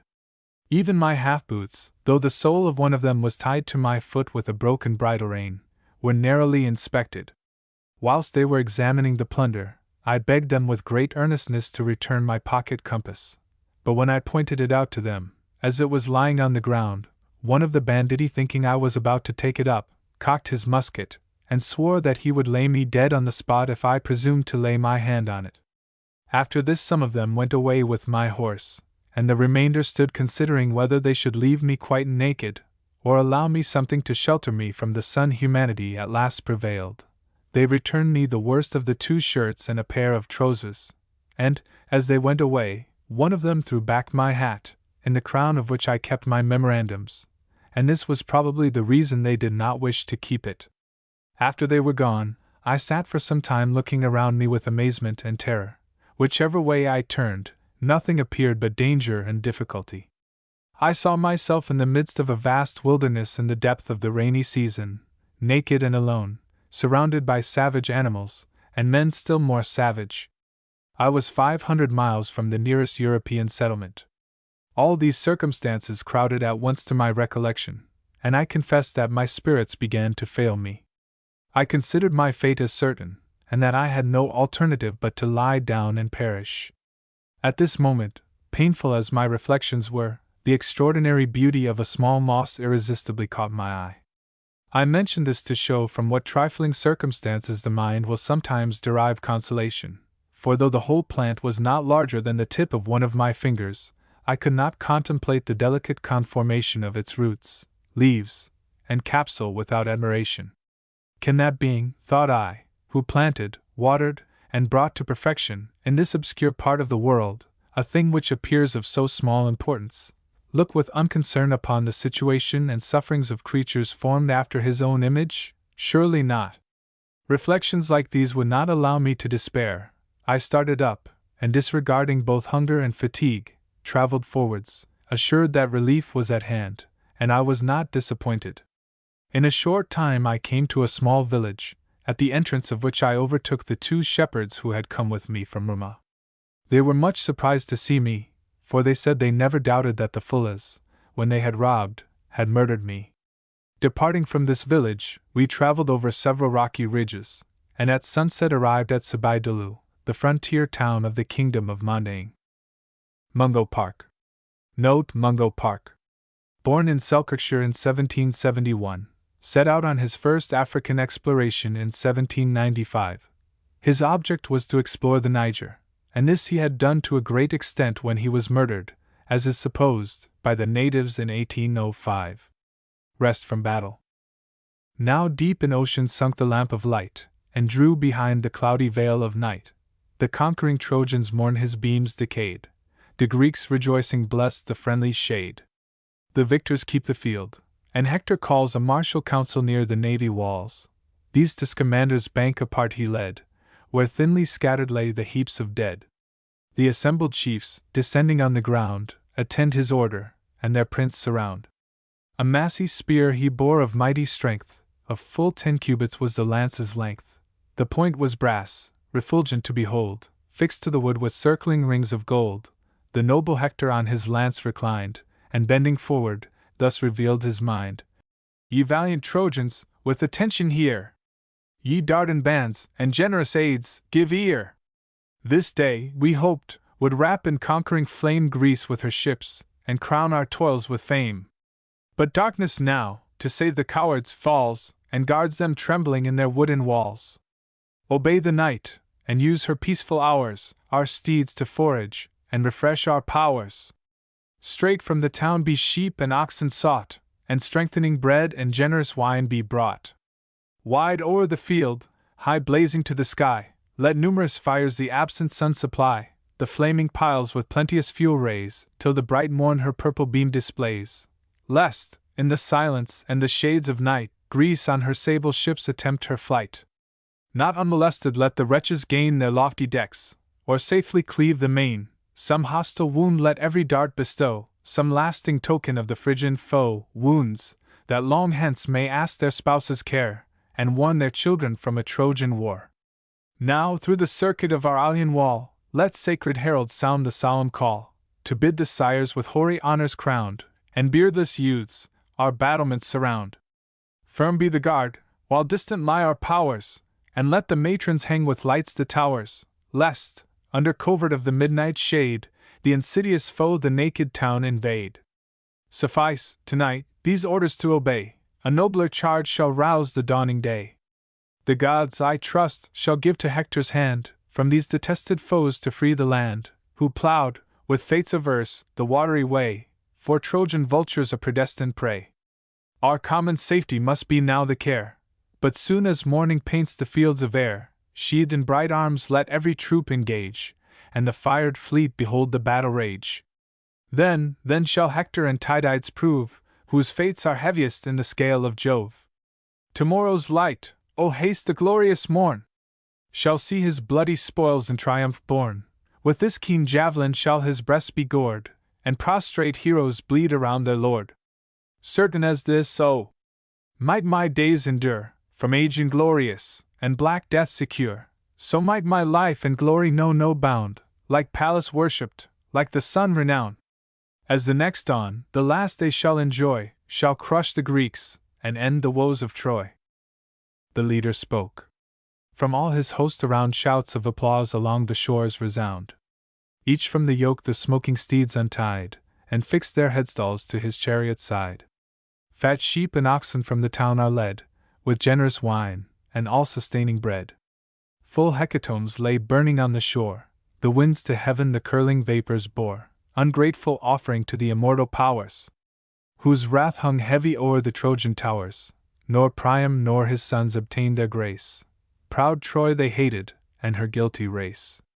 The troops exulting sat in order round, and beaming fires illumined all the ground. As when the moon, refulgent lamp of night, o'er heaven's clear azure spreads her sacred light, when not a breath disturbs the deep serene, and not a cloud o'ercasts the solemn scene. Around her throne the vivid planets roll, and stars unnumbered gild the glowing pole. O'er the dark trees a yellow verdure shed, and tip with silver every mountain's head. Then shine the valleys, the rocks in prospect rise, a flood of glory bursts from all the skies. The conscious swains, rejoicing in the sight, eye the blue vault, and bless the useful light.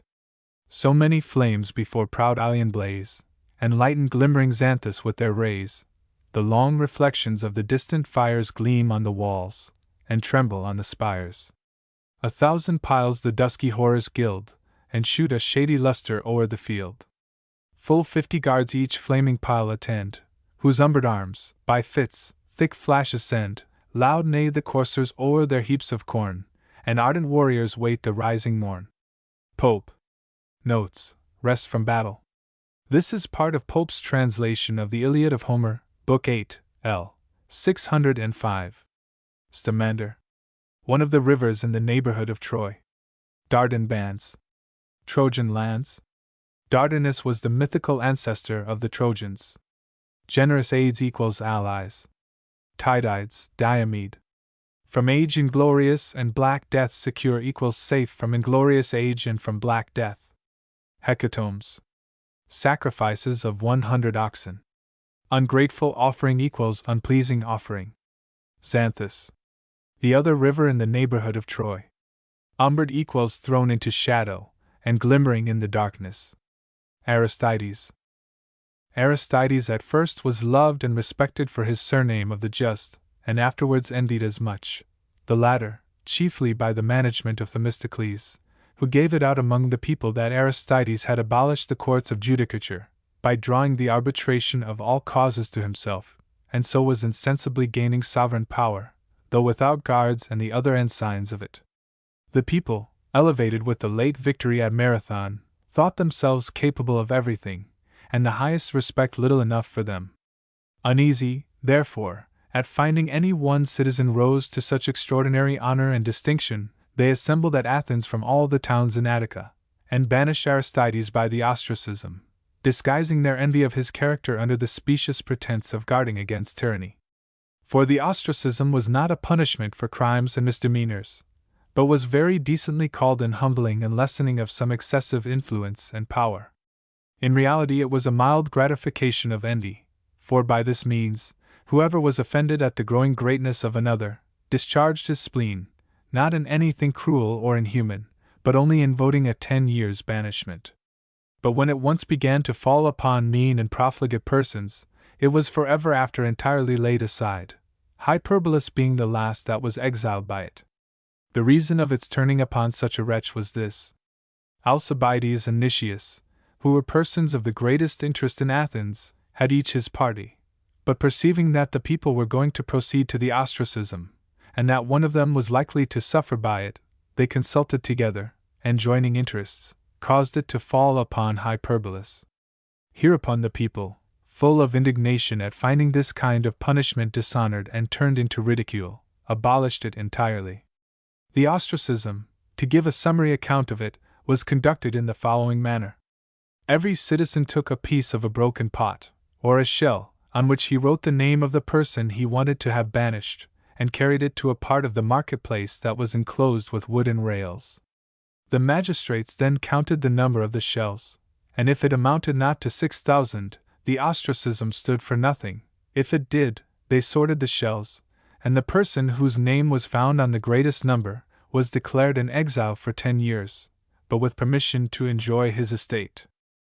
At the time that Aristides was banished, when the people were inscribing the names on the shells, it is reported that an illiterate burgher came to Aristides, whom he took for some ordinary person, and giving him his shell, desired him to write Aristides upon it. The good man, surprised at the adventure, asked him whether Aristides had ever injured him? No, said he, nor do I even know him, but it vexes me to hear him everywhere called the just. Aristides made no answer, but took the shell, and having written his own name upon it, returned it to the man. When he quitted Athens, he lifted up his hands towards heaven, and agreeably to his character, made a prayer, very different from that of Achilles, namely, that the people of Athens might never see the day which should force them to remember Aristides. Plutarch's Lives. Notes: Aristides, a prominent citizen of Athens, about the year 490 BC, opposed to the more advanced policy of Themistocles, who wished to make the city rely entirely upon her naval power. He was ostracized in 489, but afterwards restored. Marathon. The victory gained over the Persian invaders, 490 BC. The Venerable Bede. Beda, the Venerable Bede as later times styled him, was born about 10 years after the Synod of Whitby, beneath the shade of a great abbey which Benedict Biscop was rearing by the mouth of the Wear. His youth was trained and his long tranquil life was wholly spent in an offshoot of Benedict's house which was founded by his scholar Ceolfrid. Beda never stirred from Jarrow. I spent my whole life in the same monastery, he says, and while attentive to the rule of my order and the service of the Church, my constant pleasure lay in learning, or teaching, or writing. The words sketch for us a scholar's life, the more touching in its simplicity that it is the life of the first great English scholar. The quiet grandeur of a life consecrated to knowledge, the tranquil pleasure that lies in learning and teaching and writing, dawned for Englishmen in the story of Beda. While still young, he became teacher, and 600 monks, besides strangers that flocked thither for instruction, formed his school of Jarrow. It is hard to imagine how, among the toils of the schoolmaster and the duties of the monk, Beda could have found time for the composition of the numerous works that made his name famous in the West. But materials for study had accumulated in Northumbria through the journeys of Wulfrith and Benedict Biscop, and Archbishop Egbert was forming the first English library at York.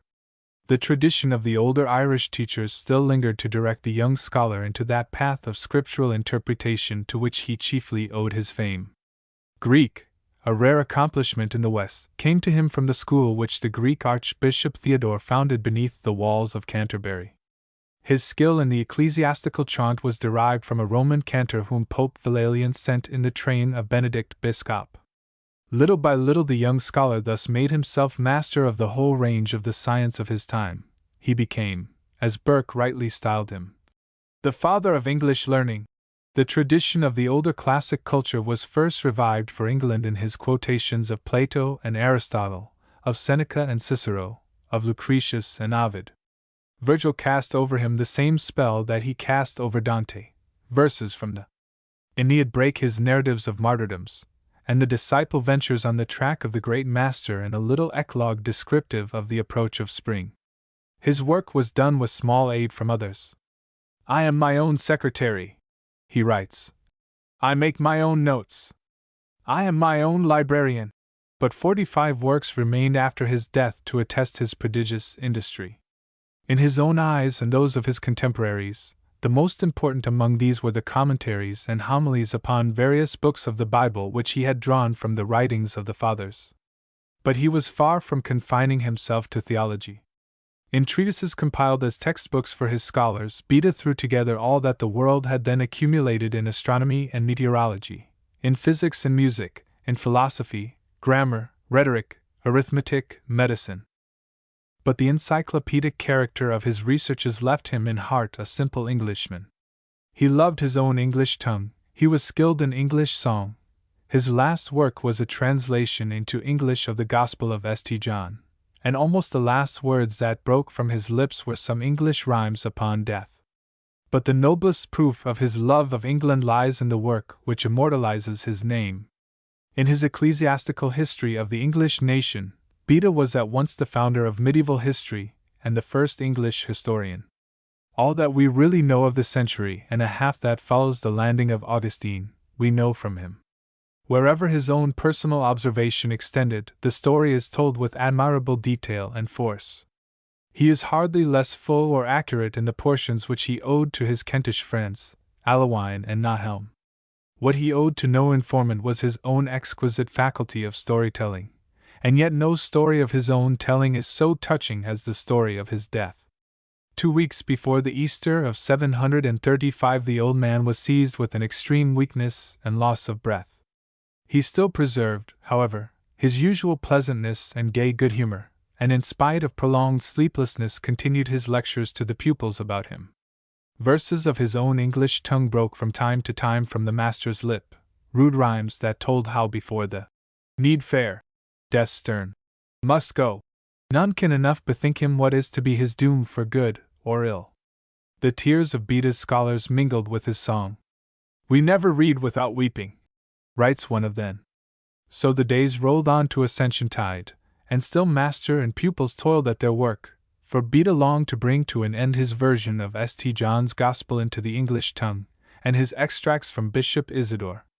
"I don't want my boys to read a lie," he answered those who would have had him rest, "or to work to no purpose, after I am gone."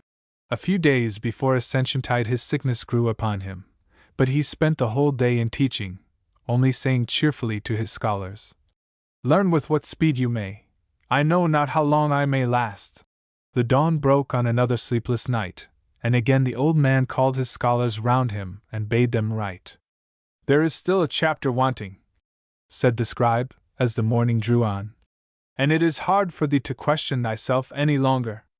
"It is easily done," said Beda. "Take thy pen and write quickly." Amid tears and farewells the day wore on to eventide. "There is yet one sentence unwritten, dear master," said the boy. "Write it quickly," bade the dying man. "It is finished now," said the little scribe at last. "You speak truth," said the master. "All is finished now." Placed upon the pavement, his head supported in his scholar's arms, his face turned to the spot where he was wont to pray, Beda chanted the solemn "Glory to God." As his voice reached the close of his song, he passed quietly away. J. R. Green. Note: Beda, the father of literature and learning in England, 656 to 735 A.D. The death of Anselm. Anselm's life was drawing to its close. The reenactment and confirmation by the authority of the great Whitsuntide Assembly of the canons of the Synod of London against clerical marriage, and a dispute with 2 of the northern bishops, his old friend Ralph Flambard, and the Archbishop-elect of York, who, apparently reckoning on Anselm's age and bad health, was scheming to evade the odious obligation of acknowledging the paramount claims of the See of Canterbury, were all that marked the last year of his life. A little more than a year before his own death, he had to bury his old and faithful friend, a friend first in the cloister of B, and then in the troubled days of his English primacy, the great builder, Gundulf, Bishop of Rochester. Anselm's last days shall be told in the words of one who had the best right to record the end of him whom he had loved so simply and so loyally, his attendant Emer. During these events of the last 2 years of his life, he wrote a treatise concerning the agreement of foreknowledge, predestination, and the grace of God, with free will, in which, contrary to his wont, he found difficulty in composition, for after his illness at Bury St. Edmunds, as long as he was spared to this life, he was weaker than before, so that, when he was moving from place to place, he was from that time carried in a litter, instead of riding on horseback. He was tried, also, by frequent and sharp sicknesses, so that we scarce dared promise him life. He, however, never left off his old way of living, but was always engaged in godly meditations, or holy exhortations, or other good work. In the 3rd year after King Henry had recalled him from his second banishment, every kind of food by which nature is sustained became loathsome to him.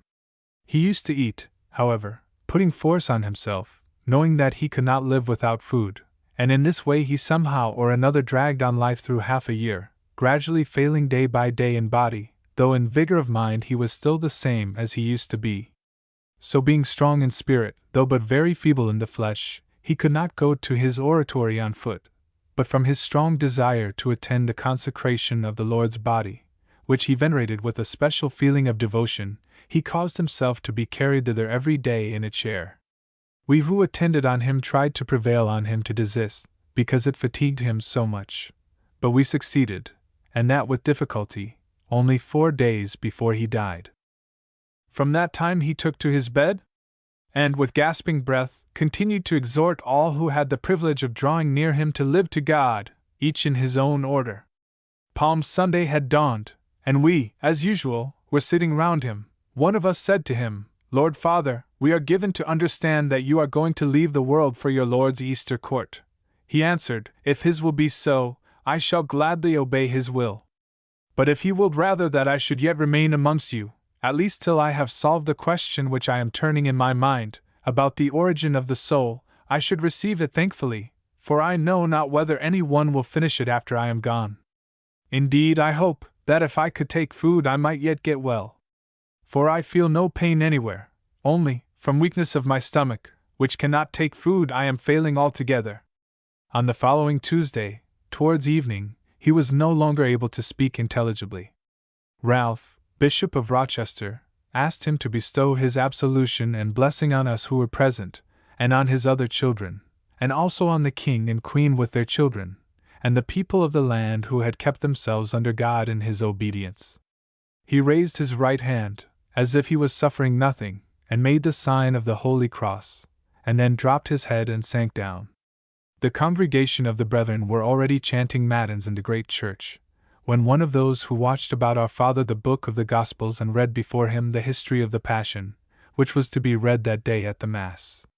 But when he came to our Lord's words, "Ye are they which have continued with me in my temptations, and I appoint unto you a kingdom, as my Father hath appointed unto me, that ye may eat and drink at my table," he began to draw his breath more slowly.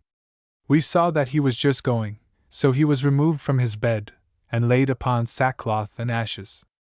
And thus, the whole family of his children being collected round him, he gave up his last breath into the hands of his Creator, and slept in peace. Dean Church. Note: Anselm, an Italian by birth, 1033 to 1109, was abbot of B, in Normandy, and afterwards Archbishop of Canterbury, in both succeeding his countryman Lanfranc.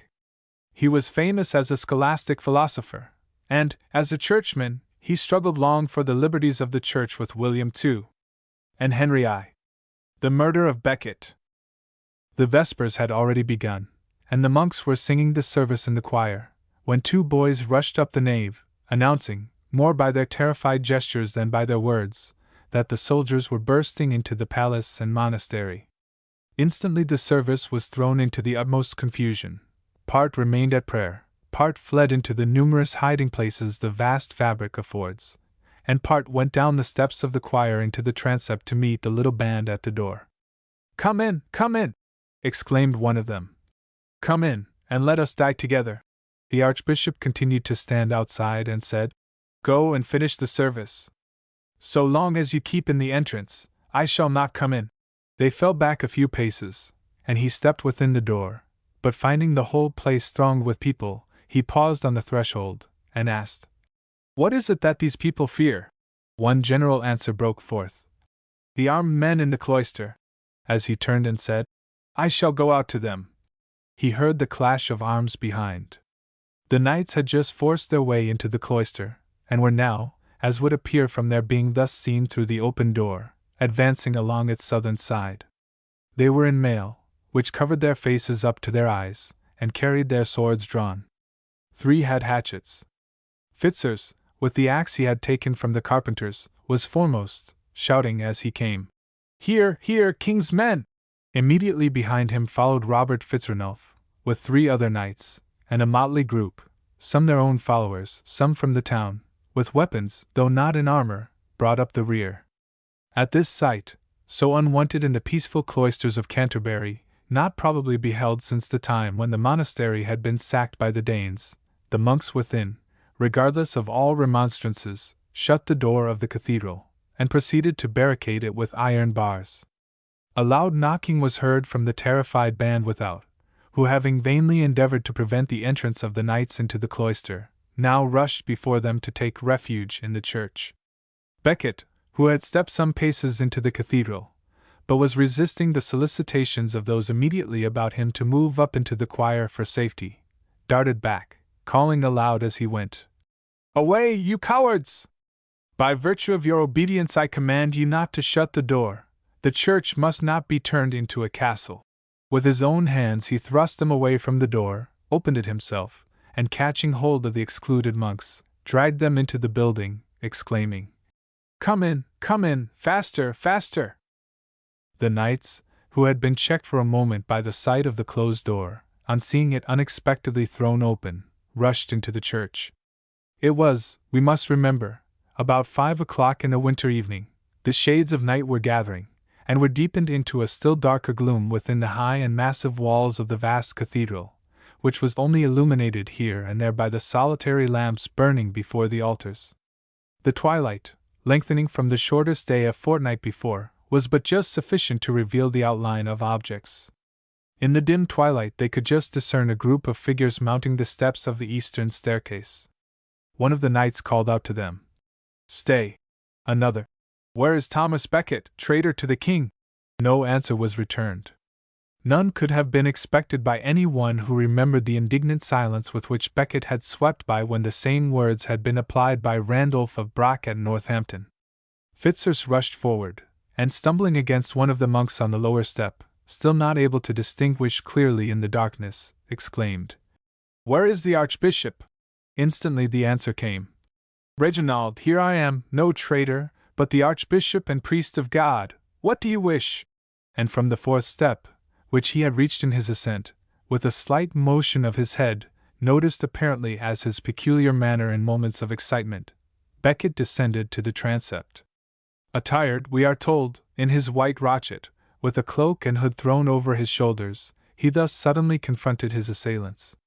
Fitzurse sprang back 2 or 3 paces, and Becket passing by him took up his station between the central pillar and the massive wall which still forms the southwest corner of what was then the chapel of St. Benedict. Here they gathered round him, with the cry, "Absolve the bishops whom you have excommunicated." "I cannot do other than I have done," he replied, and turning to Fitzurse he added, "Reginald, you have received many favors at my hands. Why do you come into my church armed?" Fitzurse planted the axe against his breast, and returned for answer, "You shall die. I will tear out your heart." Another, perhaps in kindness, struck him between the shoulders with the flat of his sword, exclaiming, "Fly, you are a dead man." "I am ready to die," replied the primate, "for God and the Church. But I warn you, I curse you in the name of God Almighty, if you do not let my men escape." The well-known horror which in that age was felt at an act of sacrilege, together with the sight of the crowds who were rushing in from the town through the nave, turned their efforts for the next few moments to carrying him out of the church. Fitzurse threw down the axe, and tried to drag him out by the collar of his long cloak, calling, "Come with us, you are our prisoner." "I will not fly, you detestable fellow," was Becket's reply, roused to his usual vehemence, and wrenching the cloak out of Fitzurse's grasp. The three knights struggled violently to put him on Tracy's shoulders. Becket set his back against a pillar, and resisted with all his might, whilst Grim, vehemently remonstrating, threw his arms around him to aid his efforts. In the scuffle, Becket fastened upon Tracy, shook him by his coat of mail, and exerting his great strength, flung him down on the pavement. It was hopeless to carry on the attempt to remove him. And in the final struggle which now began, Fitzurse, as before, took the lead. He approached with his drawn sword, and waving it over his head cried, "Strike, strike!" but merely dashed off his cap. Tracy sprang forward and struck a more decided blow. The blood from the first blow was trickling down his face in a thin streak. He wiped it with his arm, and when he saw the stain, he said, "Into thy hands, O Lord, I commend my spirit." At the third blow, he sank on his knees, his arms falling, but his hands still joined as if in prayer. With his face turned towards the altar of St. Benedict, he murmured in a low voice, "For the name of Jesus, and the defense of the Church, I am willing to die." Without moving hand or foot, he fell fiat on his face as he spoke, and with such dignity that his mantle, which extended from head to foot, was not disarranged. In this posture he received a tremendous blow, aimed with such violence that the scalp or crown of the head was severed from the skull, and the sword snapped in two on the marble pavement. Hugh of Horsia planted his foot on the neck of the corpse, thrust his sword into the ghastly wound, and scattered the brains over the pavement. "Let us go, he said in conclusion. "The traitor is dead, he will rise no more." Dean Stanley. Note: Thomas Becket, 1119 to 1170. Chancellor and afterwards Archbishop of Canterbury under Henry II, maintained a heroic, though perhaps ambitious and undesirable struggle with that king for the independence of the clergy, and ended his life by assassination at the hands of certain of Henry's servants. The death of Elizabeth. The triumph of her lieutenant, Mountjoy, flung its luster over the last days of Elizabeth, but no outer triumph could break the gloom which gathered round the dying queen.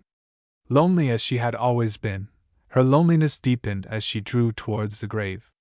The statesmen and warriors of her earlier days had dropped one by one from her council board, and their successors were watching her last moments, and intriguing for favor in the coming reign. The old splendor of her court waned and disappeared. Only officials remained about her. The other of the council and nobility estranged themselves by all occasions.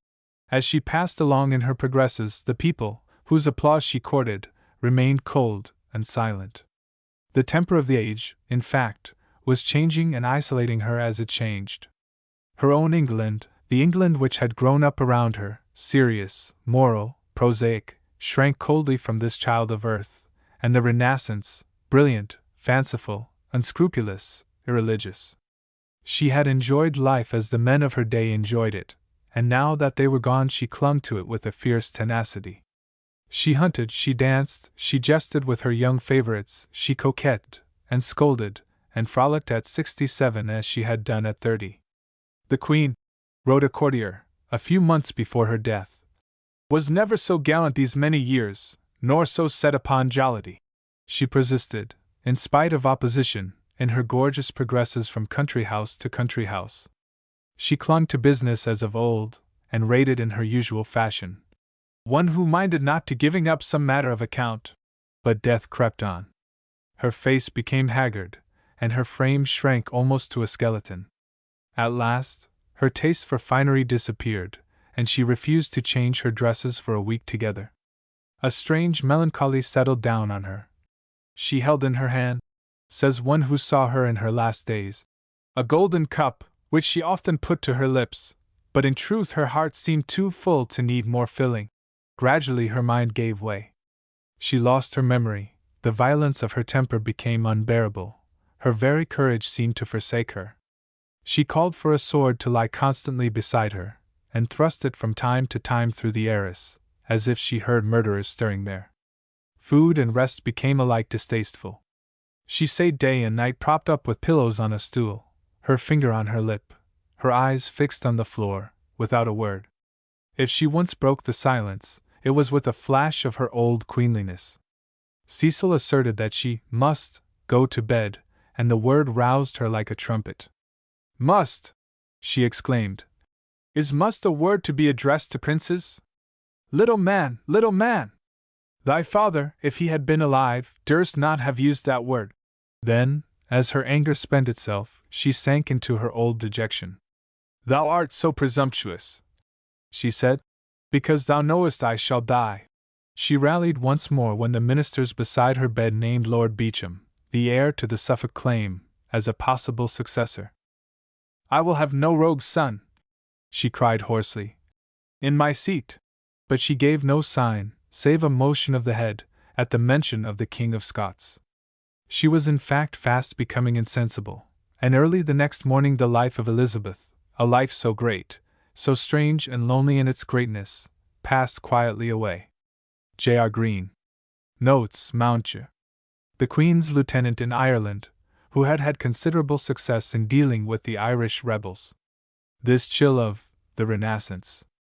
In her religion, as well as in her brilliancy and fancy, Elizabeth might fitly be called the child or product of the pagan Renaissance or new birth, as the return to the freedom of classic literature, so powerful in the England of her day, was called.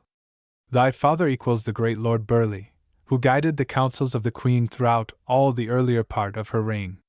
The Suffolk claim, i.e., the claim derived from Mary, the sister of Henry VIII, who married Charles Brandon, Duke of Suffolk. James, who succeeded Elizabeth, was descended from the elder sister, Margaret, married to James IV. of Scotland. The Saxon and the Gael. So toilsome was the road to trace, the guide, abating of his pace, led slowly through the pass's jaws, and asked Fitzjames by what strange cause he sought these wilds. Traversed by few, without a pass from Roderick Dhu. "Brave Gael, my pass, in danger tried, hangs in my belt, and by my side, yet sooth to tell," the Saxon said, "I dream not now to claim its aid. When here but 3 days since I came, bewildered in pursuit of game, all seemed as peaceful and as still as the mist slumbering on yon hill. Thy dangerous chief was then afar, nor soon expected back from war. But stranger, peaceful since you came, bewildered in the mountain game, whence the bold boast by which you show Vichalpine's vowed and mortal foe? Warrior, but yestermorn, I knew not of thy chieftain, Roderick Dhu, save as an outlaw desperate man, the chief of a rebellious clan, who in the regent's court and sight, with ruffian dagger stabbed a knight, yet this alone might from his part sever each true and loyal heart." Wrathful at such arraignment foul, Dark lowered the clansman's sable scowl. A space he paused, then sternly said, "And heardst thou why he drew his blade? Heardst thou that shameful word and blow brought Roderick's vengeance on his foe? What recked the chieftain if he stood on Highland Heath, or Holy Rood? He rights such wrong where it is given, if it were in the court of heaven. Still was it outrage, yet 'tis true, not then claimed sovereignty his due, while Albany, with feeble hand, held borrowed truncheon of command, the young king mewed in Stirling Tower, was stranger to respect and power. But then, thy chieftain's robber life, winning mean prey by causeless strife, wrenching from ruined lowland swain his herds and harvests reared in vain, methinks a soul like thine should scorn the spoils from such foul foray born." The Gael beheld him grim the while, and answered with disdainful smile, "Saxon, from yonder mountain high, I marked thee send delighted eye far to the south and east, where lay extended in succession gay, deep waving fields and pastures green, with gentle slopes and groves between, these fertile plains. That softened vale were once the birthright of the Gael. The stranger came with iron hand, and from our fathers reft the land. Where dwell we now? See, rudely swell crag over crag, fell over fell. Ask we this savage hill we tread, for fattened steer or household bread, ask we for flocks these shingles dry, and well the mountain might reply, to you, as to your sires of yore, belong the target and claymore. I give you shelter in my breast, your own good blades must win the rest. Pent in this fortress of the north, think'st thou we will not sally forth, to spoil the spoiler as we may, and from the robber rend the prey? Ay, by my soul, while on yon plain the Saxon rears one shock of grain, while of 10,000 herds there strays but one along yon river's maze, the gale, of plain and river air, shall, with strong hand, redeem his share. Where live the mountain chiefs who hold that plundering lowland field and fold as aught but retribution true? Seek other cause gainst Roderick Dhu, answered Fitzjames. And if I sought, think'st thou no other could be brought? What deem ye of my pathway laid, my life given o'er to ambuscade? As of a meed to rashness due, hadst thou sent warning fair and true, I seek my hound, or falcon strayed. I seek, good faith, a Highland maid. Free hadst thou been to come and go, but secret path marks secret foe. Nor yet for this, even as a spy, hadst thou unheard, been doomed to die, save to fulfill an augury. Well, let it pass, nor will I now fresh cause of enmity avow, to chafe thy mood and cloud thy brow. Enough, I am by promise tied to match me with this man of pride. Twice have I sought Clanalpine's glen in peace, but when I come again, I come with banner, brand, and bow, as leader seeks his mortal foe. For lovelorn swain, in lady's bower, ne'er panted for the appointed hour, as I, until before me stand this rebel chieftain and his band. Have, then, thy wish! He whistled shrill, and he was answered from the hill, wild as the scream of the curlew, from crag to crag the signal flew. Instant, through copse and heath, arose bonnets and spears, and bended bows. On right, on left, above, below, sprung up at once the lurking foe, from shingles grey their lances start, the bracken bush sends forth the dart. The rushes and the willow wand are bristling into axe and brand, and every tuft of broom gives life to plaid warrior armed for strife. That whistle garrisoned the glen at once with full 500 men, as if the yawning hill to heaven a subterraneous host had given. Watching their leader's beck and will, all silent there they stood and still, like the loose crags whose threatening mass lay tottering o'er the hollow pass, as if an infant's touch could urge their headlong passage down the verge, with step and weapon forward flung. Upon the mountainside they hung. The mountaineer cast glance of pride along Ben Lady's living side, then fixed his eye and sable brow full on Fitzjames. How sayst thou now? These are Clanalpine's warriors true, and Saxon, I am Roderick Dhu. Fitzjames was brave, though to his heart the lifeblood thrilled with sudden start. He manned himself with dauntless air, returned the chief his haughty stare, his back against a rock he bore, and firmly placed his foot before. Come one, come all! This rock shall fly from its firm base as soon as I. Sir Roderick marked, and in his eyes respect was mingled with surprise, and the stern joy which warriors feel in foemen worthy of their steel. Short space he stood, then waved his hand, down sunk the disappearing band, each warrior vanished where he stood, in broom or bracken, heath or wood sunk brand and spear, and bended bough, in osiers pale and copses low. It seemed as if their mother earth had swallowed up her warlike birth. The wind's last breath had tossed in air pennon, and plaid, and plumage fair, the next but swept a lone hillside, where heath and fern were waving wide. The sun's last glance was glinted back, from spear and glaive, from targe and jack, the next, all unreflected, shone on bracken green and cold grey stone. Fitzjames looked round, yet scarce believed the witness that his sight received. Such apparition well might seem delusion of a dreadful dream. Sir Roderick in suspense he eyed, and to his look the chief replied, Fear not, nay, that I need not say, but doubt not aught from mine array. Thou art my guest, I pledged my word as far as Qualantigo ford, nor would I call a clansman's brand, for aid against one valiant hand, though on our strife lay every veil rent by the Saxon from the gale. So move we on. I only meant to show the reed on which you leant, deeming this path you might pursue without a pass from Roderick Dhu.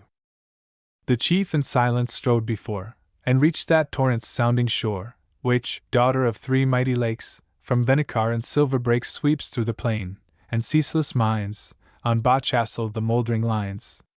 Where Rome, the empress of the world, of yore her eagle wings unfurled. And here his course the chieftain stayed, threw down his target and his plaid, and to the lowland warrior said, "Bold Saxon, to his promise just, which Alpine has discharged his trust. This murderous chief, this ruthless man, this head of a rebellious clan, hath led thee safe, through watch and ward, far past Clan Alpine's outmost guard. Now, man to man, and steel to steel, a chieftain's vengeance thou shalt feel. See, here, all vantageless, I stand, armed like thyself, with single brand, for this is Qualantigal ford, and thou must keep thee with thy sword." The Saxon paused. I ne'er delayed, when foeman bade me draw my blade. Nay more, brave chief, I vowed thy death, yet sure thy fair and generous faith, and my deep debt for life preserved, a better meed have well deserved. Cannot but blood our feud atone? Are there no means? No, stranger, none. And here, to fire thy flagging zeal, the Saxon cause rests on thy steel. For thus spoke fate by prophet bred between the living and the dead. Who spills the foremost foeman's life, his party conquers in the strife. Then by my word, the Saxon said, the riddle is already read. Seek yonder break beneath the cliff, there lies red Murdoch stark and stiff. Thus fate has solved her prophecy, then yield to fate, and not to me.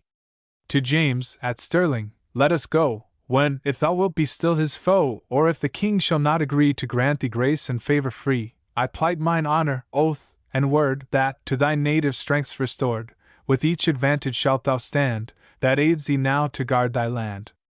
Dark lightning flashed from Roderick's eye. So is thy presumption then so high, because a wretched kern ye slew, homage to name to Roderick Dhu? He yields not, he, to man nor fate. Thou adds but fuel to my hate, my clansman's blood demands revenge. Not yet prepared, by heaven, I change my thought, and hold thy valor light as that of some vain carpet knight, who ill deserved my courteous care, and whose best boast is but to wear a braid of his fair lady's hair. I thank thee, Roderick, for the word. It nerves my heart, it steels my sword, for I have sworn this braid to stain in the best blood that warms thy vein. Now truce, farewell, and Ruth, begone. Yet think not that by thee alone, proud chief, can courtesy be shown, though not from copse, or heath, or cairn. Start at my whistle, clansman stern, of this small horn one feeble blast would fearful odds against thee cast. But fear not, doubt not, which thou wilt, we try this quarrel hilt to hilt. Then each at once his falchion drew, each on the ground his scabbard threw, each looked to sun, and stream, and plain, as what they ne'er might see again, then foot, and point, and I opposed, in dubious strife they darkly closed. Ill fared it then with Roderick Dhu, that on the field his targe he threw, whose brazen studs and tough bull hide had death so often dashed aside, for, trained abroad his arms to wield, Fitzjames's blade was sword and shield. He practiced every pass and ward, to thrust, to strike, to feint, to guard, while less expert, though stronger far, the Gael maintained unequal war.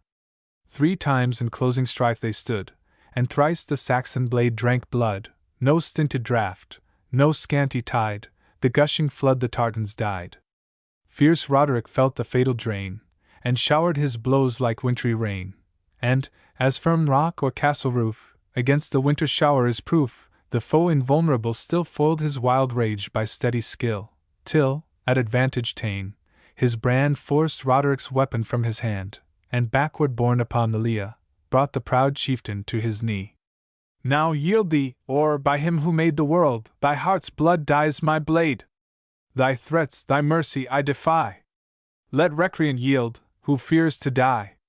Like adder darting from his coil, like wolf that dashes through the toil, like mountain cat who guards her young, full at Fitzjames's throat he sprung, received, but recked not of a wound, and locked his arms his foeman round.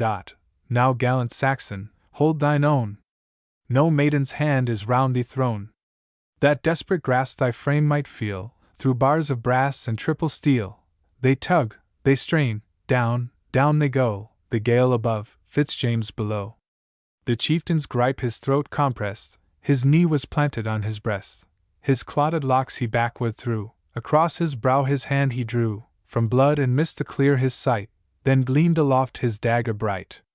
But hate and fury ill supplied the stream of life's exhausted tide, and all too late the advantage came, to turn the odds of deadly game, for, while the dagger gleamed on high, keeled soul and sense, real brain and eye, down came the blow. But in the heath the erring blade found bloodless sheath. The struggling foe may now unclasp the fainting chief's relaxing grasp, unbounded from the dreadful close, but breathless all, Fitzjames arose. Scott. Notes: Fitzjames is James V, in disguise. Holy Rood, or Holy Cross, where was the royal palace of the Scottish kings. Albany. The Duke of Albany, who was regent of Scotland during part of the minority of James V. Where Rome, the Empress, and see, and where remnants of Roman encampments are still to be traced. The Battle of Naseby. By 5 o'clock in the morning, the whole army, in order of battle, began to descry the enemy from the rising grounds about a mile from Naseby, and moved towards them. They were drawn up on a little ascent in a large common fallow field, in one line, extending from one side of the field to the other, the field something more than a mile over. Our army in the same order, in one line, with the reserves. The king led the main battle afoot, Prince Rupert the right wing of the horse, and Sir Marmaduke Langdale the left. Of the enemy Fairfax and Skippon led the body, Cromwell and Rosetier the right, and Ireton the left. The numbers of both armies so equal, as not to differ 500 men, save that the king had most horse by about 1,000, and Fairfax most foot by about 500. The number was in each army about 18,000 men. The armies coming close up, the wings engaged first. The prince with his right wing charged with his wonted fury, and drove all the Parliament's wing of horse, one division excepted, clear out of the field. Ireton, who commanded this wing, give him his due, rallied often and fought like a lion, but our wing bore down all before them, and pursued them with a terrible execution. Ireton, seeing one division of his horse left, repaired to them, and keeping his ground, fell foul of a brigade of our foot, who coming up to the head of the line, he like a man and charges them with his horse. But they with their pikes tore them to pieces, so that this division was entirely ruined. Ireton himself, thrust through the thigh with a pike, wounded in the face with a halberd, was unhorsed and taken prisoner. Cromwell, who commanded the Parliament's right wing, charged Sir Marmaduke Langdale with extraordinary fury, but he, an old tried soldier, stood firm, and received the charge with equal gallantry, exchanging all their shot, carabines, and pistols, and then fell on sword in hand. Rosetier and Whaley had the better on the point of the wing, and routed 2 divisions of horse, pushed them behind the reserves, where they rallied, and charged again, but were at last defeated. The rest of the horse, now charged in the flank, retreated fighting, and were pushed behind the reserves of foot. While this was doing, the foot engaged with equal fierceness, and for 2 hours there was a terrible fire. The king's foot, backed with gallant officers, and full of rage at the rout of their horse, bore down the enemy's brigade led by Skippon. The old man wounded, bleeding, retreats to their reserves. All the foot, except the general's brigade, were thus driven into the reserves, where their officers rallied them, and brought them on to a fresh charge, and here the horse having driven our horse above a quarter of a mile from the foot, face about, and fall in on the rear of the foot. Had our right wing done thus, the day had been secured. But Prince Rupert, according to his custom, following the flying enemy, never concerned himself with the safety of those behind, and yet he returned sooner than he had done in like cases too.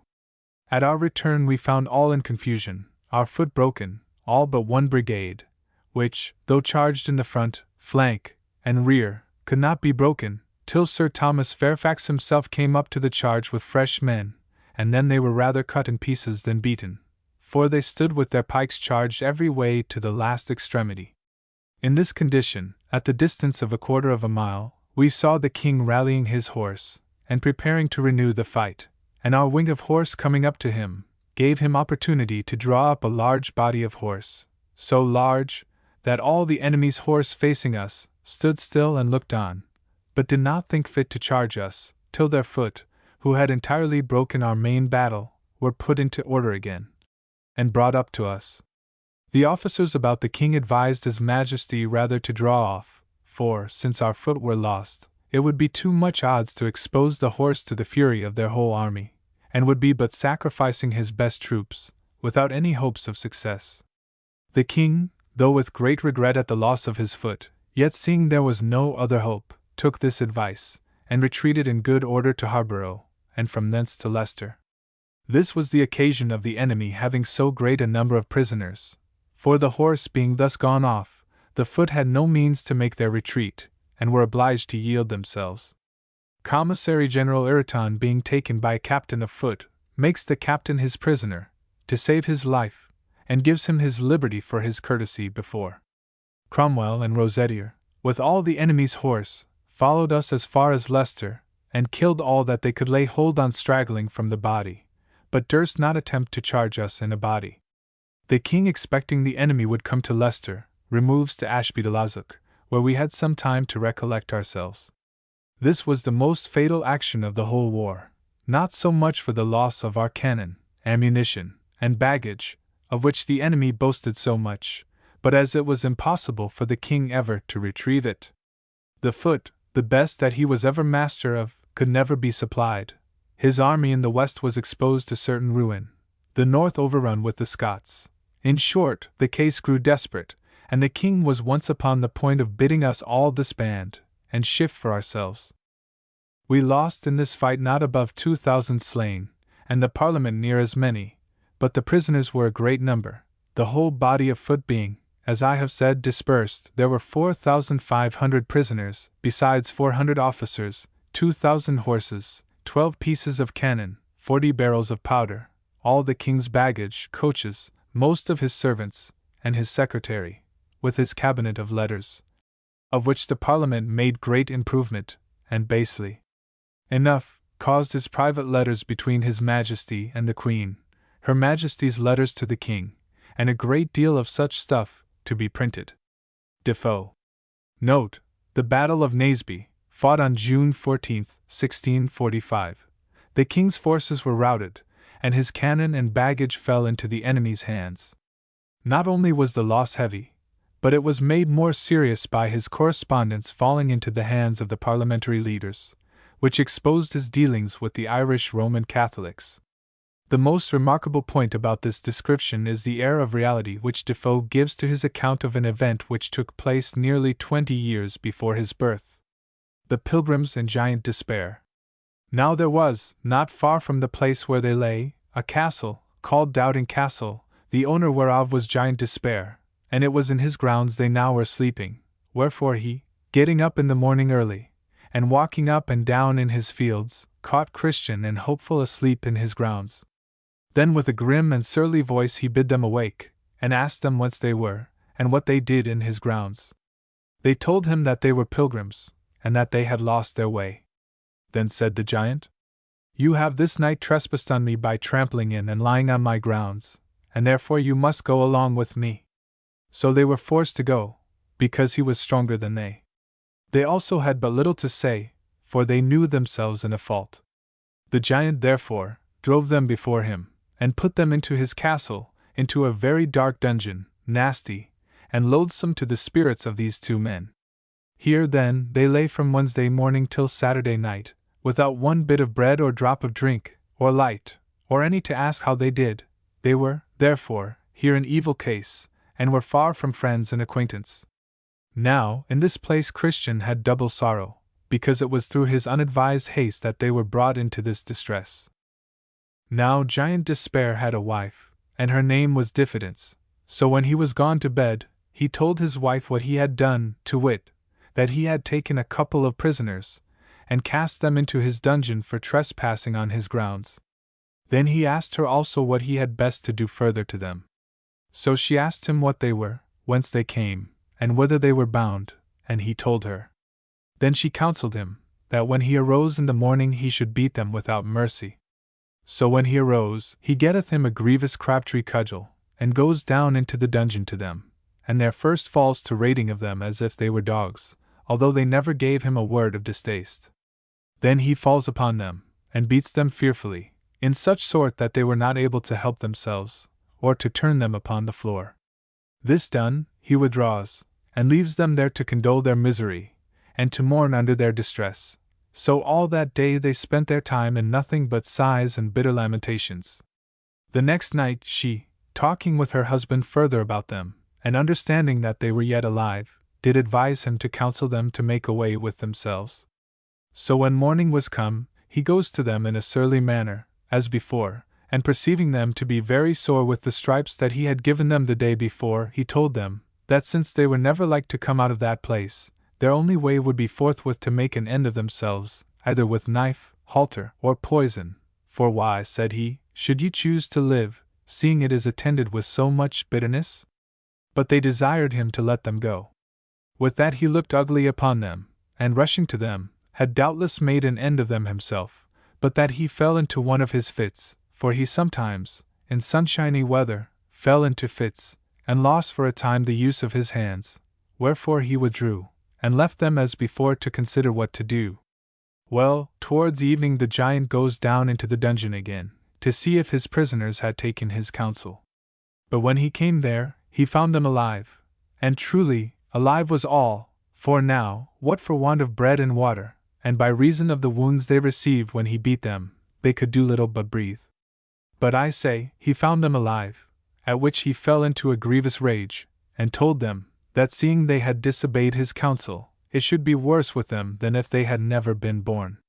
At this they trembled greatly, and I think that Christian fell into a swoon, but coming a little to himself again, they renewed their discourse about the giant's counsel, and whether yet they had best take it or no. Now night being come again, and the giant and his wife being in bed, she asked him concerning the prisoners, and if they had taken his counsel, to which he replied, they are sturdy rogues, they choose rather to bear all hardships than to make away with themselves.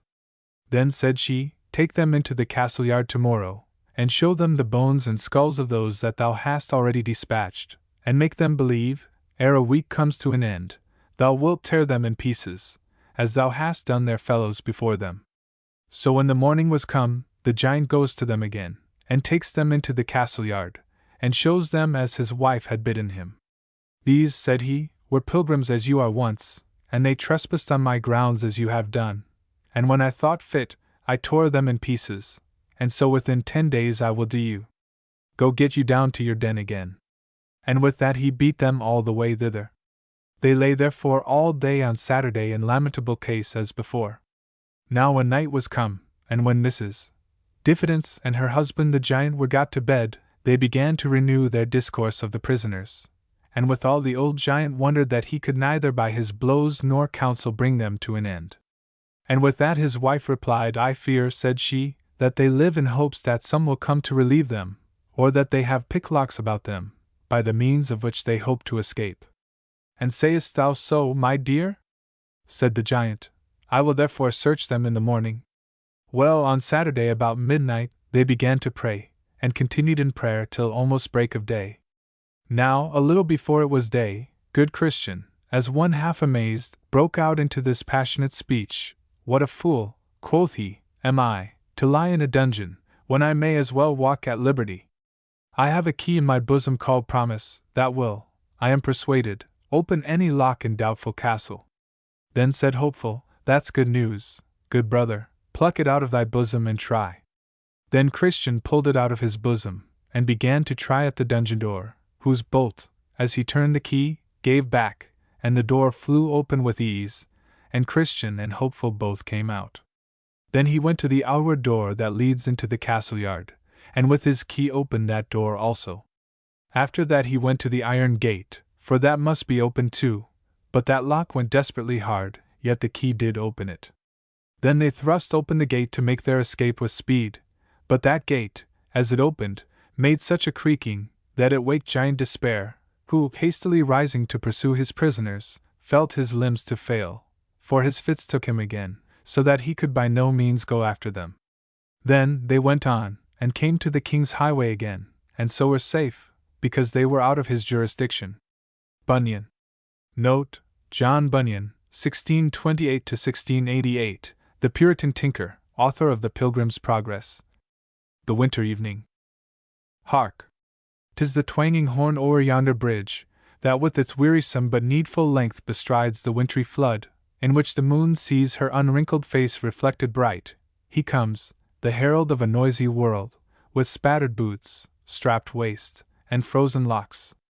News from all nations lumbering at his back. True to his charge, the close-packed load behind.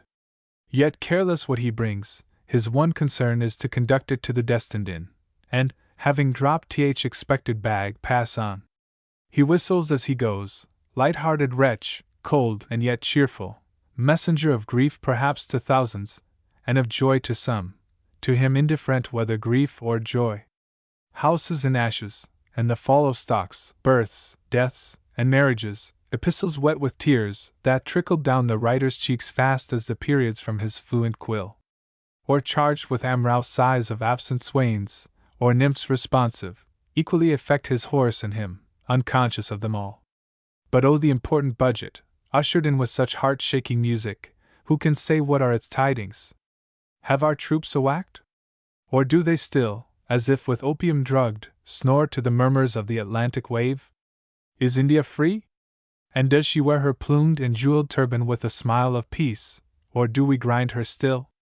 The grand debate, the popular harangue, the tart reply, the logic, and the wisdom, and the wit, and the loud laugh, I long to know them all. I burn to set the imprisoned wranglers free, and give them voice and utterance once again. Now stir the fire, and close the shutters fast, let fall the curtains, wheel the sofa round, and while the bubbling and loud hissing urn throws up a steamy column, and the cups that cheer, but not inebriate, wait on each, so let us welcome peaceful evening in. Not such as evening, who with shining face sweats in the crowded theatre, and squeezed and bored with elbow points through both his sides. Outscolds the ranting actor on the stage, nor his, who patient stands till his feet throb, and his head thumps, to feed upon the breath of patriots bursting with heroic rage, or place men, all tranquillity and smiles. This folio of 4 pages, happy work, which not e'en critics criticize, that holds inquisitive attention, while I read, fast bound in chains of silence, which the fair, though eloquent themselves, yet fear to break, what is it, but a map of busy life, its fluctuations, and its vast concerns? Here runs the mountainous and craggy ridge, that tempts ambition. On the summit, see, the seals of office glitter in his eyes, he climbs, he pants, he grasps them. At his heels, close at his heels, a demagogue ascends, and with a dexterous jerk, soon twists him and wins them, but to lose them in his turn. Here rills of oily eloquence in soft meanders lubricate the course they take. The modest speaker is ashamed and grieved to engross a moment's notice, and yet begs a propitious ear for his poor thoughts, however trivial all that he conceives. Sweet bashfulness! It claims at least this praise: the dearth of information and good sense, that it foretells us, always comes to pass. Cataracts of declamation thunder here, their forests of no meaning spread the page, in which all comprehension wanders lost, while fields of pleasantry amuse us there with merry descants on a nation's woes. The rest appears a wilderness of strange but gay confusion, roses for the cheeks, and lilies for the brows of faded age, teeth for the toothless, ringlets for the bald, heaven, earth, and ocean, plundered of their sweets, nectareous essences, Olympian dews, sermons, and city feasts, and favorite airs, ethereal journeys, submarine exploits. And Cotter Felto, with his hair on end at his own wonders, wondering for his bread. 'Tis pleasant through the loopholes of retreat, to peep at such a world, to see the stir of the great Babel, and not feel the crowd, to hear the roar she sends through all her gates at a safe distance, where the dying sound falls a soft murmur on the uninjured ear. Thus sitting, and surveying thus at ease the globe and its concerns, I seem advanced to some secure and more than mortal height, that liberates and exempts me from them all. It turns submitted to my view, turns round with all its generations. I behold the tumult, and am still. The sound of war has lost its terrors ere it reaches me, grieves, but alarms me not. I mourn the pride and avarice that make man a wolf to man, hear the faint echo of those brazen throats by which he speaks the language of his heart, and sigh, but never tremble at the bound. He travels and expatiates, as the bee from flower to flower, so he from land to land. The manners, customs, policy, of all pay contribution to the store he gleans. he sucks intelligence in every clinic, and spreads the honey of his deep research at his return, a rich repast for me. He travels, and I too. I tread his deck, ascend his topmasts, through his peering eyes discover countries, with a kindred heart suffer his woes, and share in his escapes, while fancy, like the finger of a clock, runs the great circuit, and is still at home. Cooper. Note Cotterfelto. A quack then exhibiting in London. A hard winter. There were some circumstances attending the remarkable frost of January 1776 so singular and striking, that a short detail of them may not be unacceptable. The most certain way to be exact will be to copy the passages from my journal, which were taken from time to time, as things occurred.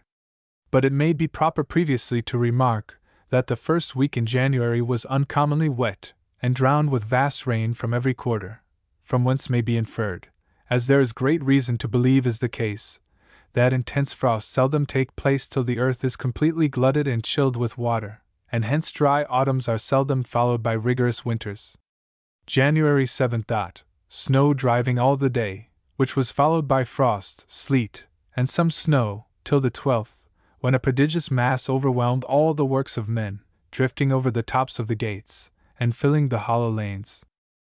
On the 14th, the writer was obliged to be much abroad, and thinks he never before, or since, has encountered such rugged Siberian weather. Many of the narrow roads are now filled above the tops of the hedges, through which the snow was driven in most romantic and grotesque shapes, so striking to the imagination as not to be seen without wonder and pleasure. The poultry dare not stir out of their roosting places, for cocks and hens are so dazzled and confounded by the glare of the snow, that they would soon perish without assistance. The hares also lay sullenly in their seats, and would not move till compelled by hunger, being conscious, poor animals, that the drifts and heaps treacherously betray their footsteps, and prove fatal to numbers of them. From the 14th, the snow continued to increase, and began to stop the road wagons and coaches, which could no longer keep in their regular stages, and especially on the western roads, where the fall appears to have been greater than in the south. The company at Bath, that wanted to attend the Queen's birthday, were strangely incommoded. Many carriages of persons who got, in their way to town from Bath, as far as Marlborough, after strange embarrassment, here came to a dead stop.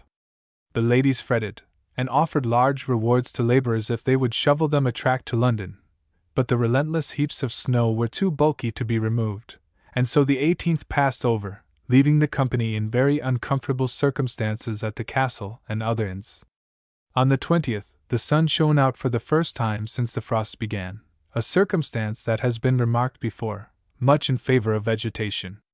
All this time the cold was not very intense, for the thermometer stood at 29 degrees, 28 degrees, 25 degrees and thereabout, but on the 21st it descended to 20 degrees.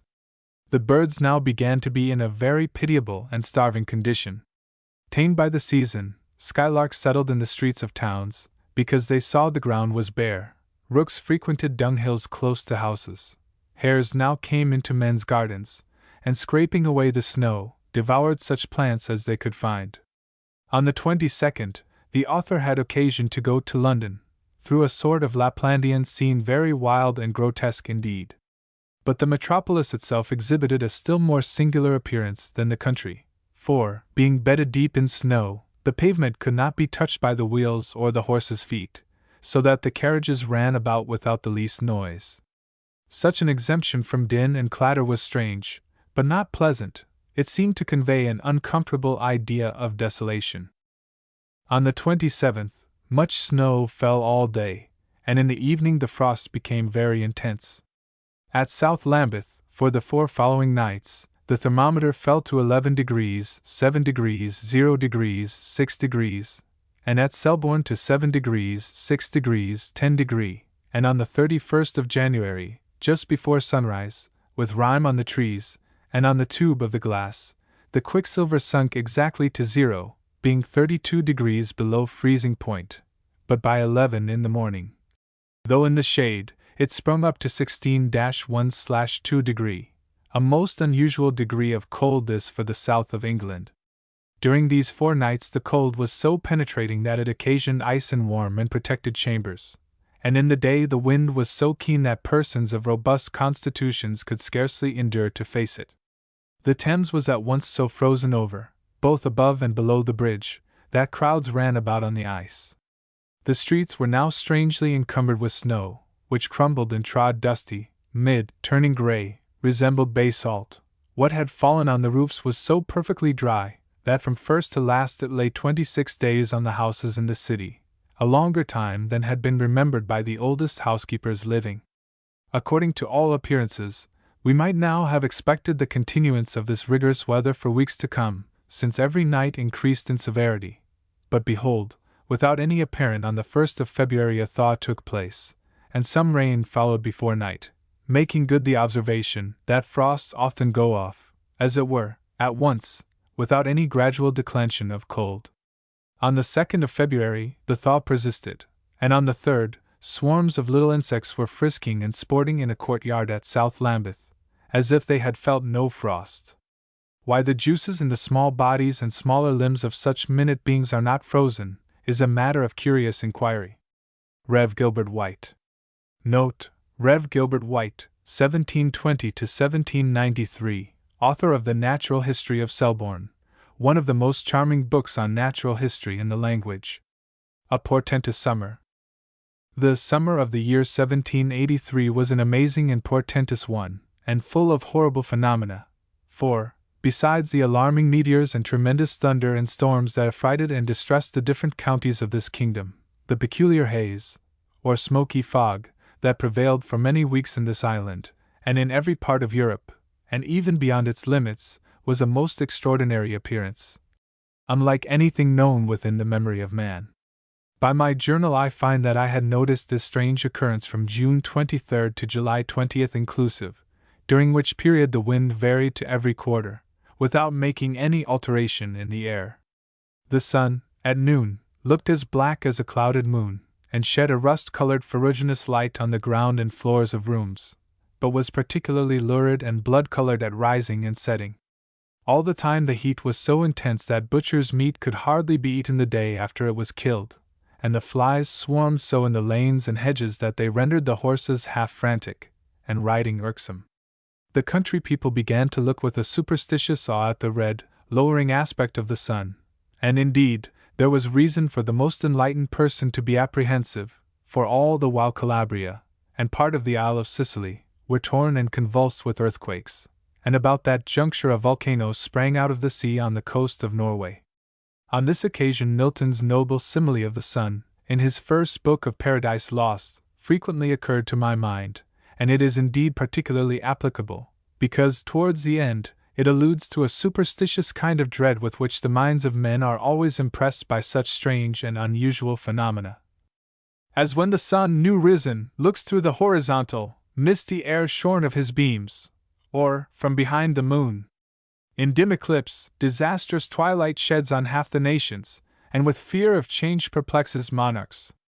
Rev. Gilbert White. A thunderstorm. On the 5th of June 1784, the thermometer in the morning being at 64, and at noon at 70, the barometer at 29.61, and the wind north, I observed a blue mist, smelling strongly of sulphur, hang along our sloping woods, and seeming to indicate that thunder was at hand. I was called in about 2 in the afternoon, and so missed seeing the gathering of the clouds in the north, which they who were abroad assured me had something uncommon in its appearance. At about 1:15 the storm began in the parish of Hartley, moving slowly from north to south, and from thence it came over Norton Farm and so to Grange Farm, both in this parish. It began with vast drops of rain, which were soon succeeded by round hail, and then by convex pieces of ice, which measured 3 inches in girth. Had it been as extensive as it was violent, and of any continuance, for it was very short, it must have ravaged all the neighborhood. In the parish of Hartley it did some damage to one farm, but Norton, which lay in the center of the storm, was greatly injured, as was Grange, which lay next to it. It did but just reach to the middle of the village, where the hail broke my north windows, and all my garden lights and hand glasses, and many of my neighbors' windows. The extent of the storm was about 2 miles in length, and 1 in breadth. We were just sitting down to dinner, but were soon diverted from our repast by the clattering of tiles and the jingling of glass. There fell at the same time prodigious torrents of rain on the farm above mentioned, which occasioned a flood as violent as it was sudden, doing great damage to the meadows and fallows by deluging the one and washing away the soil of the other. The hollow lane towards Alton was so torn and disordered as not to be passable till mended, rocks being removed that weighed 200 weight. Those that saw the effect which the great hail had on the ponds and pools say that the dashing of the water made an extraordinary appearance, the froth and spray standing up in the air 3 feet above the surface. The rushing and roaring of the hail, as it approached, was truly tremendous. Though the clouds at South Lambeth, near London, were at that juncture thin and light, and no storm was in sight, nor within hearing, yet the air was strongly electric, for the bells of an electric machine at that place rang repeatedly, and fierce sparks were discharged. Rev. Gilbert White. Character of Sir Walter Scott. About 1:30 p.m. on the 21st of September 1832, Sir Walter Scott breathed his last, in the presence of all his children. It was a beautiful day, so warm that every window was wide open, and so perfectly still that the sound of all others most delicious to his ear, the gentle ripple of the Tweed over its pebbles, was distinctly audible as we knelt around the bed, and his eldest son kissed and closed his eyes. No sculptor ever modeled a more majestic image of repose. It will, I presume, be allowed that no human character, which we have the opportunity of studying with equal minuteness, had fewer faults mixed up in its texture. The grand virtue of fortitude, the basis of all others, was never displayed in higher perfection than in him, and it was, as perhaps true courage always is, combined with an equally admirable spirit of kindness and humanity.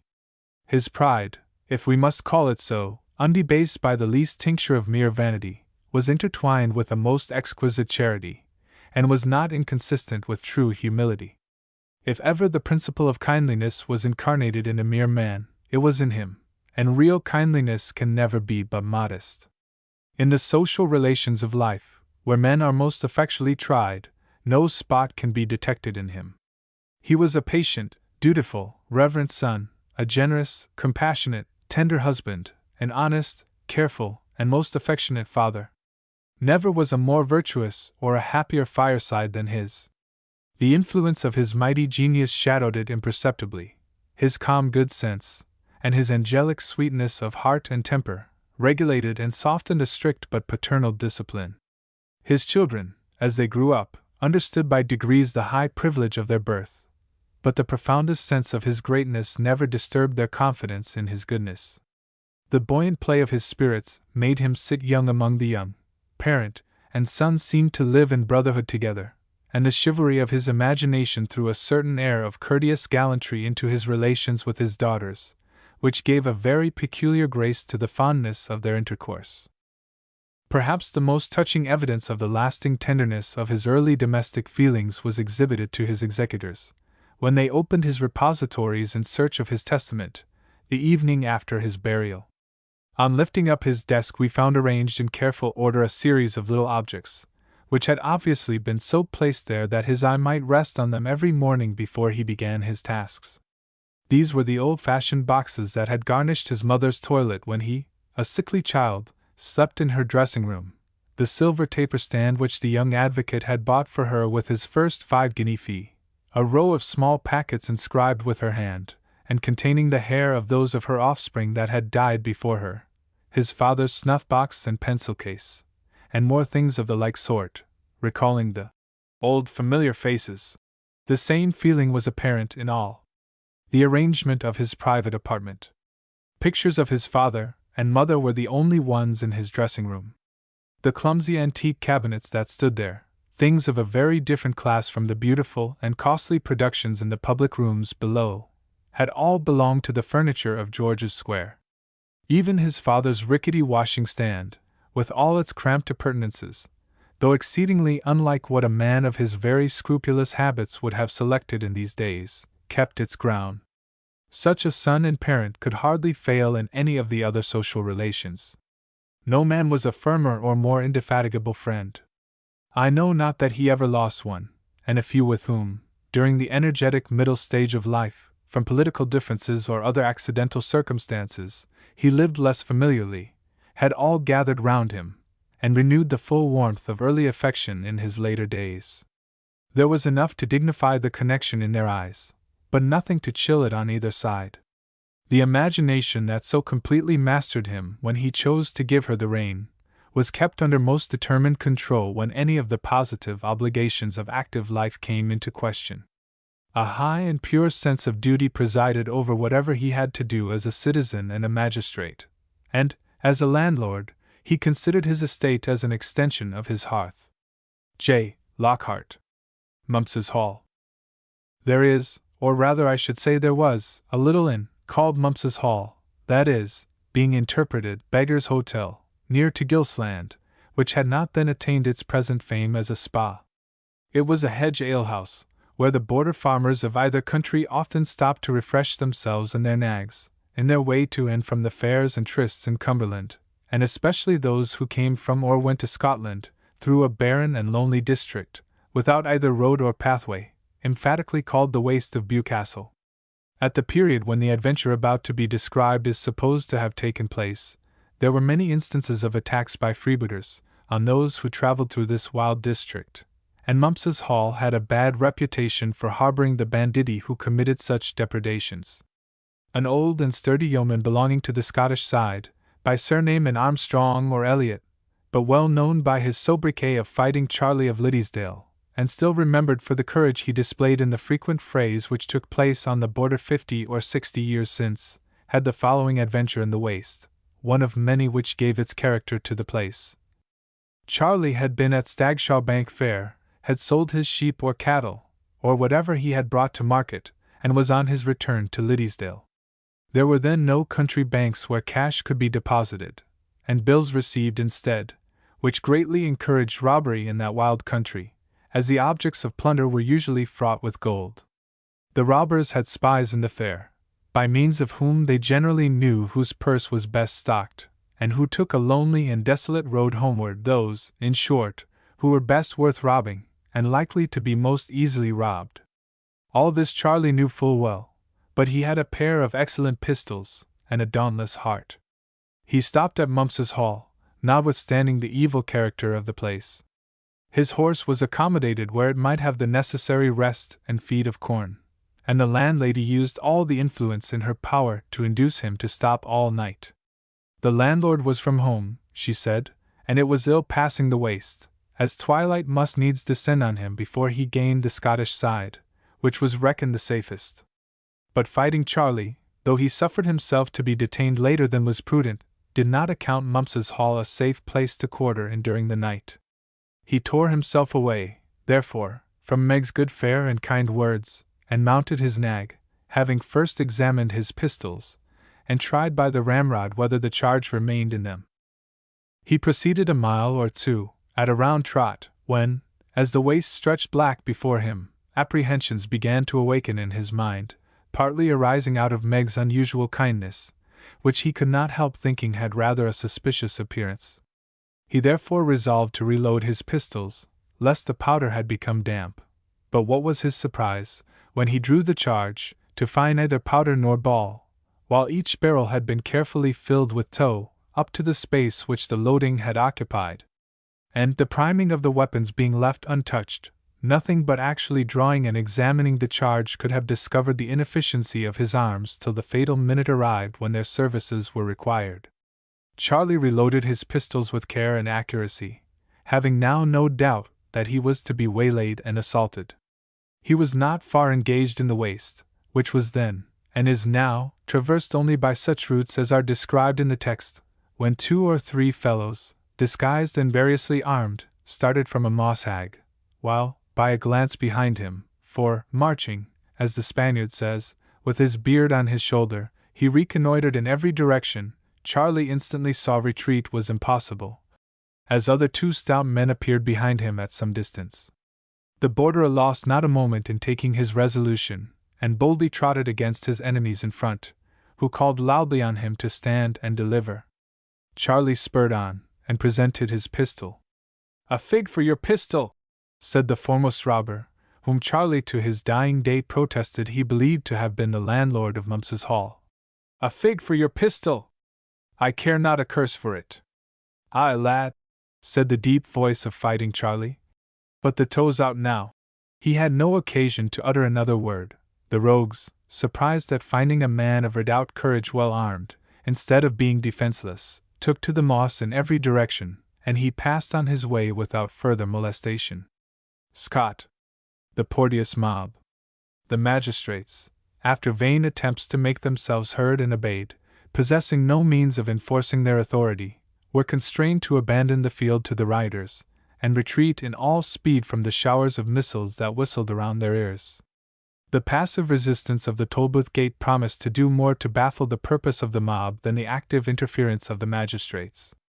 The heavy sledge-hammers continued to din against it without intermission, and with a noise which, echoed from the lofty buildings around the spot, seemed enough to have alarmed the garrison in the castle. It was circulated among the rioters that the troops would march down to disperse them, unless they could execute their purpose without loss of time, or that even without quitting the fortress, the garrison might obtain the same end by throwing a bomb or two upon the street. Urged by such motives for apprehension, they eagerly relieved each other at the labor of assailing the Tolbooth door, yet such was its strength, that it still defied their efforts. At length, a voice was heard to pronounce the words, "Try it with fire!" The rioters, with an unanimous shout, called for combustibles, and as all their wishes seemed to be instantly supplied, they were soon in possession of 2 or 3 empty tar barrels.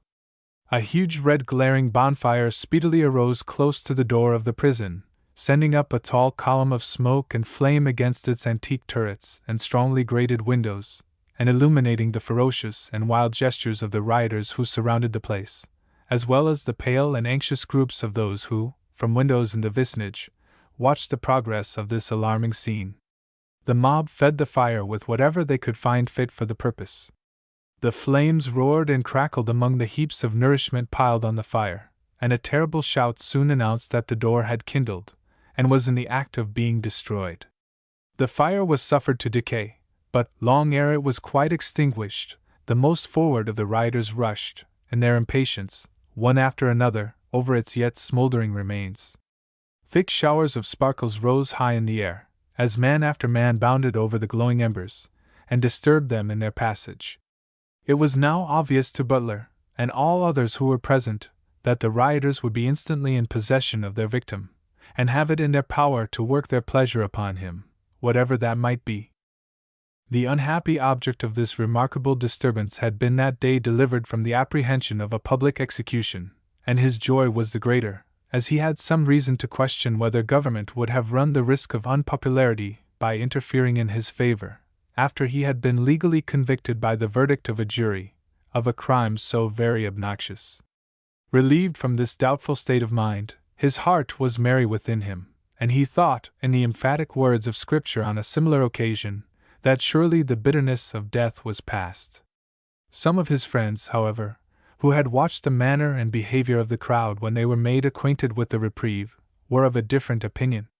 They augured, from the unusual sternness and silence with which they bore their disappointment, that the populace nourished some scheme of sudden and desperate vengeance, and they advised Porteous to lose no time in petitioning the proper authorities, that he might be conveyed to the castle under a sufficient guard, to remain there in security until his ultimate fate should be determined. Habituated, however, by his office to overawe the rabble of the city, Porteous could not suspect them of an attempt so audacious as to storm a strong and defensible prison, and despising the advice by which he might have been saved, he spent the afternoon of the eventful day in giving an entertainment to some friends who visited him in jail, several of whom, by the indulgence of the captain of the Tolbooth, with whom he had an old intimacy, arising from their official connection, were even permitted to remain to supper with him, though contrary to the rules of the jail. It was, therefore, in the hour of unalloyed mirth, when this unfortunate wretch was full of bread, hot with wine, and high in mistimed and ill-grounded confidence, and, alas! with all his sins full-blown, when the first distant shouts of the rioters mingled with the song of merriment and intemperance. The hurried call of the jailer to the guests, requiring them instantly to depart, and his yet more hasty intimation that a dreadful and determined mob had possessed themselves of the city gates and guardhouse, were the first explanation of these fearful clamors.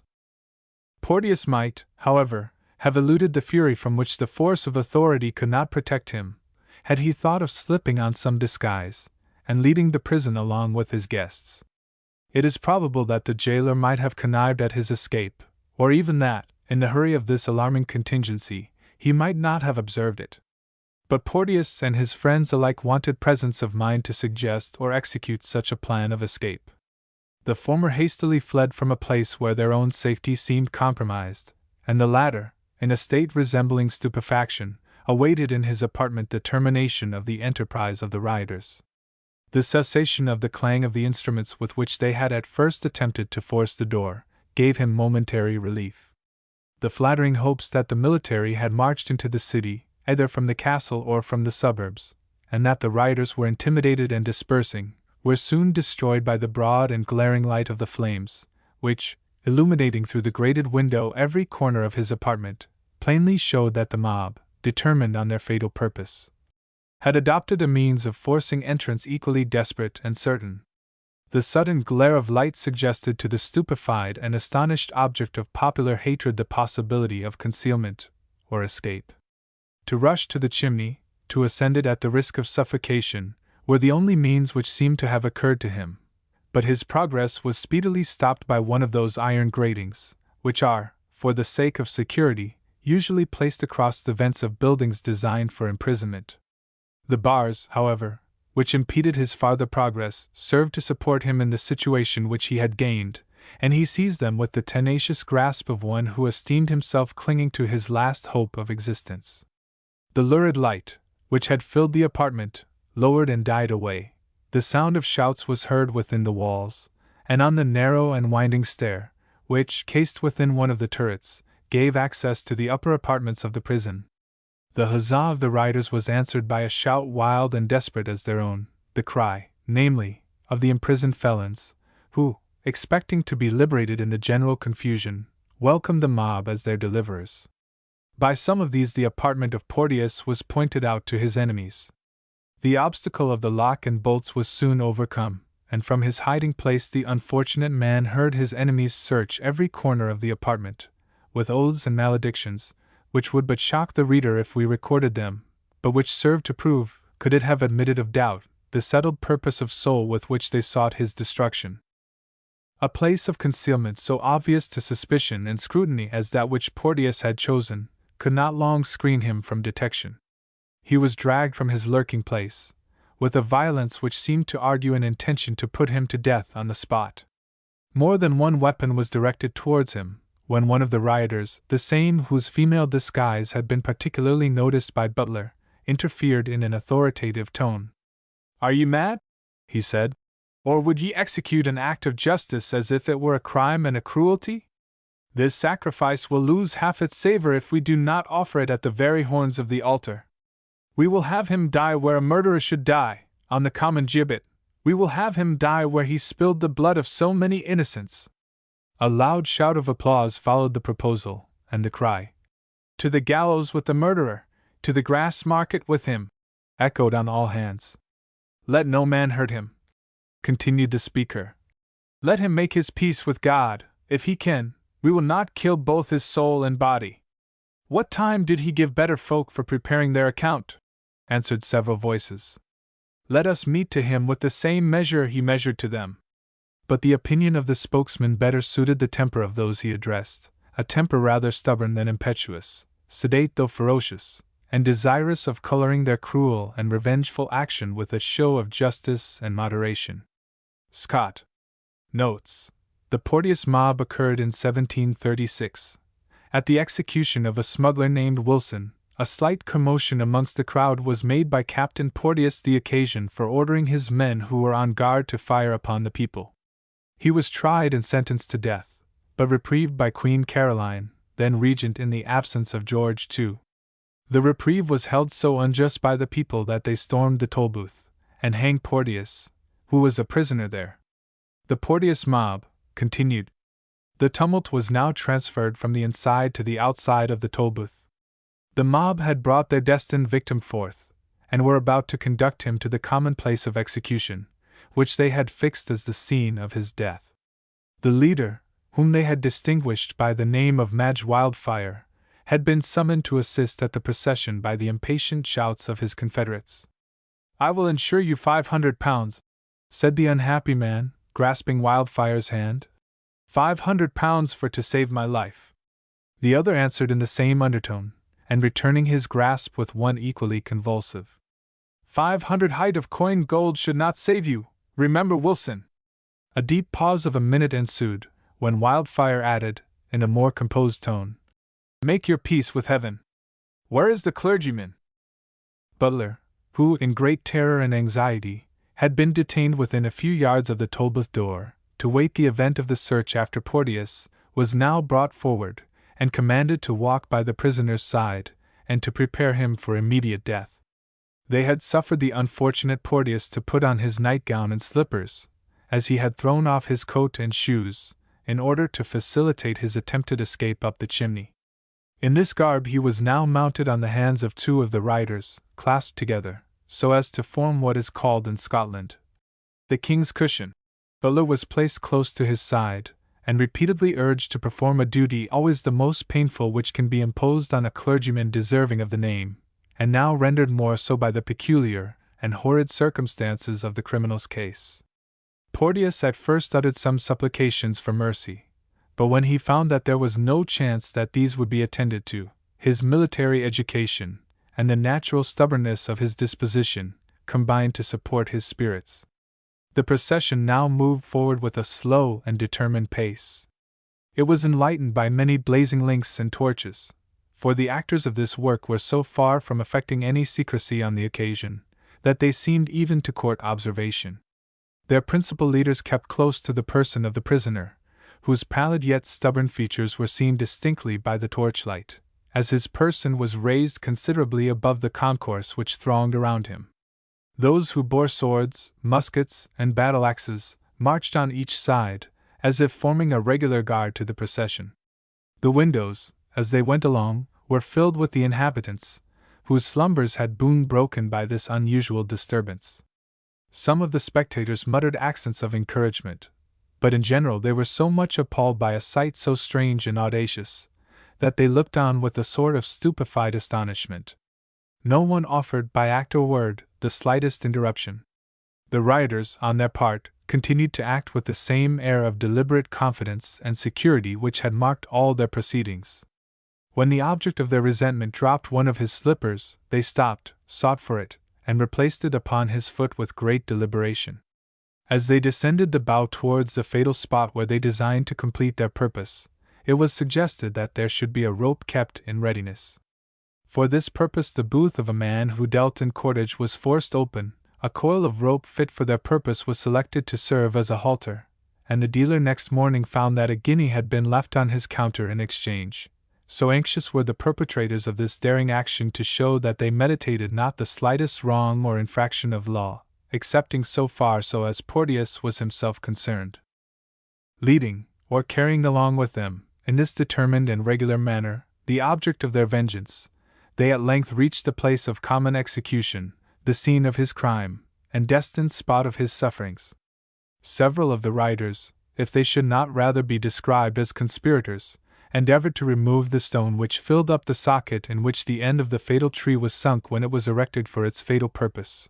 Others sought for the means of constructing a temporary gibbet, the place in which the gallows itself was deposited being reported too secure to be forced, without much loss of time. Butler endeavored to avail himself of the delay afforded by these circumstances, to turn the people from their desperate design. "For God's sake," he exclaimed, "remember it is the image of your Creator which you are about to deface in the person of this unfortunate man.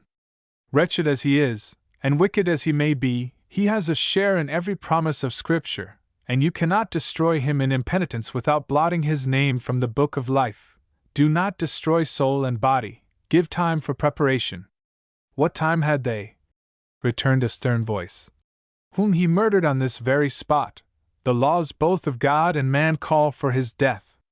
But what, my friends, insisted Butler, with a generous disregard to his own safety. What hath constituted you his judges? We are not his judges, replied the same person.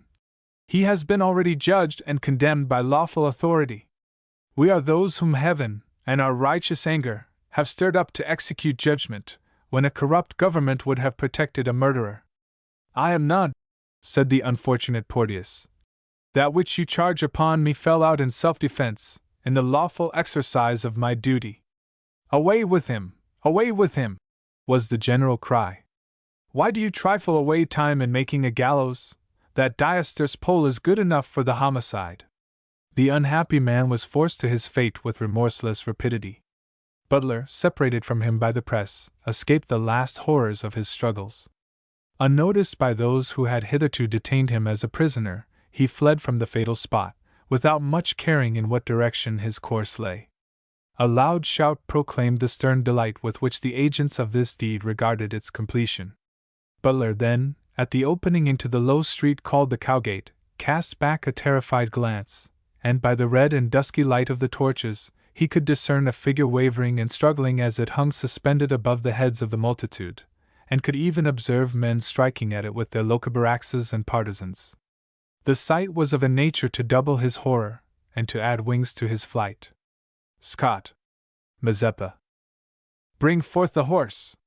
The horse was brought. In truth, he was a noble steed, a Tartar of the Ukraine breed, who looked as though the speed of thought were in his limbs. But he was wild, wild as a wild deer, and untaught, with spur and bridle undefiled. 'Twas but a day he had been caught, and snorting, with erected mane, and struggling fiercely, but in vain, in the full foam of wrath and dread to me the desert-born was led. They bound me on that menial throng upon his back with many a thong, then loosed him with a sudden lash. Away, away, and on we dash, torrents less rapid and less rash. Away, away, my steed and I, upon the pinions of the wind, all human dwellings left behind, we sped like meteors through the sky, when with its crackling sound the night is checkered with the northern light.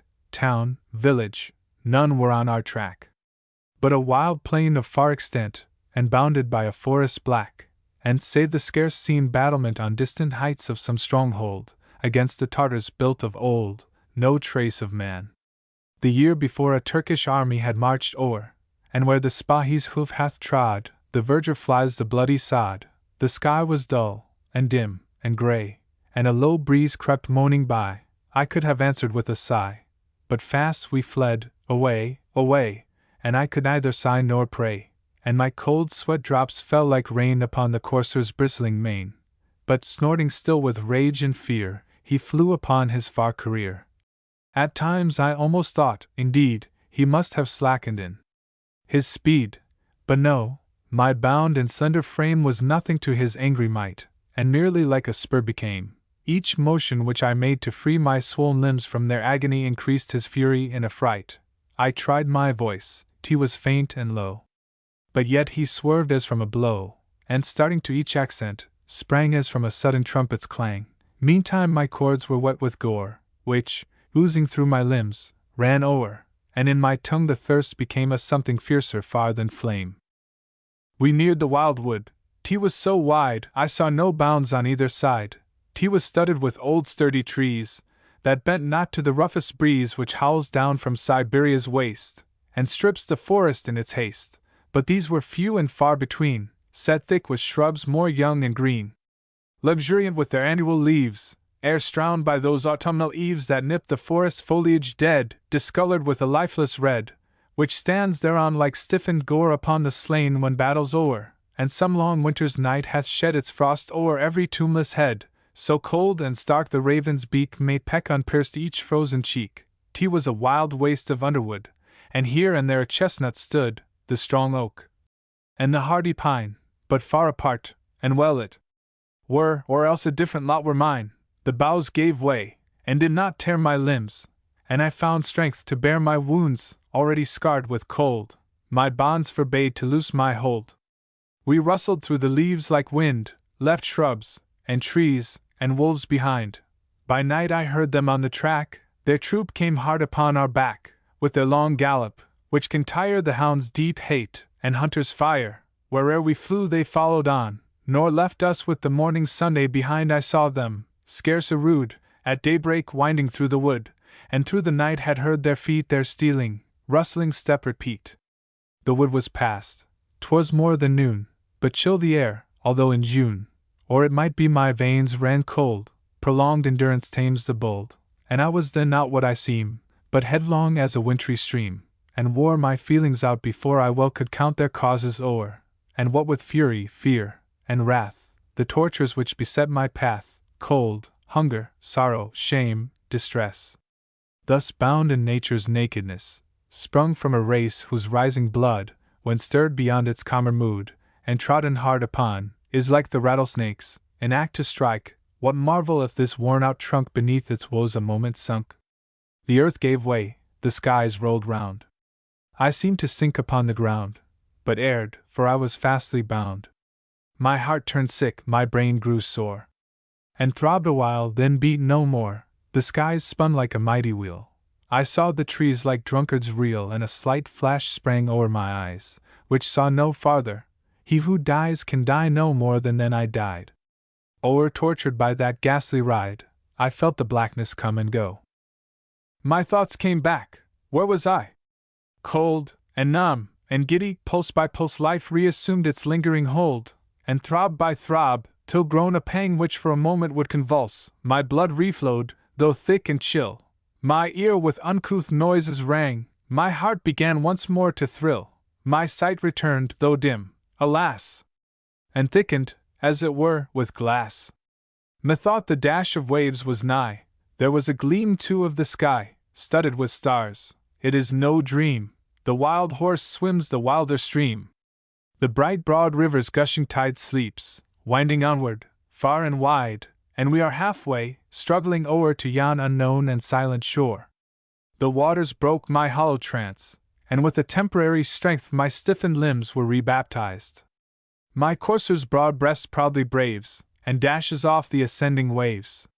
We reached the slippery shore at length, a haven I but little prized, for all behind was dark and drear, and all before was night and fear. How many hours of night or day in those suspended pangs I lay, I could not tell. I scarcely knew if this were human breath I drew. With glossy skin and dripping mane, and reeling limbs, and reeking flank, the wild steed's sinewy nerves still strain up the repelling bank. We gain the top. A boundless plain spreads through the shadow of the night, and onward, onward, onward seems, like precipices in our dreams, to stretch beyond the sight, and here and there a speck of white, or scattered spot of dusky green, in masses broke into the light. As rose the moon upon my right, but not distinctly seen in the dim waste would indicate the omen of a cottage gate. No twinkling taper from afar stood like a hospitable star, not even an ignis fatuus rose to make him merry with my woes. That very cheat had cheered me then. Although detected, welcome still, reminding me, through every ill, of the abodes of men. Onward we went, but slack and slow, his savage force at length o'erspent, the drooping courser, faint and low, all feebly foaming went. A sickly infant had had power to guide him forward in that hour, but useless all to me, his newborn tameness not availed, my limbs were bound, my force had failed, perchance, had they been free. With feeble effort still I tried to rend the bonds so starkly tied, but still it was in vain, my limbs were only wrung the more, and soon the idle strife gave o'er, which but prolonged their pain. The dizzy race seemed almost done, although no goal was nearly won. Rome's streaks announced the coming sun. How slow, alas! He came! Methought that mist of dawning gray would never dapple into day. How heavily it rolled away, before the eastern flame rose crimson, and deposed the stars, and called the radiance from their cars, and filled the earth, from his deep throne.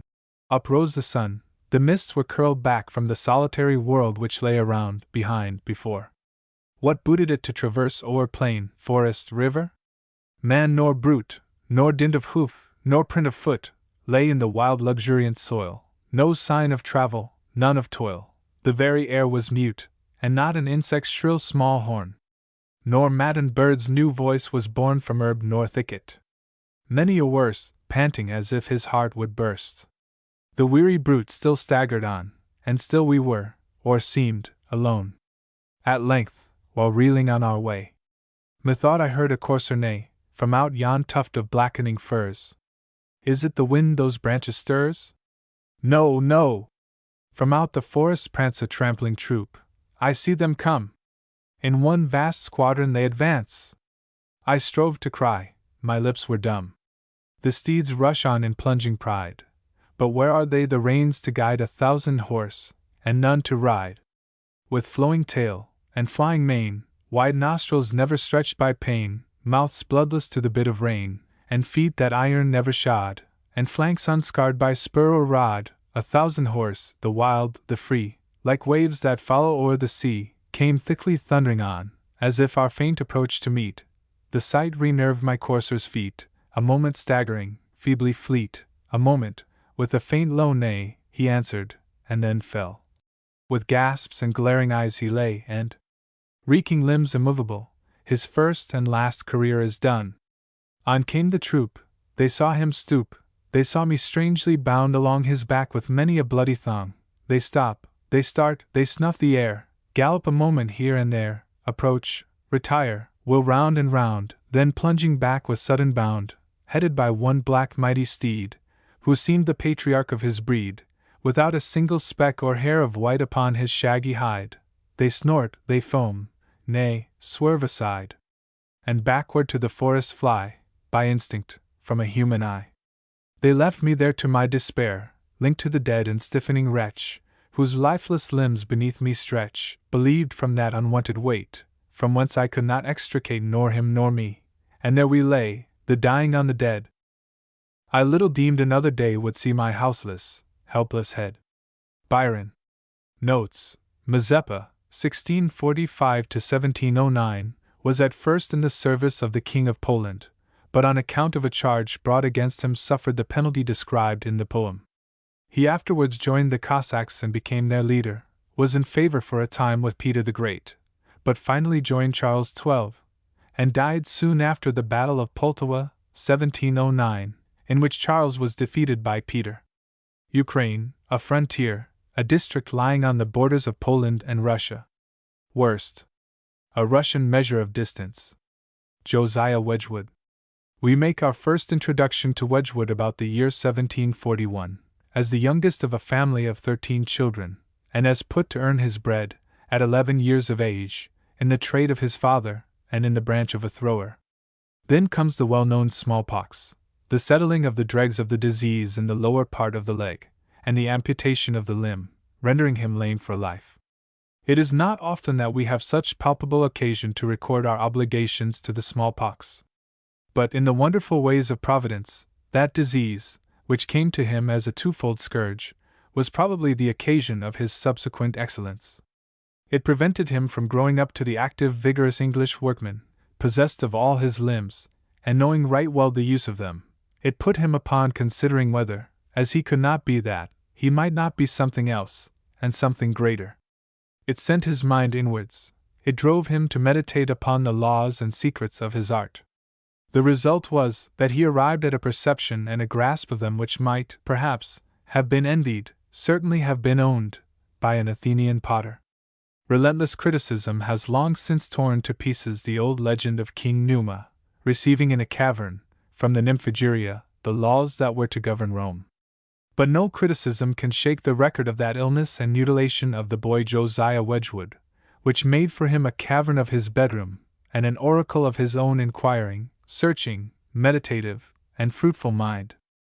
From those early days of suffering, weary perhaps to him as they went by, but bright surely in the retrospect both to him and us, a mark seems at once to have been set upon his career. But those who would dwell upon his history have still to deplore that many of the materials are wanting. It is not creditable to his country or his art that the life of Wedgwood should still remain unwritten. Here is a man who, in the well-chosen words of his epitaph, converted a rude and inconsiderable manufacture into an elegant art, and an important branch of national commerce. Here is a man who, beginning as it were from zero, and unaided by the national or royal gifts which were found necessary to uphold the glories of Sèvres, of Chelsea, and of Dresden, produced works truer, perhaps, to the inexorable laws of art, than the fine fabrics that proceeded from those establishments, and scarcely less attractive to the public taste. Here is a man who found his business cooped up within a narrow valley by the want of even tolerable communications, and who, while he devoted his mind to the lifting that business from meanness, ugliness, and weakness, to the highest excellence of material and form, had surplus energy enough to take a leading part in great engineering works like the Grand Trunk Canal from the Mersey to the Trent, which made the raw material of his industry abundant and cheap, which supplied a vent for the manufactured article, and opened for it materially a way to the outer world. Lastly, here is a man who found his country dependent upon others for its supplies of all the finer earthenware, but who, by his single strength, reversed the inclination of the scales, and scattered thickly the productions of his factory over all the breadth of the continent of Europe. In traveling from Paris to St. Petersburg, from Amsterdam to the furthest point of Sweden, from Dunkirk to the southern extremity of France, one is served at every inn from English earthenware. The same article adorns the tables of Spain, Portugal, and Italy. It provides the cargoes of ships to the East Indies, the West Indies, and America. Speech by Mr. Gladstone. The Crimean War. There is one point upon which I could have wished that the noble lord had also touched. I know there were so many subjects that he could not avoid touching that I share the admiration of the House at the completeness with which he seemed to have mastered all his themes. But when the noble lord recalled to our recollection the deeds of admirable valor and of heroic conduct which have been achieved upon the heights of Alma, of Balaclava, and of Inkerman, I could have wished that he had also publicly recognized that the deeds of heroism in this campaign had not been merely confined to the field of battle. We ought to remember the precious lives given to the pestilence of Varna and to the inhospitable shores of the Black Sea. These men, in my opinion, were animated by as heroic a spirit as those who have yielded up their lives amid the flash of artillery and the triumphant sound of trumpets. No, sir, language cannot do justice to the endurance of our troops under the extreme and terrible privations which circumstances have obliged them to endure. The high spirit of an English gentleman might have sustained him under circumstances which he could not have anticipated to encounter, but the same proud patience has been found among the rank and file. And it is these moral qualities that have contributed as much as others apparently more brilliant to those great victories which we are now acknowledging. Sir, the noble lord has taken a wise and gracious course in combining with the thanks which he is about to propose to the British Army and Navy the thanks also of the House of Commons to the army of our allies. Sir, that alliance which has now for some time prevailed between the two great countries of France and Britain has in peace been productive of advantage, but it is the test to which it has been put by recent circumstances that, in my opinion, will tend more than any other cause to confirm and consolidate that intimate union. That alliance, sir, is one that does not depend upon dynasties or diplomacy. It is one which has been sanctioned by names to which we all look up with respect or with feelings even of a higher character. The alliance between France and England was inaugurated by the imperial mind of Elizabeth, and sanctioned by the profound sagacity of Cromwell. It exists now not more from feelings of mutual interest than from feelings of mutual respect, and I believe it will be maintained by a noble spirit of emulation. Sir, there is still another point upon which, although with hesitation, I will advert for a moment. I am distrustful of my own ability to deal becomingly with the theme on which the noble lord so well touched, but nevertheless I feel that I must refer to it. I was glad to hear from the noble lord that he intends to propose a vote of condolence with the relatives of those who have fallen in this contest. Sir, we have already felt, even in this chamber of public assemblage, how bitter have been the consequences of this war. We cannot throw our eyes over the accustomed benches, where we miss many a gallant and genial face, without feeling our hearts ache, our spirits sadden, and even our eyes moisten. But if that be our feeling here when we miss the long companions of our public lives and labors, what must be the anguish and desolation which now darken so many hearths? Never, sir, has the youthful blood of this country been so profusely lavished as it has been in this contest. Never has a greater sacrifice been made, and for ends which more fully sanctify the sacrifice. But we can hardly hope now, in the greenness of the wound, that even these reflections can serve as a source of solace. young women who have become widows almost as soon as they had become wives, mothers who have lost not only their sons, but the brethren of those sons, heads of families who have seen abruptly close all their hopes of an hereditary line. These are pangs which even the consciousness of duty performed, which even the luster of glory won, cannot easily or speedily alleviate and assuage. But let us indulge at least in the hope, in the conviction that the time will come when the proceedings of this evening may be to such persons a source of consolation, when sorrow for the memory of those that are departed may be mitigated by the recollection that their death is at least associated with imperishable deeds, with a noble cause, and with a nation's gratitude. Speech by Mr. Disraeli. National Morality. I believe there is no permanent greatness to a nation except it be based upon morality. I do not care for military greatness or military renown. I care for the condition of the people among whom I live. There is no man in England who is less likely to speak irreverently of the crown and monarchy of England than I am. But crowns, coronets, mitres, military display, the pomp of war, wide colonies, and a huge empire, are, in my view, all trifles light as air, and not worth considering, unless with them you can have a fair share of comfort, contentment, and happiness among the great body of the people. Palaces, baronial castles, great halls, stately mansions, do not make a nation.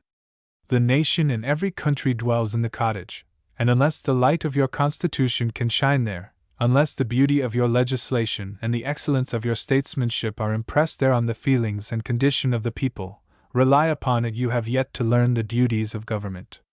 I have not, as you have observed, pleaded that this country should remain without adequate and scientific means of defense.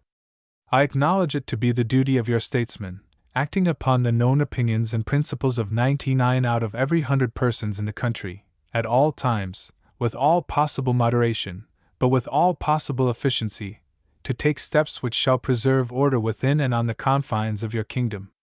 But I shall repudiate and denounce the expenditure of every shilling, the engagement of every man, the employment of every ship which has no object but intermeddling in the affairs of other countries, and endeavoring to extend the boundaries of an empire which is already large enough to satisfy the greatest ambition, and I fear is much too large for the highest statesmanship to which any man has yet attained.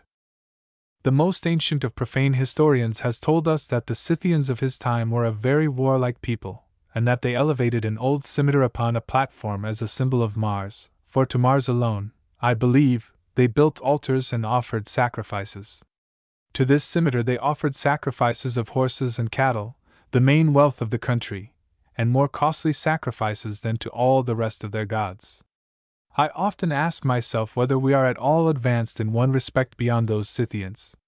What are our contributions to charity, to education, to morality, to religion, to justice, and to civil government, when compared with the wealth we expend in sacrifices to the old scimitar?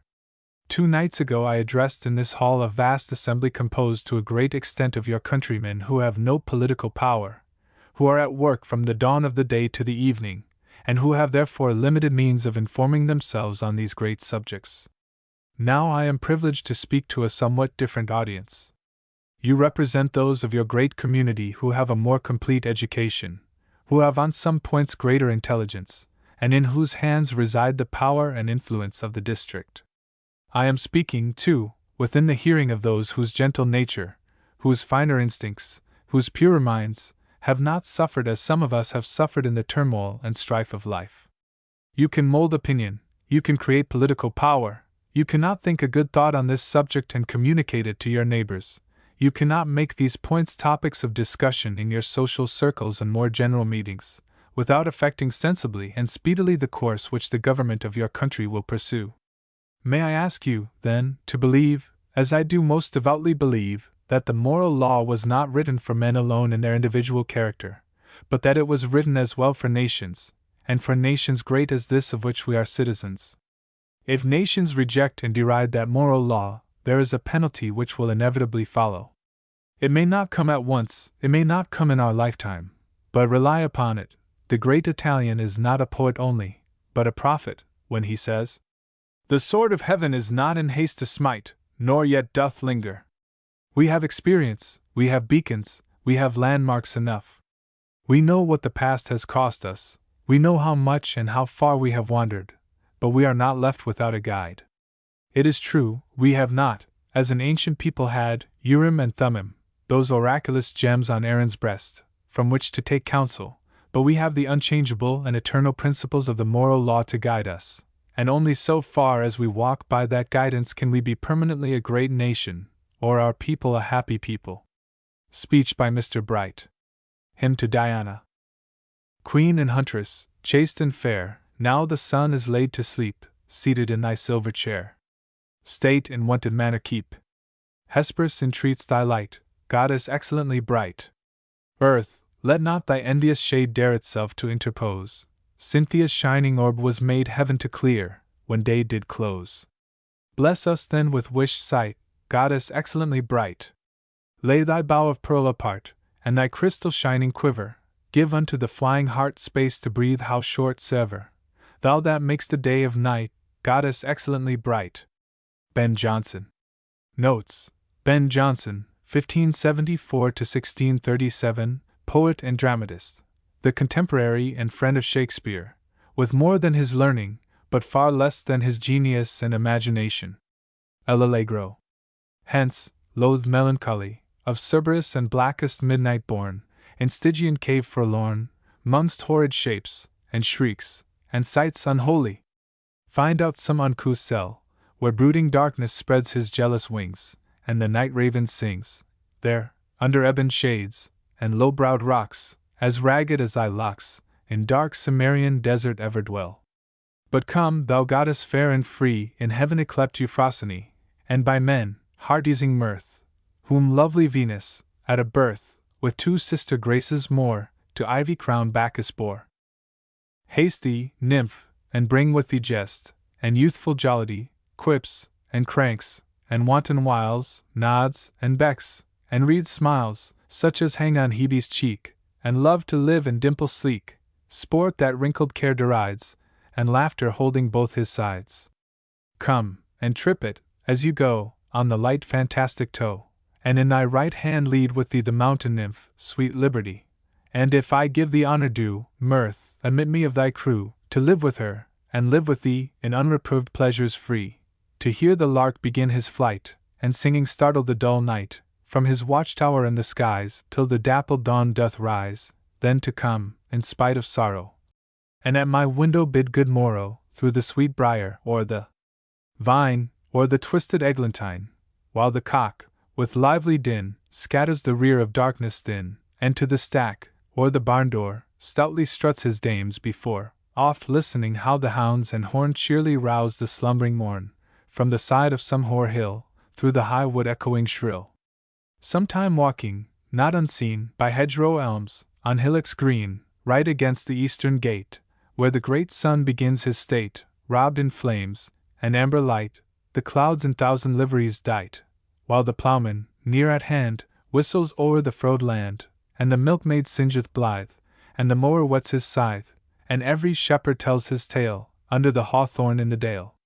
Straight mine eye hath caught new pleasures, while the landscape round it measures, russet lawns, and fallows grey, where the nibbling flocks do stray mountains, on whose barren breast the labouring clouds do often rest, meadows trim with daisies pied, shallow brooks, and rivers wide, towers and battlements it sees bosomed high in tufted trees, where perhaps some beauty lies, the sign is sure of neighbouring eyes. Hard by, a cottage chimney smokes from betwixt two aged oaks, where Corydon and Thyrsis met, are at their savoury dinner set of herbs, and other country messes, which the neat-handed Phyllis dresses, and then in haste her bower she leaves, with the stylus to bind the sheaves, or, if the earlier season lead, to the tanned haycock in the mead.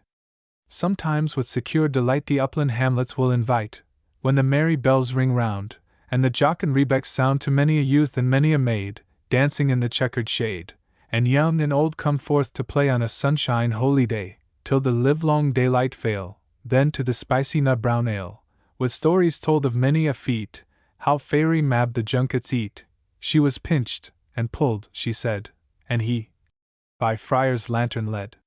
Tells how the drudging goblins sweat to earn his cream bowl duly set, when in one night, ere glimpse of morn, his shadowy flail hath threshed the corn, that 10-day labourers could not end. Then lies him down the lubber fiend, and stretched out all the chimney's length, basks at the fire his hairy strength, and crop full out of door he flings, ere the first cock his matin rings. Thus done the tales, to bed they creep, by whispering winds soon lulled asleep. Towered cities please us then, and the busy hum of men, where throngs of knights and barons bold, in weeds of peace high triumphs hold. With store of ladies, whose bright eyes reign influence, and judge the prize of wit or arms, while both contend to win her grace, whom all commend. There let Hymen oft appear in saffron robe, with taper clear, and pomp, and feast, and revelry, with mask and antique pageantry. Such sights, as youthful poets dream on summer eves by haunted stream. Then to the well-trod stage anon, if Johnson's learned sock be on. Or sweetest Shakespeare, fancy's child, warble his native wood notes wild. And ever, against eating cares, lap me in soft Lydian airs, married to immortal verse, such as the meeting soul may pierce, in notes, with many a winding bout of linked sweetness long drawn out, with wanton heat and giddy cunning, the melting voice through mazes running, untwisting all the chains that tie the hidden soul of harmony, that Orpheus' self may heave his head from golden slumber on a bed of heaped Elysian flowers, and hear such strains as would have won the ear of Pluto, to have quite set free his half-regained Eurydice. These delights if thou canst give, mirth, with thee I mean to live. Milton. Notes, El Allegro the cheerful man, as Il Penseroso, the thoughtful man, the title of the companion poem. Cerberus. The dog that guarded the infernal regions. Cimmerian. The Cimmerians were a race dwelling beyond the ocean stream, in utter darkness. Euphrosyne mirth or gladness. In unreproved pleasures equals in innocent pleasures. Then to come equals then, admit me, to come. Corydon and Thyrsis. Names for a rustic couple taken from the mythology of the Latin poets. So Phyllis and Thestylus. Rebecs. Musical instruments like fiddles. Junkets. Pieces of cheese or something of the kind. By Friar's lantern equals jack-o'-lantern or will-o'-the-wisp. In weeds of peace equals the dress worn in time of peace. Hymen. God of wedlock. Johnson. See previous note to Ben Jonson. Sock. The shoe worn on the ancient stage by comedians as the buskin was by tragedians. Lydian airs. Soft and soothing, as opposed to the Dorian airs, which express the rough and harsh element in ancient music. The pleasures of a life of labor. I wish to show you how possible it is to enjoy much happiness in very mean employments. Cooper tells us that labor, though the primal curse, has been softened into mercy. And I think that, even had he not done so, I would have found out the fact for myself. It was 20 years last February since I set out a little before sunrise to make my first acquaintance with a life of labor and restraint, and I have rarely had a heavier heart than on that morning. I was but a thin, loose-jointed boy at the time, fond of the pretty intangibilities of romance, and of dreaming when broad awake, and woeful change. I was now going to work at what Burns has instanced in his TWA Dogs, as one of the most disagreeable of all employments, to work in a quarry. Bating the passing uneasiness occasioned by a few gloomy anticipations, the portion of my life which had already gone by had been happy beyond the common lot. I had been a wanderer among rocks and wood, a reader of curious books when I could get them, a gleaner of old traditionary stories, and now I was going to exchange all my daydreams, and all my amusements, for the kind of life in which men toil every day that they may be enabled to eat, and eat every day that they may be enabled to toil. The quarry in which I wrought lay on the southern side of a noble inland bay, or frith rather, with a little clear stream on the one side, and a thick fir wood on the other. It had been opened in the old red sandstone of the district, and was overtopped by a huge bank of diluvial clay, which rose over it in some places to the height of nearly 30 feet, and which at this time was rent and shivered, wherever it presented an open front to the weather, by a recent frost. A heap of loose fragments, which had fallen from above, blocked up the face of the quarry, and my first employment was to clear them away. The friction of the shovel soon blistered my hands, but the pain was by no means very severe, and I wrought hard and willingly, that I might see how the huge strata below, which presented so firm and unbroken a frontage, were to be torn up and removed. Picks, and wedges, and levers were applied by my brother workmen, and simple and rude as I had been accustomed to regard these implements, I found I had much to learn in the way of using them. They all proved inefficient, however, and the workmen had to bore into one of the inferior strata, and employ gunpowder. The process was new to me, and I deemed it a highly amusing one. It had the merit, too, of being attended with some such degree of danger as a boating or rock excursion, and had thus an interest independent of its novelty. We had a few capital shots, the fragments flew in every direction, and an immense mass of the diluvium came toppling down, bearing with it 2 dead birds, that in a recent storm had crept into one of the deeper fissures, to die in the shelter. I felt a new interest in examining them. The one was a pretty cock goldfinch, with its hood of vermilion, and its wings inlaid with the gold to which it owes its name, as unsoiled and smooth as if it had been preserved for a museum. The other, a somewhat rarer bird, of the woodpecker tribe, was variegated with light blue and a grayish yellow. I was engaged in admiring the poor little things, more disposed to be sentimental, perhaps, than if I had been 10 years older, and thinking of the contrast between the warmth and jollity of their green summer haunts and the cold and darkness of their last retreat, when I heard our employer bidding the workmen lay by their tools. I looked up, and saw the sun sinking behind the thick fir wood beside us, and the long dark shadows of the trees stretching downwards towards the shore. This was no very formidable beginning of the course of life I had so much dreaded. To be sure, my hands were a little sore, and I felt nearly as much fatigued as if I had been climbing among the rocks, but I had wrought and been useful, and had yet enjoyed the day fully as much as usual. It was no small matter, too, that the evening, converted by a rare transmutation into the delicious blink of rest, which Burns so truthfully describes, was all my own. I was as light of heart next morning as any of my fellow workmen. There had been a smart frost during the night, and the rime lay white on the grass as we passed onwards through the fields, but the sun rose in a clear atmosphere, and the day mellowed, as it advanced, into one of those delightful days of early spring which give so pleasing an earnest of whatever is mild and genial in the better half of the year.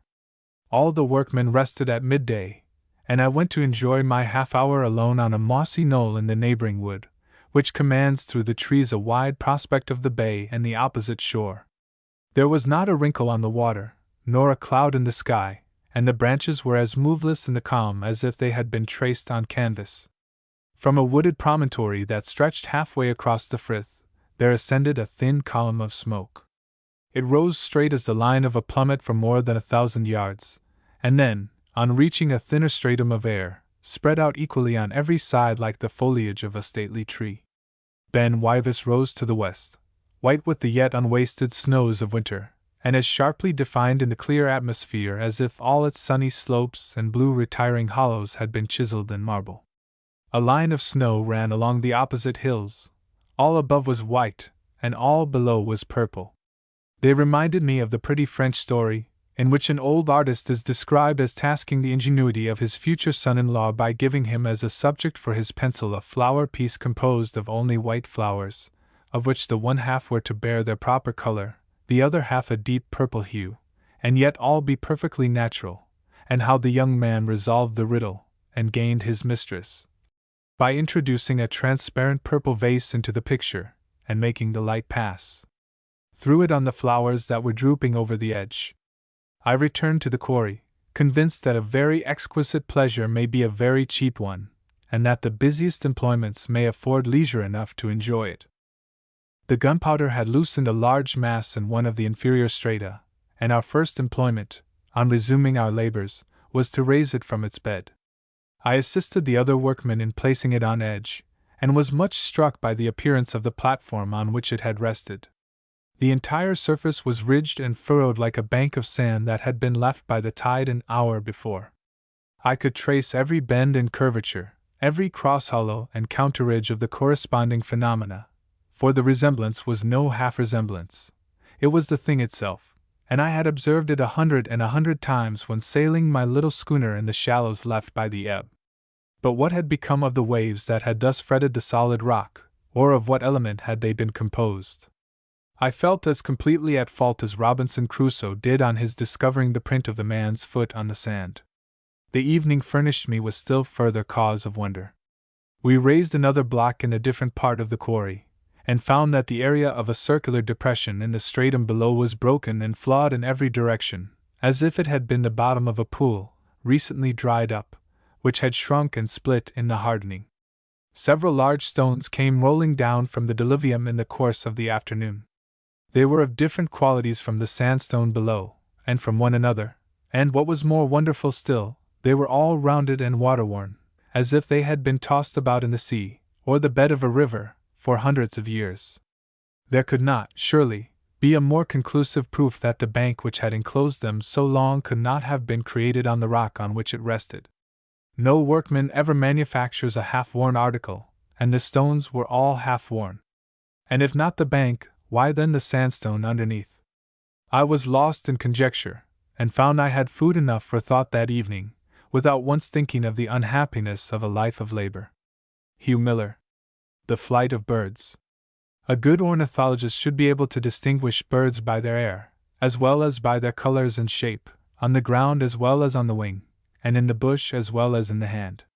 For, though it must not be said that every species of birds has a manner peculiar to itself, yet there is somewhat in most kinds at least that at first sight discriminates them, and enables a judicious observer to pronounce upon them with some certainty. Thus, kites and buzzards sail round in circles, with wings expanded and motionless, and it is from their gliding manner that the former are still called, in the north of England, gleeds, from the Saxon verb gliden, to glide. The kestrel, or windhover, has a peculiar mode of hanging in the air in one place, his wings all the while being briskly agitated. Hen harriers fly low over heaths or fields of corn, and beat the ground regularly like a pointer or setting dog. Owls move in a buoyant manner, as if lighter than the air, they seem to want ballast. There is a peculiarity belonging to ravens that must draw the attention even of the most incurious. They spend all their leisure time in striking and cuffing each other on the wing in a kind of playful skirmish, and when they move from one place to another, frequently turn on their backs with a loud croak, and seem to be falling on the ground. When this odd gesture betides them, they are scratching themselves with one foot, and thus lose the center of gravity. Rooks sometimes dive and tumble in a frolicsome manner, crows and daws swagger in their walk, woodpeckers fly with an undulating motion, opening and closing their wings at every stroke, and so are always rising and falling in curves. All of this kind use their tails, which incline downwards, as a support while they run up trees. Parrots, like all other hook-clawed birds, walk awkwardly, and make use of their bill as a third foot, climbing and descending with ridiculous caution. Cocks, hens, partridges, and pheasants, etc., parade and walk gracefully, and run nimbly, but fly with difficulty, with an impetuous whirring, and in a straight line. Magpies and jays flutter with powerless wings, and make no dispatch. Herons seem encumbered with too much sail for their light bodies, but these vast hollow wings are necessary in carrying burdens, such as large fishes, and the like. Pigeons, and particularly the sort called smiters, have a way of clashing their wings, the one against the other, over their backs, with a loud snap. Another variety, called tumblers, turn themselves over in the air.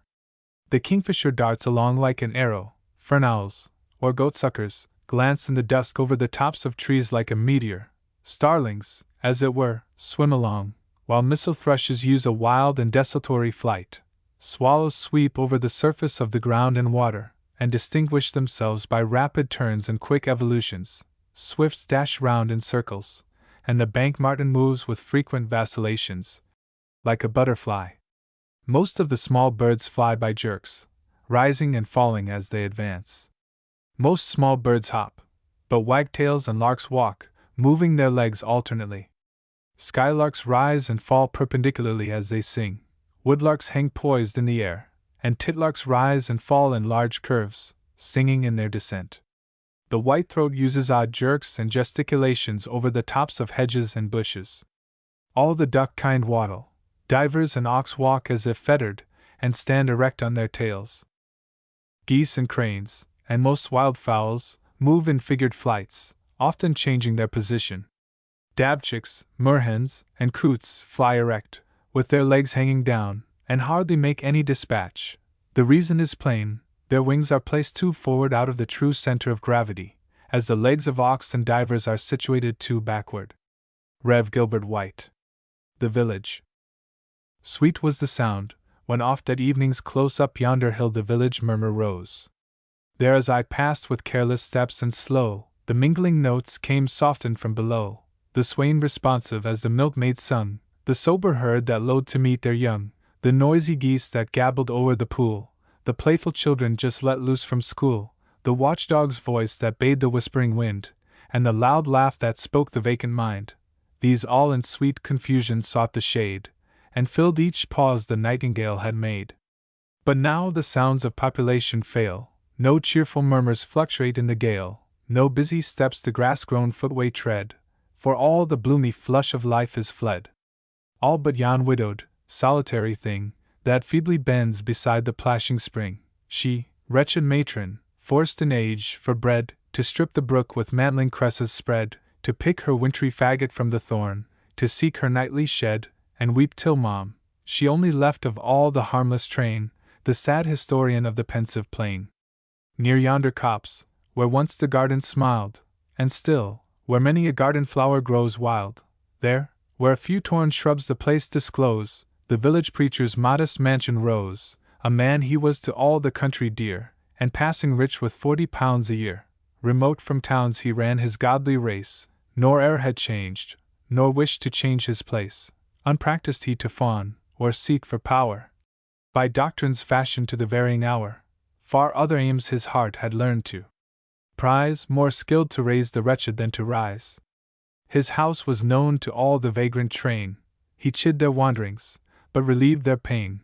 The long-remembered beggar was his guest, whose beard descending swept his aged breast. The ruined spendthrift, now no longer proud, claimed kindred there, and had his claims allowed. The broken soldier, kindly bade to stay, sat by his fire, and talked the night away. Wept o'er his wounds or tales of sorrow done, shouldered his crutch, and showed how fields were won. Pleased with his guests, the good man learned to glow, and quite forgot their vices and their woe. Careless their merits, or their faults to scan, his pity gave ere charity began. Thus to relieve the wretched was his pride, and e'en his failings leaned to virtue's side. But in his duty prompt at every call, he watched and wept, he prayed and felt for all. And, as a bird each fond endearment tries to tempt its new-fledged offspring to the skies, he tried each art, reproved each dull delay, allured to brighter worlds, and led the way. Beside the bed where parting life was laid, and sorrow, guilt, and pain, by turns dismayed, the reverend champion stood. At his controlled despair and anguish fled the struggling soul. Comfort came down the trembling wretch to raise, and his last faltering accents whispered praise. At church, with meek and unaffected grace, his looks adorned the venerable place. Truth from his lips prevailed with double sway, and fools, who came to scoff, remained to pray. The service passed, around the pious man, with steady zeal, each honest rustic ran, e'en children followed with endearing wile, and plucked his gown, to share the good man's smile. His ready smile a parent's warmth expressed, their welfare pleased him, and their cares distressed. To them his heart, his love, his griefs were given, but all his serious thoughts had rest in heaven. As some tall cliff that lifts its awful form, swells from the vale, and midway leaves the storm, though round its breast the rolling clouds are spread, eternal sunshine settles on its head. Beside yon straggling fence that skirts the way, with blossomed firs and profitably gay, there in his noisy mansion, skilled to rule, the village master taught his little school. A man severe he was, and stern to view. I knew him well, and every truant knew. Well had the boding tremblers learned to trace the day's disasters in his morning face. Full well they laughed with counterfeited glee at all his jokes, for many a joke had he. Full well the busy whisper circling round conveyed the dismal tidings when he frowned. Yet he was kind, or, if severe in aught, the love he bore to learning was in fault. The village all declared how much he knew, 'twas certain he could write and cipher too, lands he could measure, terms and tides presage, and e'en, the story ran, that he could gauge, in arguing, too, The parson owned his skill, for e'en though vanquished, he could argue still, while words of learned length and thundering sound amazed the gazing rustics ranged around, and still they gazed, and still the wonder grew, that one small head could carry all he knew. Goldsmith. The Battle of Corunna. All the encumbrances being shipped on the morning of the 16th, it was intended to embark the fighting men in the coming night, and this difficult operation would probably have been happily effected. But a glorious event was destined to give a more graceful, though melancholy, termination to the campaign. About 2 o'clock a general movement of the French line gave notice of an approaching battle, and the British infantry, 14,500 strong, occupied their position. Baird's division on the right, and governed by the oblique direction of the ridge, approached the enemy. Hope's division, forming the center and left, although on strong ground abutting on the Marrow, was of necessity withheld, so that the French battery on the rocks raked the whole line of battle. One of Baird's brigades was in column behind the right, and one of Hope's behind the left. Paget's reserve, posted at the village of Arras, behind the center, looked down the valley separating the right of the position front the hills occupied by the French cavalry. A battalion detached from the reserve kept these horsemen in check, and was itself connected with the main body by a chain of skirmishers extended across the valley. Fraser's division held the heights immediately before the gates of Corunna, watching the coast road, but it was also ready to succor any point. When Laborde's division arrived, the French force was not less than 20,000 men, and the Duke of Dalmatia made no idle evolutions of display. Distributing his lighter guns along the front of his position, he opened a fire from the heavy battery on his left, and instantly descended the mountain, with 3 columns covered by clouds of skirmishers. The British pickets were driven back in disorder, and the village of Elvina was carried by the first French column. The ground about that village was intersected by stone walls and hollow roads. A severe scrambling fight ensued, the French were forced back with great loss, and the 50th Regiment, entering the village with the retiring mass, drove it, after a second struggle in the street, quite beyond the houses. Seeing this, the general ordered up a battalion of the Guards to fill the void in the line made by the advance of those regiments, whereupon the 42nd, mistaking his intention, retired, with exception of the Grenadiers, and at that moment, the enemy being reinforced, renewed the fight beyond the village. Major Napier, commanding the 50th, was wounded and taken prisoner, and Elvina then became the scene of another contest, which being observed by the Commander-in-Chief, he addressed a few animating words to the 42nd, and caused it to return to the attack. Paget had now descended into the valley, and the line of the skirmishers being thus supported, vigorously checked the advance of the enemy's troops in that quarter, while the 4th Regiment galled their flank. At the same time the center and left of the army also became engaged. Baird was severely wounded, and a furious action ensued along the line, in the valley, and on the hills. General Sir John Moore, while earnestly watching the result of the fight about the village of Elvina, was struck on the left breast by a cannon shot. The shock threw him from his horse with violence, yet he rose again in a sitting posture, his countenance unchanged, and his steadfast eye still fixed upon the regiments engaged in his front, no sigh betraying a sensation of pain.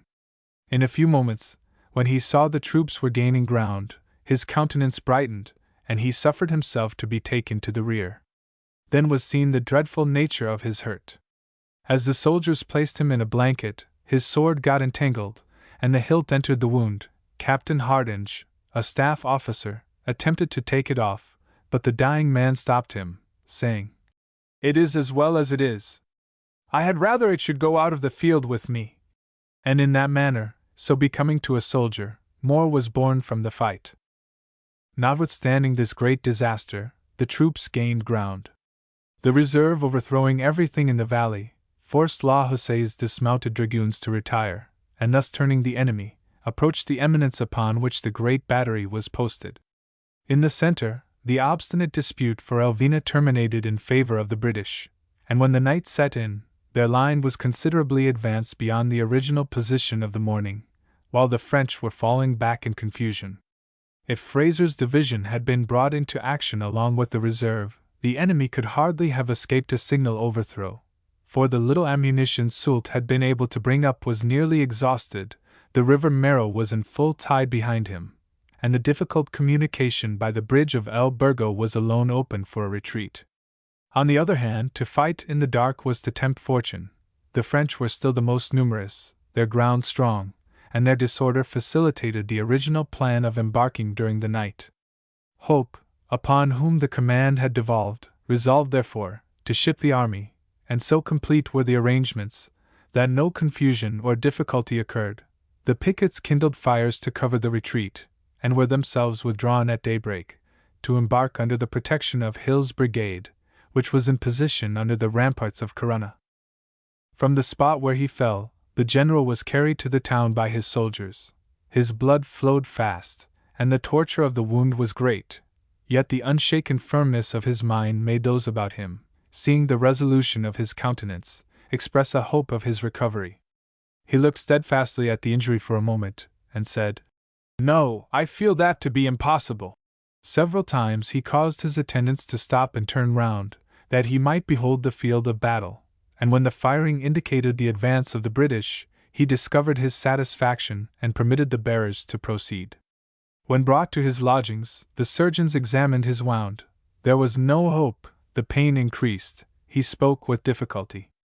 At intervals he asked if the French were beaten, and addressing his old friend, Colonel Anderson, said, "You know I always wished to die this way." Again he asked if the enemy were defeated, and being told they were, said, "It is a great satisfaction to me to know we have beaten the French." His countenance continued firm, his thoughts clear.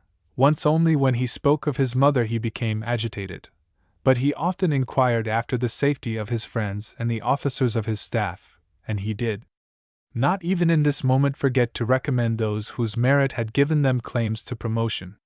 When life was nearly extinct, with an unsubdued spirit, as if anticipating the baseness of his posthumous calumniators, he exclaimed, "I hope the people of England will be satisfied. I hope my country will do me justice." In a few minutes afterwards he died, and his corpse, wrapped in a military cloak, was interred by the officers of his staff, in the citadel of Corunna. The guns of the enemy paid his funeral honors, and Soult, with a noble feeling of respect for his valor, raised a monument to his memory on the field of battle. Napier. Note: Battle of Corunna. The French army having proclaimed Joseph Bonaparte King of Spain, the Spanish people rose as one man in protest, and sought and obtained the aid of England. The English armies were at first driven back by Napoleon, but the force under Sir John Moore saved its honor in the fight before Corunna, January 16, 1809, which enabled it to embark in safety. Battle of Albuera. The 4th Division was composed of 2 brigades, one of Portuguese under General Harvey, the other, under Sir William Myers, consisting of the 7th and 23rd Regiments, was called the Fusilier Brigade. Harvey's Portuguese were immediately pushed in between Lumley's dragoons and the hill, where they were charged by some French cavalry, whom they beat off, and meantime Cole led his Fusiliers up the contested height. At this time 6 guns were in the enemy's possession.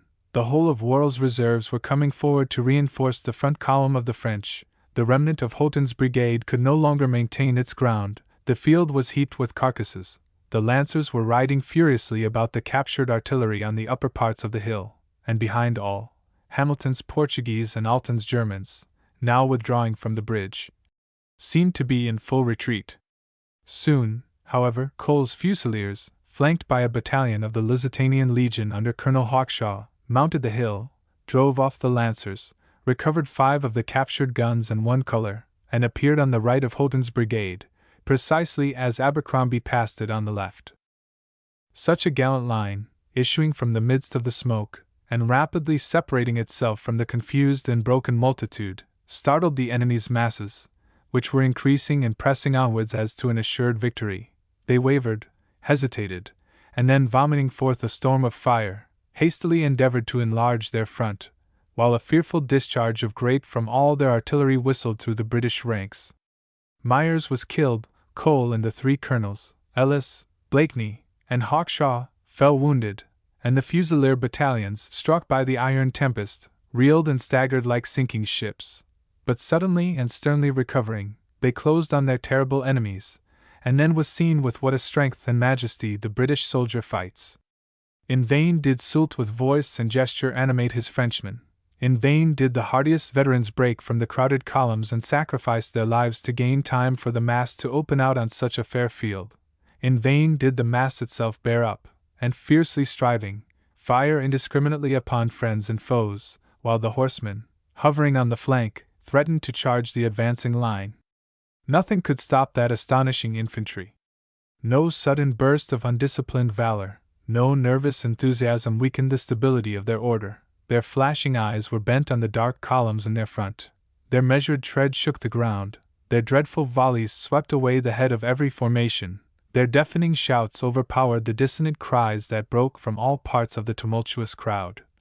As slowly and with a horrid carnage it was pushed by the incessant vigor of the attack to the farthest edge of the hill. In vain did the French reserves mix with the struggling multitude to sustain the fight.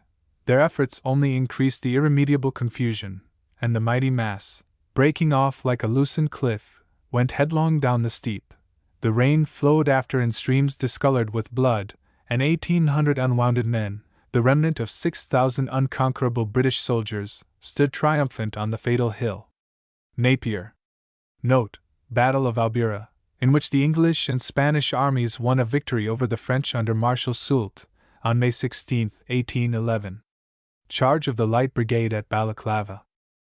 The whole brigade scarcely made one efficient regiment according to the number of continental armies, and yet it was more than we could spare. As they passed towards the front, the Russians opened on them from the guns in the redoubt on the right with volleys of musketry and rifles. They swept proudly past, glittering in the morning sun in all the pride and splendor of war. We could scarcely believe the evidence of our senses. Surely that handful of men are not going to charge an army in position? Alas! It was but too true. Their desperate valor knew no bounds, and far indeed was it removed from its so-called better part, discretion. They advanced in two lines, quickening their pace as they closed towards the enemy. A more fearful spectacle was never witnessed than by those who, without the power to aid, beheld their heroic countrymen rushing to the arms of death. At the distance of 1,200 yards the whole line of the enemy belched forth, from 30 iron mouths, a flood of smoke and flame through which hissed the deadly balls. Their flight was marked by instant gaps in our ranks, by dead men and horses, by steeds flying wounded or riderless across the plain. The first line is broken, it is joined by the second. They never halt or check their speed for an instant. With diminished ranks, thinned by those 30 guns, which the Russians had laid with the most deadly accuracy, with a halo of flashing steel above their heads, and with a cheer which was many a noble fellow's death cry, they flew into the smoke of the batteries. But ere they were lost to view the plain was strewn with their bodies and with the carcasses of horses. They were exposed to an oblique fire from the batteries on the hills on both sides, as well as to a direct fire of musketry. Through the clouds of smoke we could see their sabers flashing as they rode up to the guns and dashed between them, cutting down the gunners as they stood. We saw them riding through the guns, as I have said. To our delight we saw them returning, after breaking through a column of Russian infantry, and scattering them like chaff, when the flank fire of the battery on the hills swept them down, scattered and broken as they were. Wounded men and dismounted troopers flying towards us told the sad tale. Demigods could not have done what we had failed to do. At the very moment when they were about to retreat, an enormous mass of lancers was hurled on their flank. Colonel Schuyl, of the 8th Hussars, saw the danger, and rode his few men straight at them, cutting his way through with fearful loss. The other regiments turned and engaged in a desperate encounter. With courage too great almost for credence, they were breaking their way through the columns which enveloped them, when there took place an act of atrocity without parallel in the modern warfare of civilized nations. The Russian gunners, when the storm of cavalry passed, returned to their guns. They saw their own cavalry mingled with the troopers who had just ridden over them, and, to the eternal disgrace of the Russian name, the miscreants poured a murderous volley of grape and canister on the mass of struggling men and horses, mingling friend and foe in one common ruin. It was as much as our heavy cavalry brigade could do to cover the retreat of the miserable remnants of that band of heroes as they returned to the place they had so lately quitted in all the pride of life. At 11:35 not a British soldier, except the dead and dying, was left in front of the Muscovite guns. The Times correspondent. The Merchant of Venice. Scene _ Venice. A court of justice. Enter the Duke, the Magnificos, Antonio, Bassanio, Gasciano, Salarino, Salanio, and others. Duke. What, is Antonio here? Ant. Ready, so please your grace. Duke. I am sorry for thee. Thou art come to answer a stony adversary, an inhuman wretch incapable of pity, void and empty from any dram of mercy. Ant. I have heard your grace hath ta'en great pains to qualify his rigorous course, but since he stands obdurate, and that no lawful means can carry me out of his envy's reach, I do oppose my patience to his fury, and am armed to suffer, with a quietness of spirit, the very tyranny and rage of his. Duke. Go one, and call the Jew into the court. Salon. He is ready at the door, he comes, my lord. Enter Shylock. Duke. Make room, and let him stand before our face.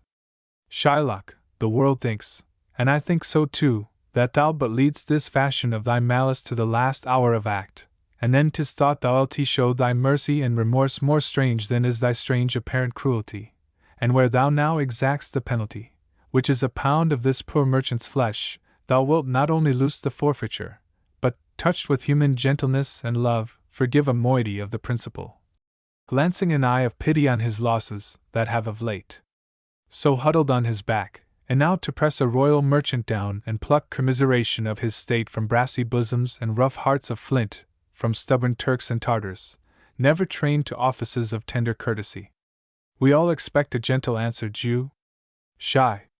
I have possessed your grace of what I purpose, and by our holy Sabbath have I sworn to have the due and forfeit of my bond. If you deny it, let the danger light upon your charter and your city's freedom. You'll ask me, why I rather choose to have a weight of carrion flesh than to receive 3,000 ducats. I'll not answer that, but say, it is my humor. Is it answered? Base. This is no answer, thou unfeeling man, to excuse the current of thy cruelty. Shy. I am not bound to please thee with my answer. Ant. I pray you, think you question with the Jew, you may as well go stand upon the beach and bid the main flood bait his usual height. You may as well use question with the wolf why he hath made the ewe bleat for the lamb. You may as well forbid the mountain pines to wag their high tops and to make no noise, when they are fretted with the gusts of heaven. You may as well do anything most hard, as seek to soften that, than which what's harder? His Jewish heart. Therefore, I do beseech you make no more offers, use no farther means, but with all brief and plain conveniency let me have judgment, and the Jew his will. Base.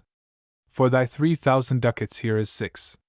Shy, if every ducat and 6,000 ducats were in 6 parts, and every part a ducat, I would not draw them. I would have my bond. Duke.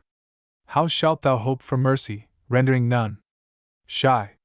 What judgment shall I dread, doing no wrong? You have among you many a purchased slave, which, like your asses and your dogs and mules, you use in abject and in slavish parts. Because you bought them, shall I say to you, let them be free, marry them to your heirs? Why sweat they under burthens? Let their beds be made as soft as yours, and let their palates be seasoned with such viands. You will answer, the slaves are ours. So do I answer you, the pound of flesh, which I demand of him, is dearly bought, 'tis mine, and I will have it. If you deny me, fie upon your law. There is no force in the decrees of Venice. I stand for judgment. Answer, shall I have it? Duke. Upon my power, I may dismiss this court, unless Bellerio, a learned doctor, whom I have sent for to determine this, come here today. Sala. My lord here stays without a messenger with letters from the doctor, new come from Padua. Duke. Bring us the letters, call the messenger. Enter Nerissa, dressed like a lawyer's clerk. Duke. Came you from Padua, from Bellerio? No. From both, my lord. Bellerio greets your grace. Presenting a letter. Base. Why dost thou whet thy knife so earnestly? Shy. To cut the forfeiture from that bankrupt there. Gr. Not on thy soul, but on thy soul, harsh Jew, thou makest thy knife keen.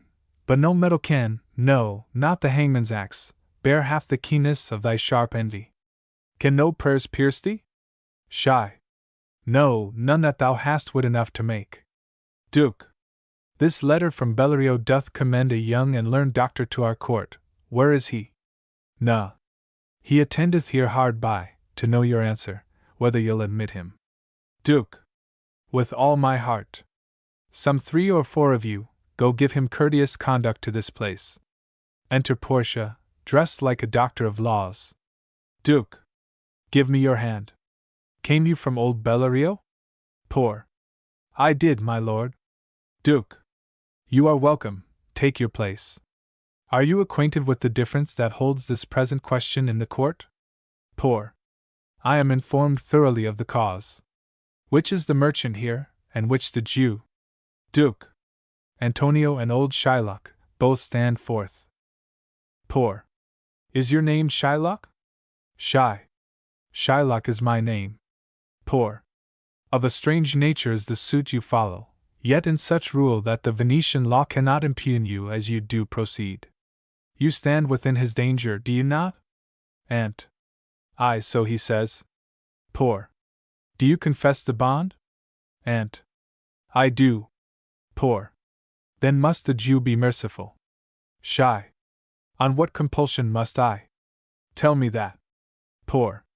The quality of mercy is not strained, it droppeth as the gentle rain from heaven upon the place beneath, it is twice blessed, it blesseth him that gives and him that takes, 'tis mightiest in the mightiest, it becomes the throne monarch better than his crown, his scepter shows the force of temporal power, the attribute to awe and majesty, wherein doth sit the dread and fear of kings, but mercy is above this sceptred sway.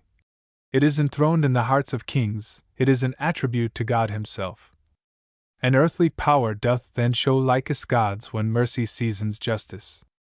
Therefore, Jew, though justice be thy plea, consider this, that, in the course of justice, none of us should see salvation, we do pray for mercy, and that same prayer doth teach us all to render the deeds of mercy. I have spoke thus much to mitigate the justice of thy plea, which if thou follow, this strict court of Venice must needs give sentence gainst the merchant there. Shy. My deeds upon my head.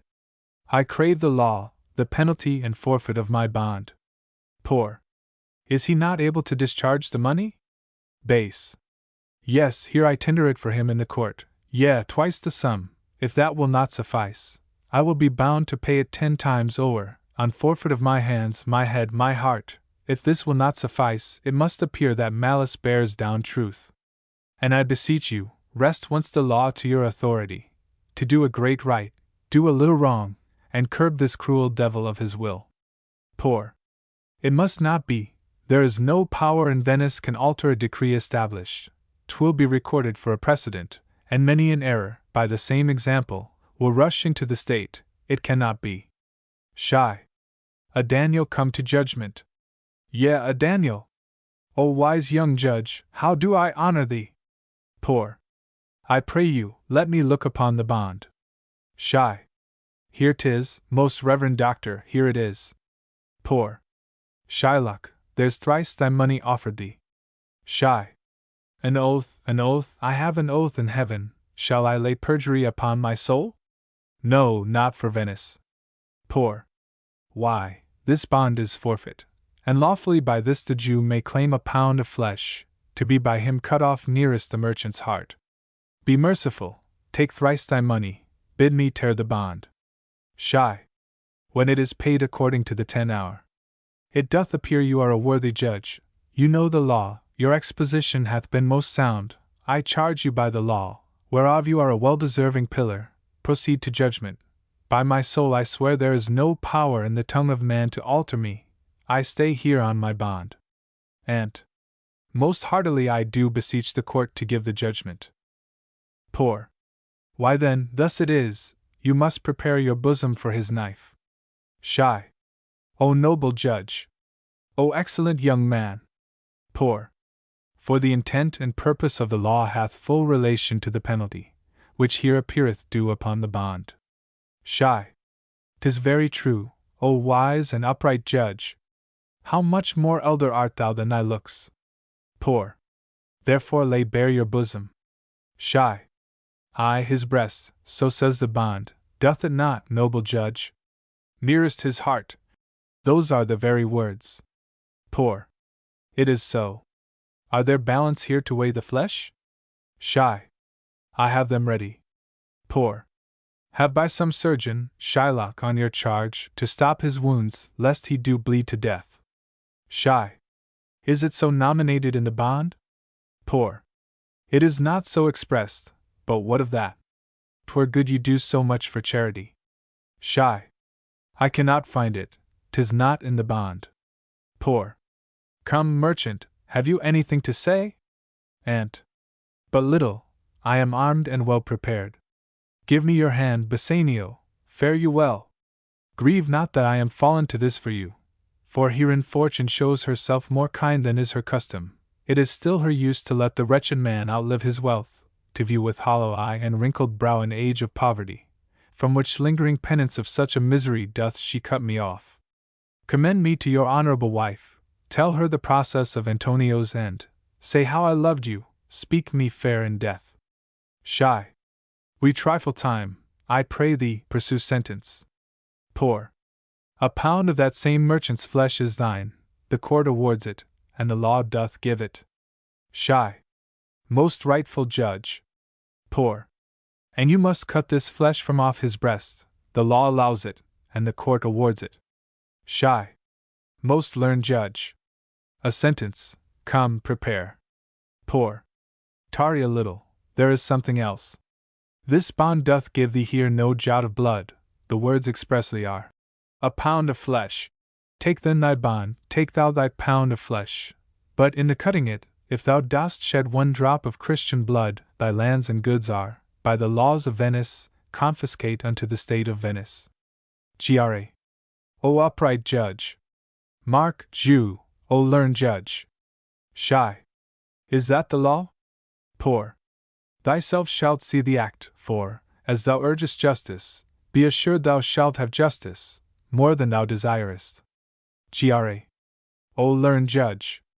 Mark, Jew, a learned judge. Shy. I take this offer, then, pay the bond thrice, and let the Christian go. Base. Here is the money. Poor. Soft. The Jew shall have all justice, soft. No haste. He shall have nothing but the penalty. Gr. O Jew! An upright judge, a learned judge. Poor. Therefore prepare thee to cut off the flesh. Shed thou no blood, nor cut thou less nor more but just a pound of flesh. If thou cutst more or less than a just pound, be it but so much as makes it light or heavy in the substance, or the division of the 20th part of one per scruple. Nay, if the scale do turn but in the estimation of a hair, thou deest, and all thy goods are confiscate. Gr. A second Daniel, a Daniel, Jew! Now, infidel, I have thee on the hip. Poor. Why doth the Jew pause? Take thy forfeiture. Shy. Give me my principal, and let me go.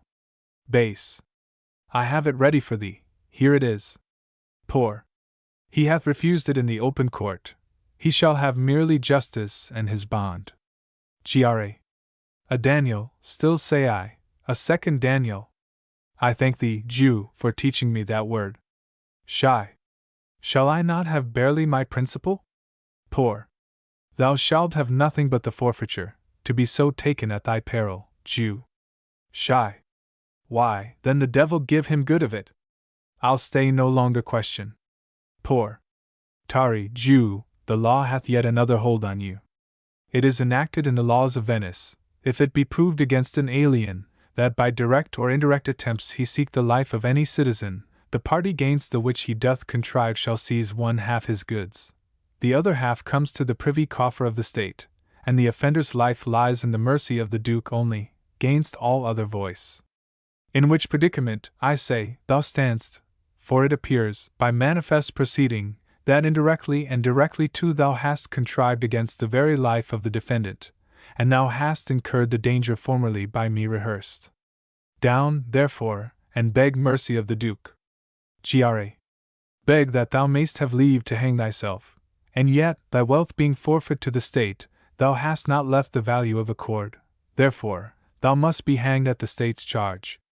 Duke, that thou shalt see the difference of our spirit, I pardon thee thy life before thou ask it, for half thy wealth, it is Antonio's.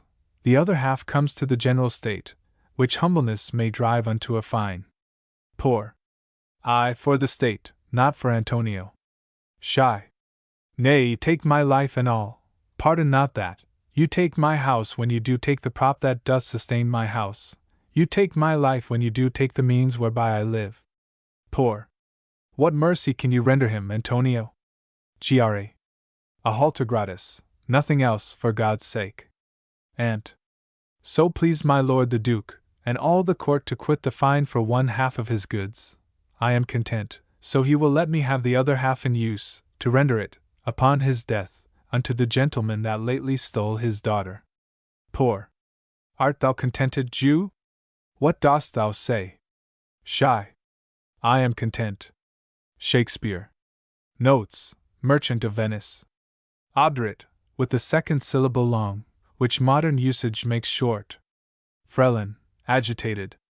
A form of participial termination frequently found in Shakespeare, as strucken, and see. It is preserved in Eton, given, and see. Within his danger equals in danger of him. Which humbleness may drive unto a fine equals which with humility on your part may be commuted for a fine. Il penseroso. Hence vain deluding joys, the brood of folly, without father bred. How little you bested, or fill the fixed mind with all your toys.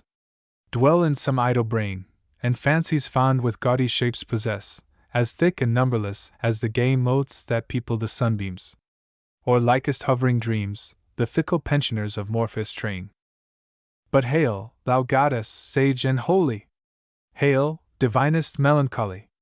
Whose saintly visage is too bright to hit the sense of human sight, and therefore to our weaker view o'erlaid with black, staid wisdom's hue, black, but such as in esteem Prince Memnon's sister might beseem, or that starred Ethiop queen that strove to set her beauty's praise above the sea nymphs, and their powers offended, yet thou art higher far descended.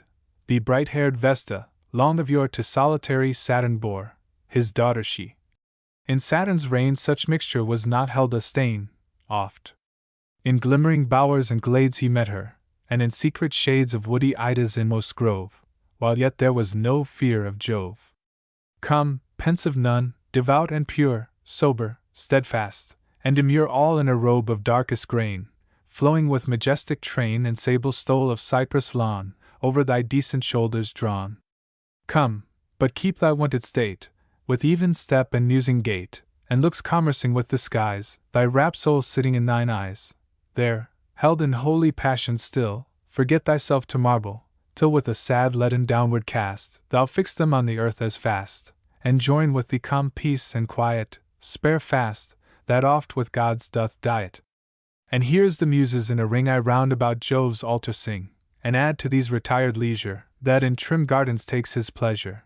But first, and chiefest, with thee bring him that yon soars on golden wing, guiding the fiery wheeled throne, the cherub contemplation, and the mute silence hissed along, lest Philomel will deign a song in her sweetest, saddest plight, smoothing the rugged brow of night, while Cynthia checks her dragging yoke.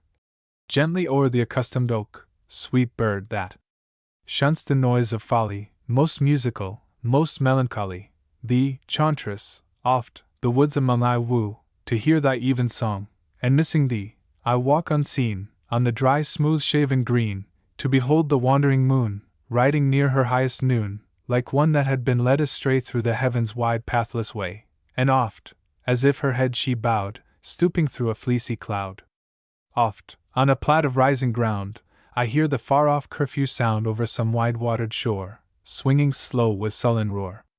Or, if the air will not permit, some still, removed place will fit, where glowing embers through the room teach flight to counterfeit a gloom, far from all resort of mirth, save the cricket on the hearth, or the bellman's drowsy charm, to bless the doors from nightly harm. Or let my lamp at midnight hour be seen on some high lonely tower, where I may oft outwatch the bear with thrice great Hermes, or unsphere the spirit of Plato, to unfold what worlds, or what vast regions hold the immortal mind, that hath forsook her mansion in this fleshly nook, and of those demons that are found in fire, air, flood, or underground, whose power hath a true consent with planet, or with element. Sometime let gorgeous tragedy and sceptred Paul come sweeping by, presenting Thebes, or Pelops' line, or the tale of Troy divine, or what, though rare, of later age ennobled hath the buskined stage. But O sad virgin, that thy power might raise Musaeus from his bower, or bid the soul of Orpheus sing such notes, as, warbled to the string, drew iron tears down Pluto's cheek, and made hell grant what love did seek.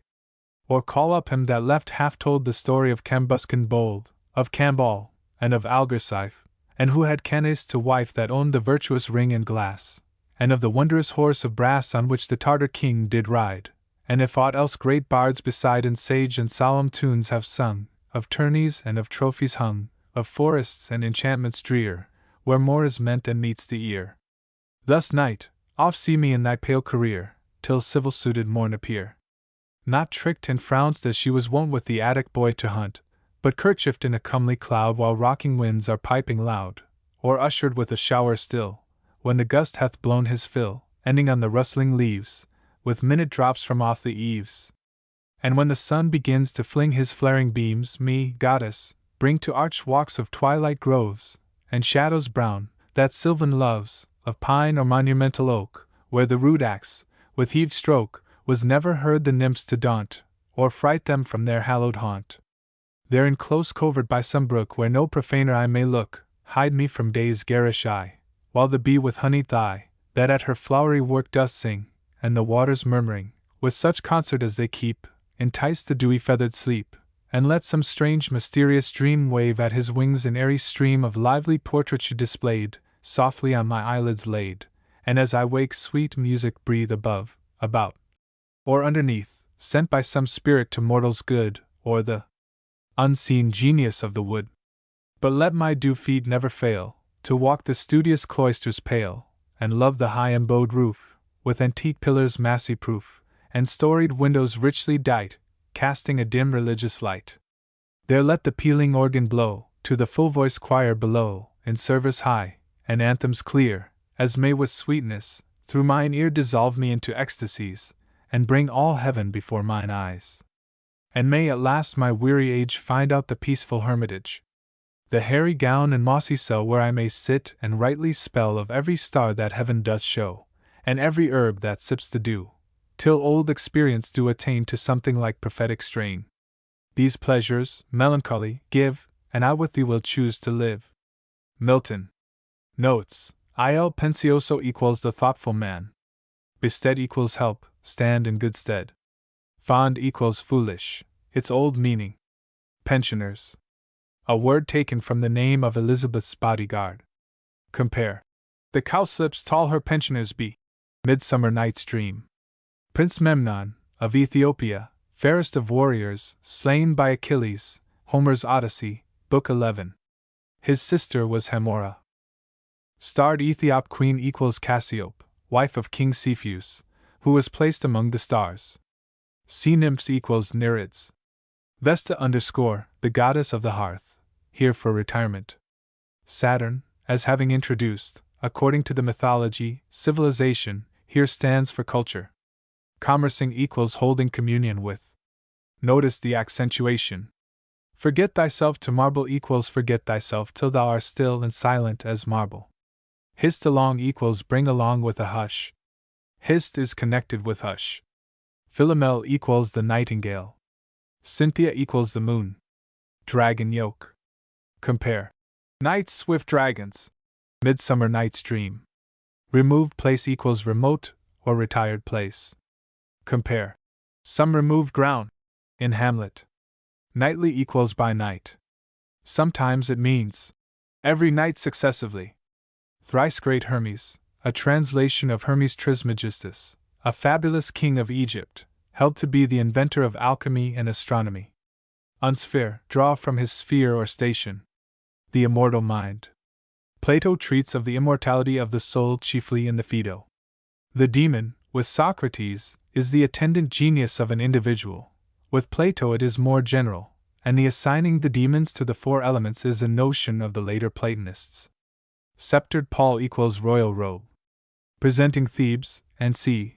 These lines represent the subjects of tragedies by Aeschylus, Sophocles, and Euripides, the great tragic poets of Athens. Musaeus, here for some bard of the distant past, generally. Musaeus, in mythology, is a bard of Thrace, and son of Orpheus. Half told the story of Cambuscan bold. The squire's tale in Chaucer, which is broken off in the middle. Camball, Cambuscan's son. Algarsife and Canace, his wife and daughter. Frounced. Used of hair twisted and curled. The Attic boy equals Cephalus, loved by Eos, the morning. A shower still equals a soft shower. Sylvan equals Pan or Sylvanus. Cloisters pale equals cloisters enclosure. Massy proof. Massive and proof against the weight above them. African hospitality. As we approached the town, I was fortunate enough to overtake the fugitive Cartans to whose kindness I had been so much indebted in my journey through Bambara. They readily agreed to introduce me to the king, and we rode together through some marshy ground where, as I was anxiously looking around for the river, one of them called out, "Geo of Philly, see the water," and looking forwards, I saw with infinite pleasure the great object of my mission, the long-sought-for majestic Niger, glittering to the morning sun, as broad as the Thames at Westminster, and flowing slowly to the eastward. I hastened to the brink, and having drank of the water, lifted up my fervent thanks and prayer to the great ruler of all things, for having thus far crowned my endeavors with success. The circumstance of the Niger's flowing towards the east, and its collateral points, did not, however, excite my surprise, for although I had left Europe in great hesitation on this subject, and rather believed that it ran in the contrary direction, I had made such frequent inquiries during my progress concerning this river, and received from negroes of different nations such clear and decisive assurance that its general course was towards the rising sun, as scarce left any doubt on my mind. And more especially as I knew that Major Houghton had collected similar information in the same manner. I waited more than 2 hours without having an opportunity of crossing the river, during which time the people who had crossed carried information to Mansong, the king, that a white man was waiting for a passage, and was coming to see him. He immediately sent over one of his chief men, who informed me that the king could not possibly see me until he knew what had brought me into his country, and that I must not presume to cross the river without the king's permission. He therefore advised me to lodge at a distant village, to which he pointed, for the night, and said that in the morning he would give me further instructions how to conduct myself. This was very discouraging. However, as there was no remedy, I set off for the village, where I found, to my great mortification, that no person would admit me into his house. I was regarded with astonishment and fear, and was obliged to sit all day without victuals in the shade of a tree, and the night threatened to be very uncomfortable, for the wind rose, and there was great appearance of a heavy rain, and the wild beasts are so very numerous in the neighborhood that I should have been under the necessity of climbing up the tree, and resting among the branches. About sunset, however, as I was preparing to pass the night in this manner, and had turned my horse loose that he might graze at liberty, a woman, returning from the labors of the field, stopped to observe me, and perceiving that I was weary and dejected, inquired into my situation, which I briefly explained to her, whereupon, with looks of great compassion, she took up my saddle and bridle and told me to follow her. Having conducted me into her hut, she lighted up a lamp, spread a mat on the floor, and told me I might remain there for the night. Finding that I was very hungry, she said she would procure me something to eat. She accordingly went out, and returned in a short time with a very fine fish, which having caused to be half broiled upon some embers, she gave me for supper.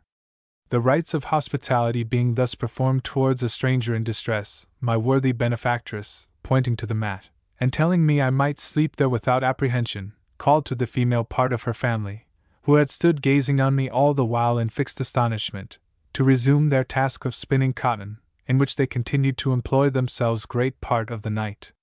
They lightened their labor by songs, one of which was composed extempore, for I was myself the subject of it. It was sung by one of the young women, the rest joining in a sort of chorus.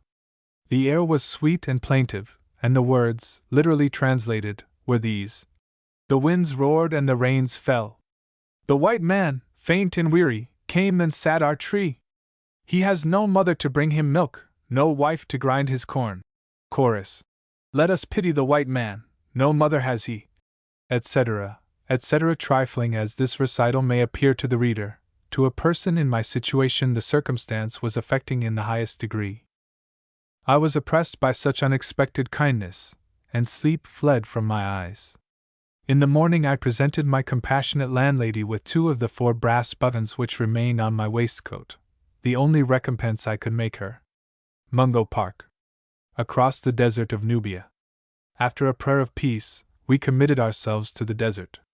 Our party consisted of Ismail the Turk, 2 Greek servants besides Georges, who was almost blind and useless, 2 Barbarins, who took care of the camels, Idris, and a young man a relation of his, in all 9 persons. We were all well armed with blunderbusses, swords, pistols, and double-barreled guns, except Idris and his lad, who had lances, the only arms they could use. 5 or 6 naked wretches of the Turkori joined us at the watering place, much against my will, for I knew that we should probably be reduced to the disagreeable alternative of either seeing them perish of thirst before our eyes, or, by assisting them, running a great risk of perishing along with them. We left Guz on the 9th of November, at noon, and halted at the little village of Hassa, where we filled our waterskins, an operation which occupied a whole day, as we had to take every means to secure them from leaking or evaporation.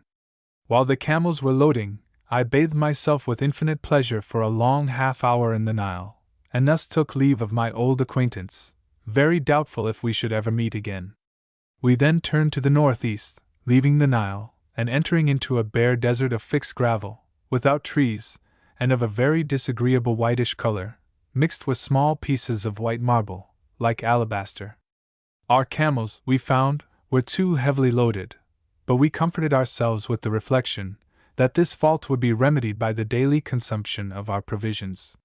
We had been traveling only 2 days when our misfortunes began, from a circumstance we had not attended to. Our shoes, that had long needed repair, became at last absolutely useless, and our feet were much inflamed by the burning sand.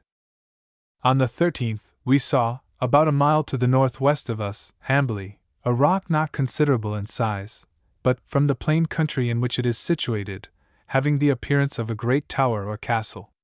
South of it were 2 smaller hills, forming, along with it, landmarks of the utmost consequence to caravans, because they are too considerable in size to be at any time covered by the moving sands. We alighted on the following day among some acacia trees, after traveling about 20 miles.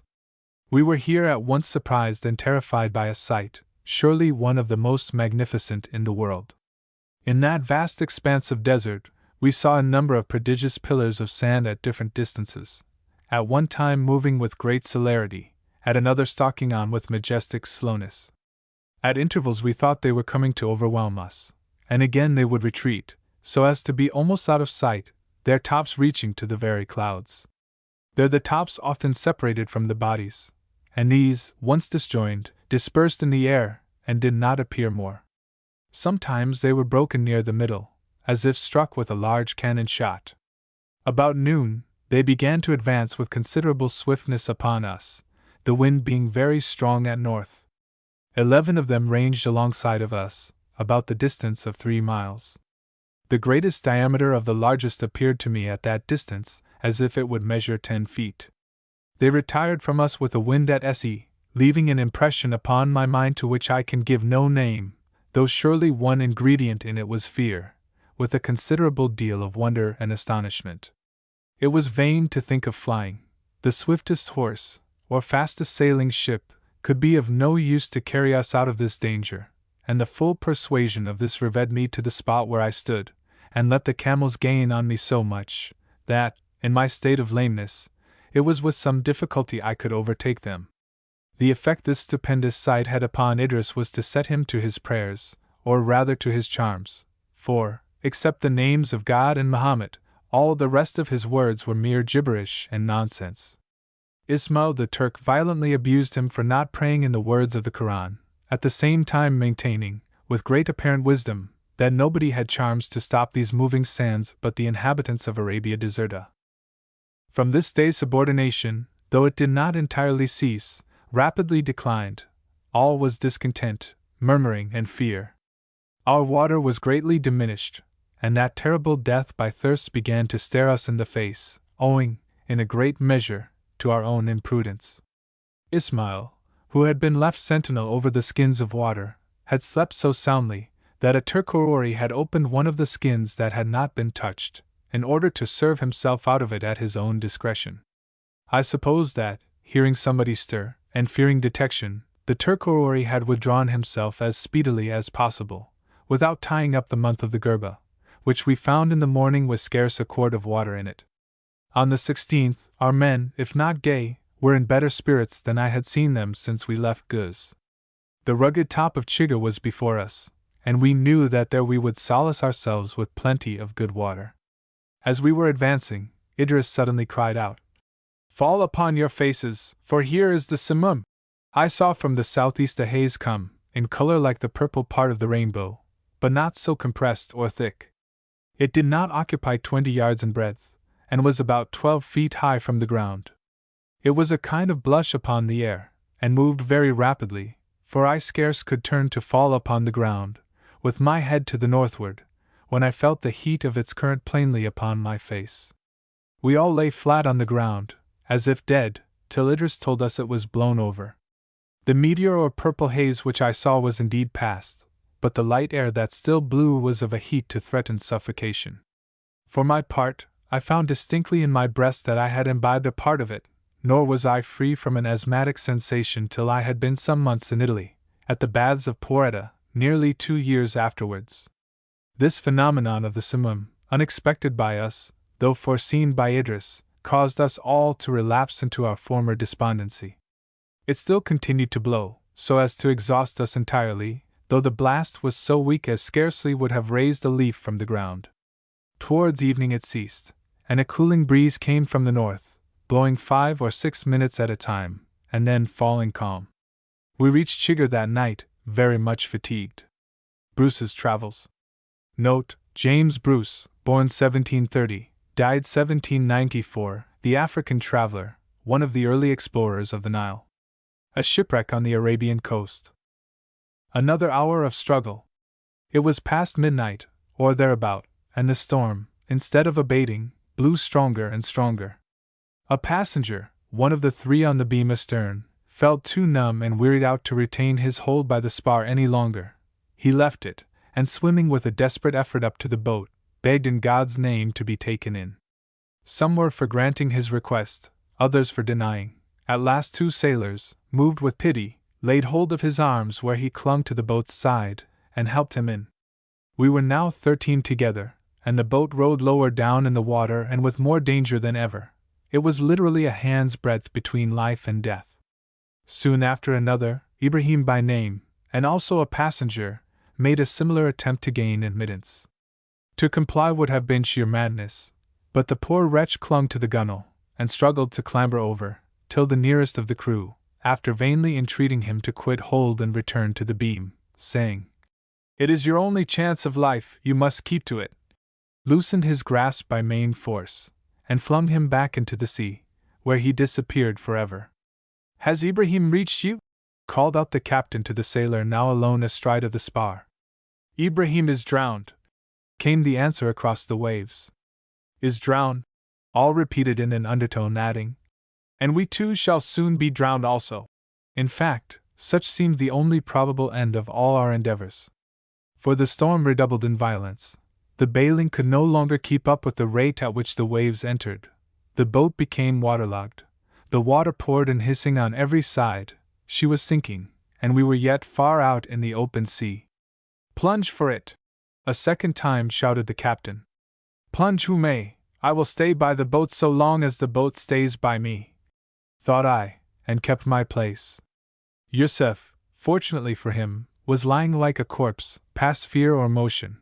But 4 of our party, 1 a sailor and the other 3 passengers, thinking that all hope of the boat was now over, and that nothing remained them but the spar, jumped into the sea. Their loss saved the remainder.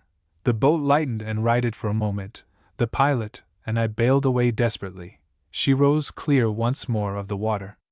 Those in her were now 9 in all, 8 men and a boy, the captain's nephew. Meanwhile the sea was running mountains, and during the paroxysm of struggle, while the boat pitched heavily, the cord attached from her stern to the beam snapped asunder. One man was on the spar. Yet a minute or so the moonlight showed us the heads of the 5 survivors as they tried to regain the boat. Had they done it we were all lost. Then a huge wave separated them from us. "May God have mercy on the poor drowning men!" exclaimed the captain. Their bodies were washed ashore 3 or 4 days later.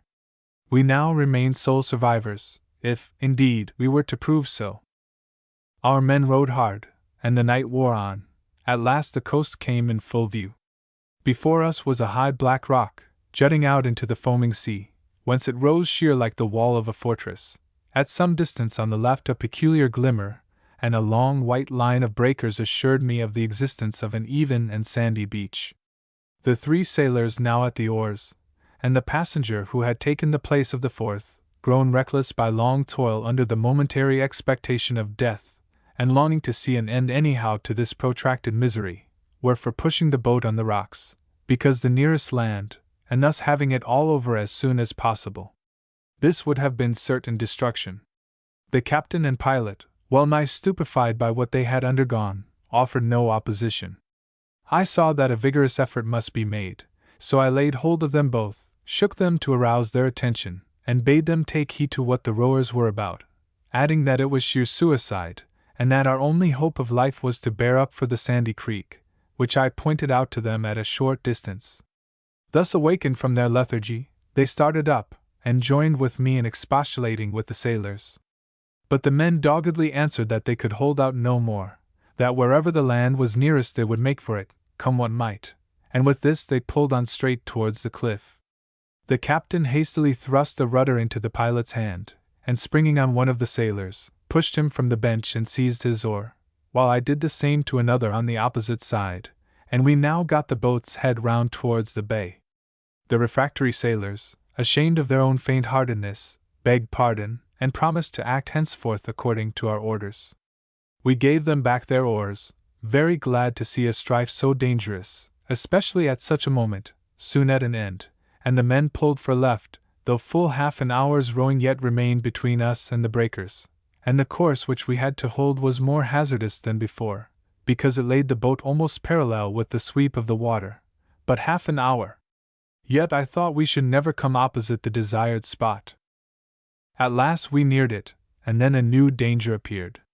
The first row of breakers, rolling like a cataract, was still far off shore, at least 100 yards, and between it and the beach appeared a white yeast of raging waters, evidently 10 or 12 feet deep, through which, weary as we all were, and benumbed with the night chill and the unceasing splash of the spray over us, I felt it to be very doubtful whether we should have strength to struggle.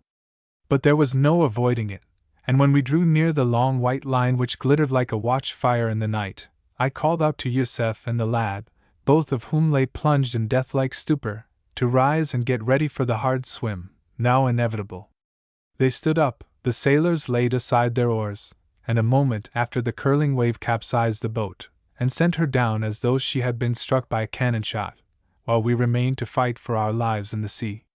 Confident in my own swimming powers, but doubtful how far those of Yusef might reach, I at once turned to look for him, and seeing him close by me in the water, I caught hold of him, telling him to hold fast on, and I would help him to land. But with much presence of mind, he thrust back my grasp, exclaiming, "Save yourself! I am a good swimmer, never fear for me." The captain and the young sailor laid hold of the boy, the captain's nephew, one on either side, and struck out with him for the shore. It was a desperate effort. Every wave overwhelmed us in its burst, and carried us back in its eddy, while I drank much more salt water than was at all desirable. At last, after some minutes, long as hours, I touched land, and scrambled up the sandy beach as though the avenger of blood had been behind me. One by one the rest came ashore, some stark naked, having cast off or lost their remaining clothes in the whirling eddies, others yet retaining some part of their dress. Every one looked around to see whether his companions arrived, and when all 9 stood together on the beach, all cast themselves prostrate on the sands, to thank heaven for a new lease of life granted after much danger and so many comrades lost. W. G. Palgrave. An Arabian Town. Perhaps my readers will not think it loss of time to accompany us on a morning visit to the camp and market, to the village gardens and wells. Such visits we often paid, not without interest and pleasure. Warm though Racine is, its mornings, at least at this time of year, the latter part of September, were delightful. In a pure and mistless sky, the sun rises over the measureless plain, while the early breeze is yet cool and invigorating, a privilege enjoyed almost invariably in Arabia, but wanting too often in Egypt in the west, and India in the east. At this hour we would often thread the streets by which we had first entered the town, and go betimes to the Persian camp, where all was already alive and stirring. Here are arranged on the sand baskets full of eggs and dates, flanked by piles of bread and little round cakes of white butter. Bundles of firewood are heaped up close by, and pails of goats' or camels' milk abound, and amid all these sit rows of countrywomen, haggling with tall Persians, who in broken Arabic tried to beat down the prices, and generally end by paying only double what they ought. The swaggering, broad-faced, Baghdad camel drivers, and ill-looking, sallow youths stand idle everywhere, insulting those whom they dare, and cringing to their betters like slaves. Persian gentlemen, too, with grand hooked noses, high caps, and quaintly cut dresses of gay patterns, saunter about, discussing their grievances, or quarreling with each other, to pass the time, for, unlike an Arab, a Persian shows at once whatever ill humor he may feel, and has no shame in giving it utterance before whomever may be present, nor does he, with the Arab, consider patience to be an essential point of politeness and dignity. Not a few of the townsmen are here, chatting or bartering, and Bedouins switch in hand. If you ask any chance individual among these latter what has brought him hither, you may be sure beforehand that the word camel, in one or other of its forms of detail, will find place in the answer. Criers are going up and down the camp with articles of Persian apparel, cooking pots, and ornaments of various descriptions in their hands, or carrying them off for higher bidding to the town. Having made our morning household purchases at the fair, and the sun being now an hour or more above the horizon, we think it time to visit the marketplace of the town, which would hardly be opened sooner. We re-enter the city gate, and pass on our way by our house door, where we leave our bundle of eatables, and regain the high street of Berezda. Before long we reach a high arch across the road. This gate divides the market from the rest of the quarter. We enter. First of all we see a long range of butchers' shops on either side, thickly hung with flesh of sheep and camel, and very dirtily kept. Were not the air pure and the climate healthy, the plague would assuredly be endemic here, but in Arabia no special harm seems to follow.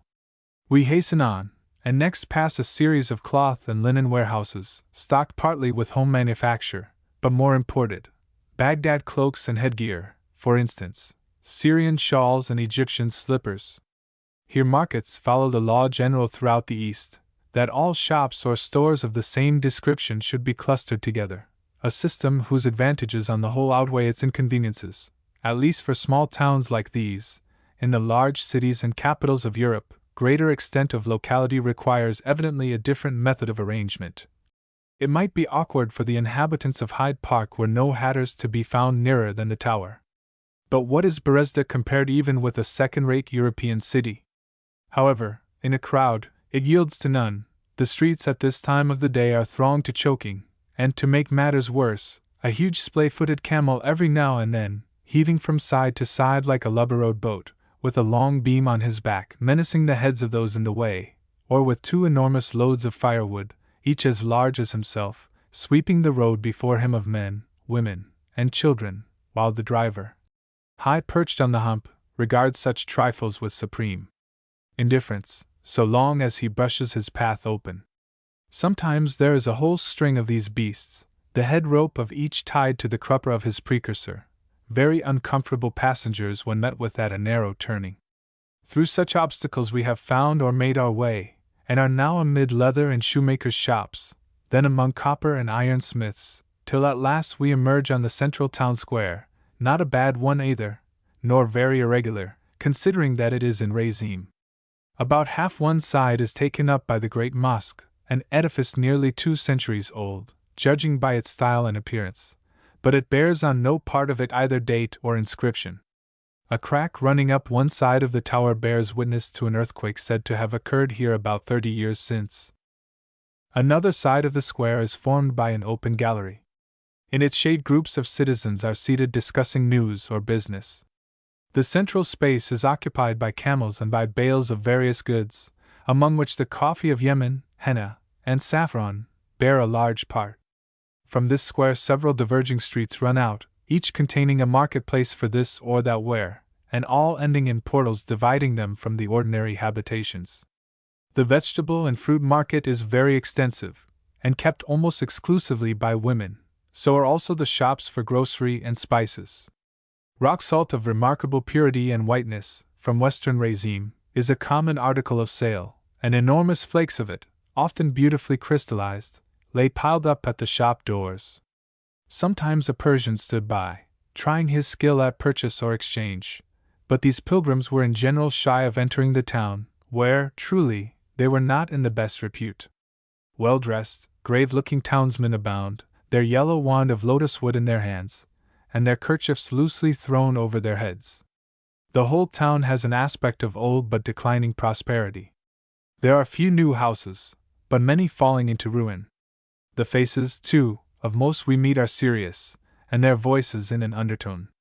Silk dresses are prohibited by the dominant faction, and tobacco can only be smoked within doors, and by stealth. Enough of the town. The streets are narrow, hot, and dusty. The day, too, advances, but the gardens are yet cool. So we dash at a venture through a labyrinth of byways and crossways till we find ourselves in the wide street that runs immediately along but inside the walls. Here is a side gate, but half ruined, with great folding doors, and no one to open them. The wall of one of the flanking towers has, however, been broken in, and from thence we hope to find outlet on the gardens outside. We clamber in, and after mounting a heap of rubbish, once the foot of a winding staircase, have before us a window looking right on the gardens. Fortunately we are not the first to try this short cut, and the truant boys of the town have sufficiently enlarged the aperture and piled up stones on the ground outside to render the passage tolerably easy. We follow the indication, and in another minute stand in the open air without the walls. The breeze is fresh, and will continue so till noon. Before us are high palm trees and dark shadows. The ground is velvet green with the autumn crop of maize and vetches, and intersected by a labyrinth of watercourses, some dry, others flowing, for the wells are at work. These wells are much the same throughout Arabia. Their only diversity is in size and depth, but their hydraulic machinery is everywhere alike. Over the well's mouth is fixed a crossbeam, supported high in air on pillars of wood or stone on either side, and on this beam are from 3 to 6 small wheels, over which pass the ropes of as many large leather buckets, each containing nearly twice the ordinary English measure. These are let down into the depth, and then drawn up again by camels or asses, who pace slowly backwards or forwards on an inclined plane leading from the edge of the well itself to a pit prolonged for some distance. When the buckets rise to the verge, they tilt over and pour out their contents by a broad channel into a reservoir hard by, from which part the watercourses that irrigate the garden. The supply thus obtained is necessarily discontinuous, and much inferior to what a little more skill in mechanism affords in Egypt and Syria, while the awkward shaping and not unfrequently the ragged condition of the buckets themselves causes half the liquid to fall back into the well before it reaches the brim. The creaking, singing noise of the wheels, the rush of water as the buckets attain their turning point, the unceasing splash of their overflow dripping back into the source, all are a message of life and moisture very welcome in this dry and stilly region, and may be heard far off amid the sandhills, a first intimation to the sun-scorched traveler of his approach to a cooler resting place. W. G. Palgrave. Courtesy. What virtue is so fitting for a knight, or for a lady whom a knight should love, as courtesy, to bear themselves aright to all of each degree as doth behove? For whether they be placed high above or low beneath, yet ought they well to know their good, that none them rightly may reprove of rudeness for not yielding what they owe. Great skill it is such duties timely to bestow. Thereto great help Dame Nature's self doth lend, for some so goodly gracious are by kind, that every action doth them much commend, and in the eyes of men great liking find, which others that have greater skill in mind, though they enforce themselves, cannot attain. For everything to which one is inclined doth best become and greatest grace doth gain, yet praise likewise deserve good dues enforced with pain. Spenser. Notes: Edmund Spenser, born 1552, died 1599, the poet who, in Elizabeth's reign, revived the poetry of England, which since Chaucer's day, 2 centuries before, had been flagging. Gracious are by kind, i.e., by nature. Kind properly means nature. Good thews equals good manners or virtues. As thew passes into the meaning muscle, so virtue, from vis, strength, originally means manlike valor. The quest of the Holy Grail.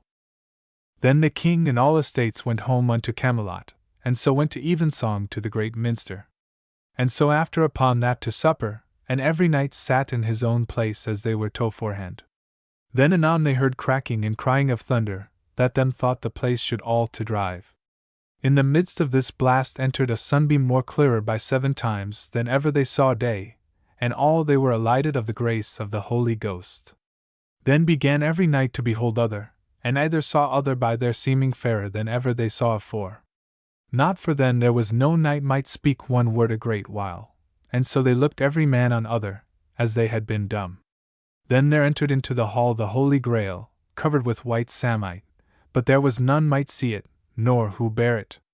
And there was all the hall full filled with good odors, and every knight had such meats and drinks as he best loved in this world. And when the Holy Grail had been borne through the hall, then the holy vessel departed suddenly, that they wist not where it became. Then had they all breath to speak. And then the king yielded thankings unto God of his good grace that he had sent them. Certes, said the king, we ought to thank our Lord Jesu greatly, for that he has shewed us this day at the reverence of this high feast of Pentecost. No, said Sir Gawain, we have been served this day of what meats and drinks we thought on, but one thing beguiled us, we might not see the Holy Grail, it was so preciously covered, wherefore I will make here a vow, that to morn, without longer abiding, I shall labour in the quest of the Saint Grail, that I shall hold me out a 12-month and a day, or more if need be. And never shall I return again unto the court till I have seen it more openly than it hath been seen here, and if I may not speed, I shall return again as he that may not be against the will of our Lord Jesu Christ. When they of the Table Round heard Sir Gawain say so, they arose up the most party, and made such vows as Sir Gawain had made. Anon as King Arthur heard this he was greatly displeased, for he wist well that they might not again say their vows. Alas, said King Arthur unto Sir Gawain, ye have nigh slain me with the avow and promise that ye have made. For through you ye have bereft me of the fairest fellowship and the truest of knighthood that ever were seen together in any realm of the world. For when they depart from hence, I am sure they all shall never meet more in this world, for they shall die many in the quest. And so it forthinketh me a little, for I have loved them as well as my life, wherefore it shall grieve me right sore the departition of this fellowship. For I have had an old custom to have them in my fellowship. And therewith the tears filled in his eyes. And then he said, Gawain, Gawain, ye have set me in great sorrow. For I have great doubt that my true fellowship shall never meet here again. Ah, said Sir Launcelot, comfort yourself, for it shall be unto us as a great honour, and much more than if we died in any other places, for of death we be sure. Ah, Launcelot, said the king, the great love that I have had unto you all the days of my life mocketh me to say such doleful words, for never Christian king had never so many worthy men at this table as I have had this day at the Round Table, and that is my great sorrow. When the queen, ladies, and gentlewomen wist these tidings, they had such sorrow and heaviness that there might no tongue tell it, for those knights had holden them in honour and charity. And when all were armed, save their shields and their helms, then they came to their fellowship, which all were ready in the same wise for to go to the minster to hear their service. Then, after the service was done, the king would wit how many had taken the quest of the Holy Grail, and to account them he prayed them all. Then found they by tale 150, and all were knights of the Round Table. And then they put on their helms and departed, and recommended them all wholly unto the queen, and there was weeping and great sorrow. And so they mounted upon their horses and rode through the streets of Camelot, and there was weeping of the rich and poor, and the king turned away, and might not speak for weeping. So within a while they came to a city and a castle that hight bygone. There they entered into the castle, and the lord of that castle was an old man that hight bygone, and he was a good man of his living, and set open the gates, and made them all the good cheer that he might. And so on the morrow they were all accorded that they should depart every each from other. And then they departed on the morrow with weeping and mourning cheer, and every knight took the way that him best liked. Sir Thomas Malory. Notes: The Quest of the Holy Grail. This is taken from the Morte d'Arthur, written about the end of the 15th century by Sir Thomas Malory, and one of the first books printed in England by Caxton. King Arthur was at the head and centre of the company of knights of the Table Bound.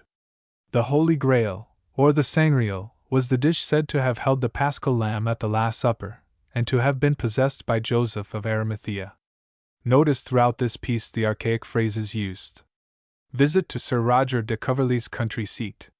Having often received an invitation from my friend Sir Roger de Coverley to pass away a month with him in the country, I last week accompanied him thither, and am settled with him for some time at his country house, where I intend to form several of my ensuing speculations. Sir Roger, who is very well acquainted with my humour, lets me rise and go to bed when I please, dine at his own table or in my own chamber, as I think fit, sit still and say nothing without bidding me be merry. I am the more at ease in Sir Roger's family, because it consists of sober and staid persons, for, as the knight is the best master in the world, he seldom changes his servants, and as he is beloved by all about, his servants never care for leaving him. By this means his domestics are all in years, and grown old with their master. You would take his valet de chambre for his brother. His butler is grey-headed, his groom is one of the gravest men that I have ever seen, and his coachman has the looks of a privy councillor. You see the goodness of the master even in the old house-dog, and in a grey pad that is kept in the stable with great care and tenderness, out of regard for his past services, though he has been useless for several years. I could not but observe, with a great deal of pleasure, the joy that appeared in the countenance of these ancient domestics upon my friend's arrival at his country seat. Some of them could not refrain from tears at the sight of their old master. Every one of them pressed forward to do something for him, and seemed discouraged if they were not employed. At the same time the good old knight, with a mixture of a father and the master of the family, tempered the inquiries after his own affairs with several kind questions about themselves. This humanity and good nature engages everybody to him, so that when he is pleasant upon any of them, all his family are in good humor, and none so much as the person he diverts himself with. On the contrary, if he coughs, or betrays any infirmity of old age, it is easy for a stander-by to observe a secret concern in the looks of all his servants. My chief companion, when Sir Roger is diverting himself in the woods or the fields, is a very venerable man who is ever with Sir Roger, and has lived at his house in the nature of a chaplain above 30 years.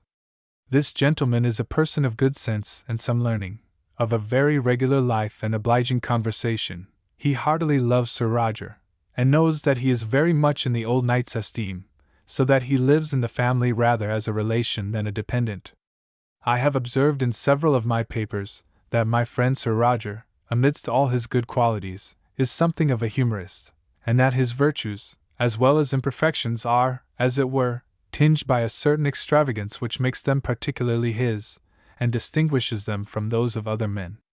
This cast of mind, as it is generally very innocent in itself, so it renders his conversation highly agreeable, and more delightful than the same degree of sense and virtue would appear in their common and ordinary colors.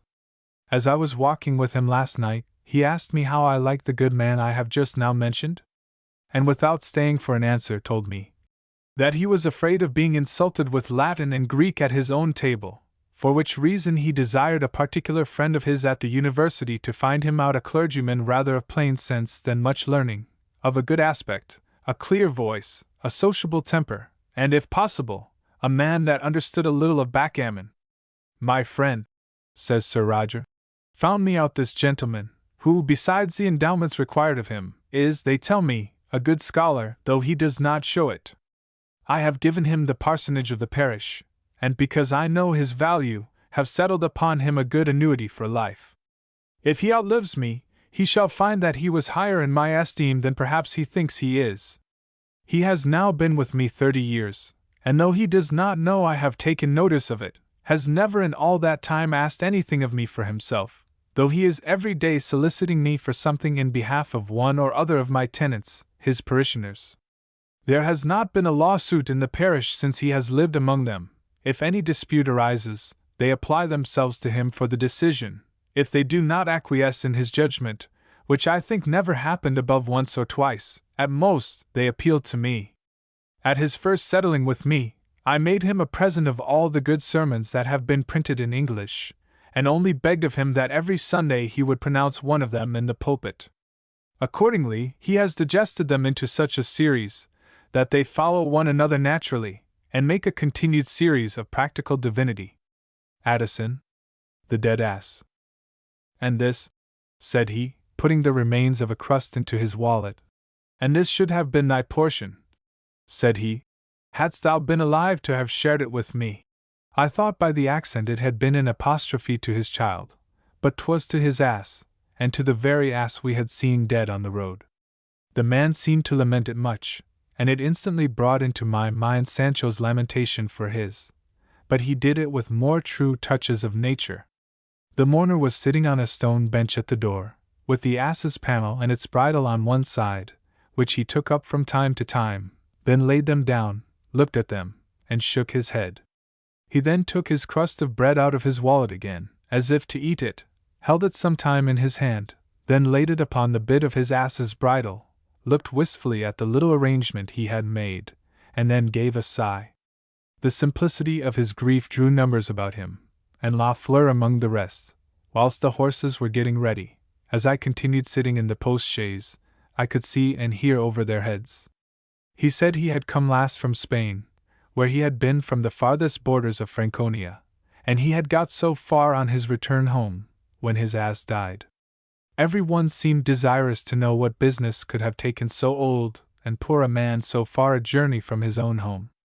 It had pleased heaven, he said, to bless him with 3 sons, the finest lads in all Germany, but having in 1 week lost 2 of them by the smallpox, and the youngest falling ill of the same distemper, he was afraid of being bereft of them all, and made a vow, if heaven would not take him from him also, he would go in gratitude to Iago, in Spain. When the mourner got thus far on his story, he stopped to pay nature her tribute, and wept bitterly. He said heaven had accepted the conditions, and that he had set out from his cottage, with this poor creature, who had been a patient partner of his journey, that it had eat the same bread with him all the way, and was unto him as a friend. Everybody who stood about heard the poor fellow with concern. La Fleur offered him money. The mourner said he did not want it. It was not the value of the ass, but the loss of him. The ass, he said, he was assured loved him. And upon this, told them a long story of a mischance upon their passage over the Pyrenean mountains, which had separated them from each other 3 days, during which time the ass had sought him as much as he had sought the ass, and they had neither scarce eat or drank till they met. Thou hast one comfort, friend, said I, at least in the loss of the poor beast. I'm sure thou hast been a merciful master to him. Alas, said the mourner, I thought so when he was alive, but now he is dead I think otherwise. I fear the weight of myself and my afflictions together have been too much for him. They have shortened the poor creature's days, and I fear I have them to answer for. Shame on the world, said I to myself. Did we love each other as this poor soul but loved his ass, 'twould be something. Stern.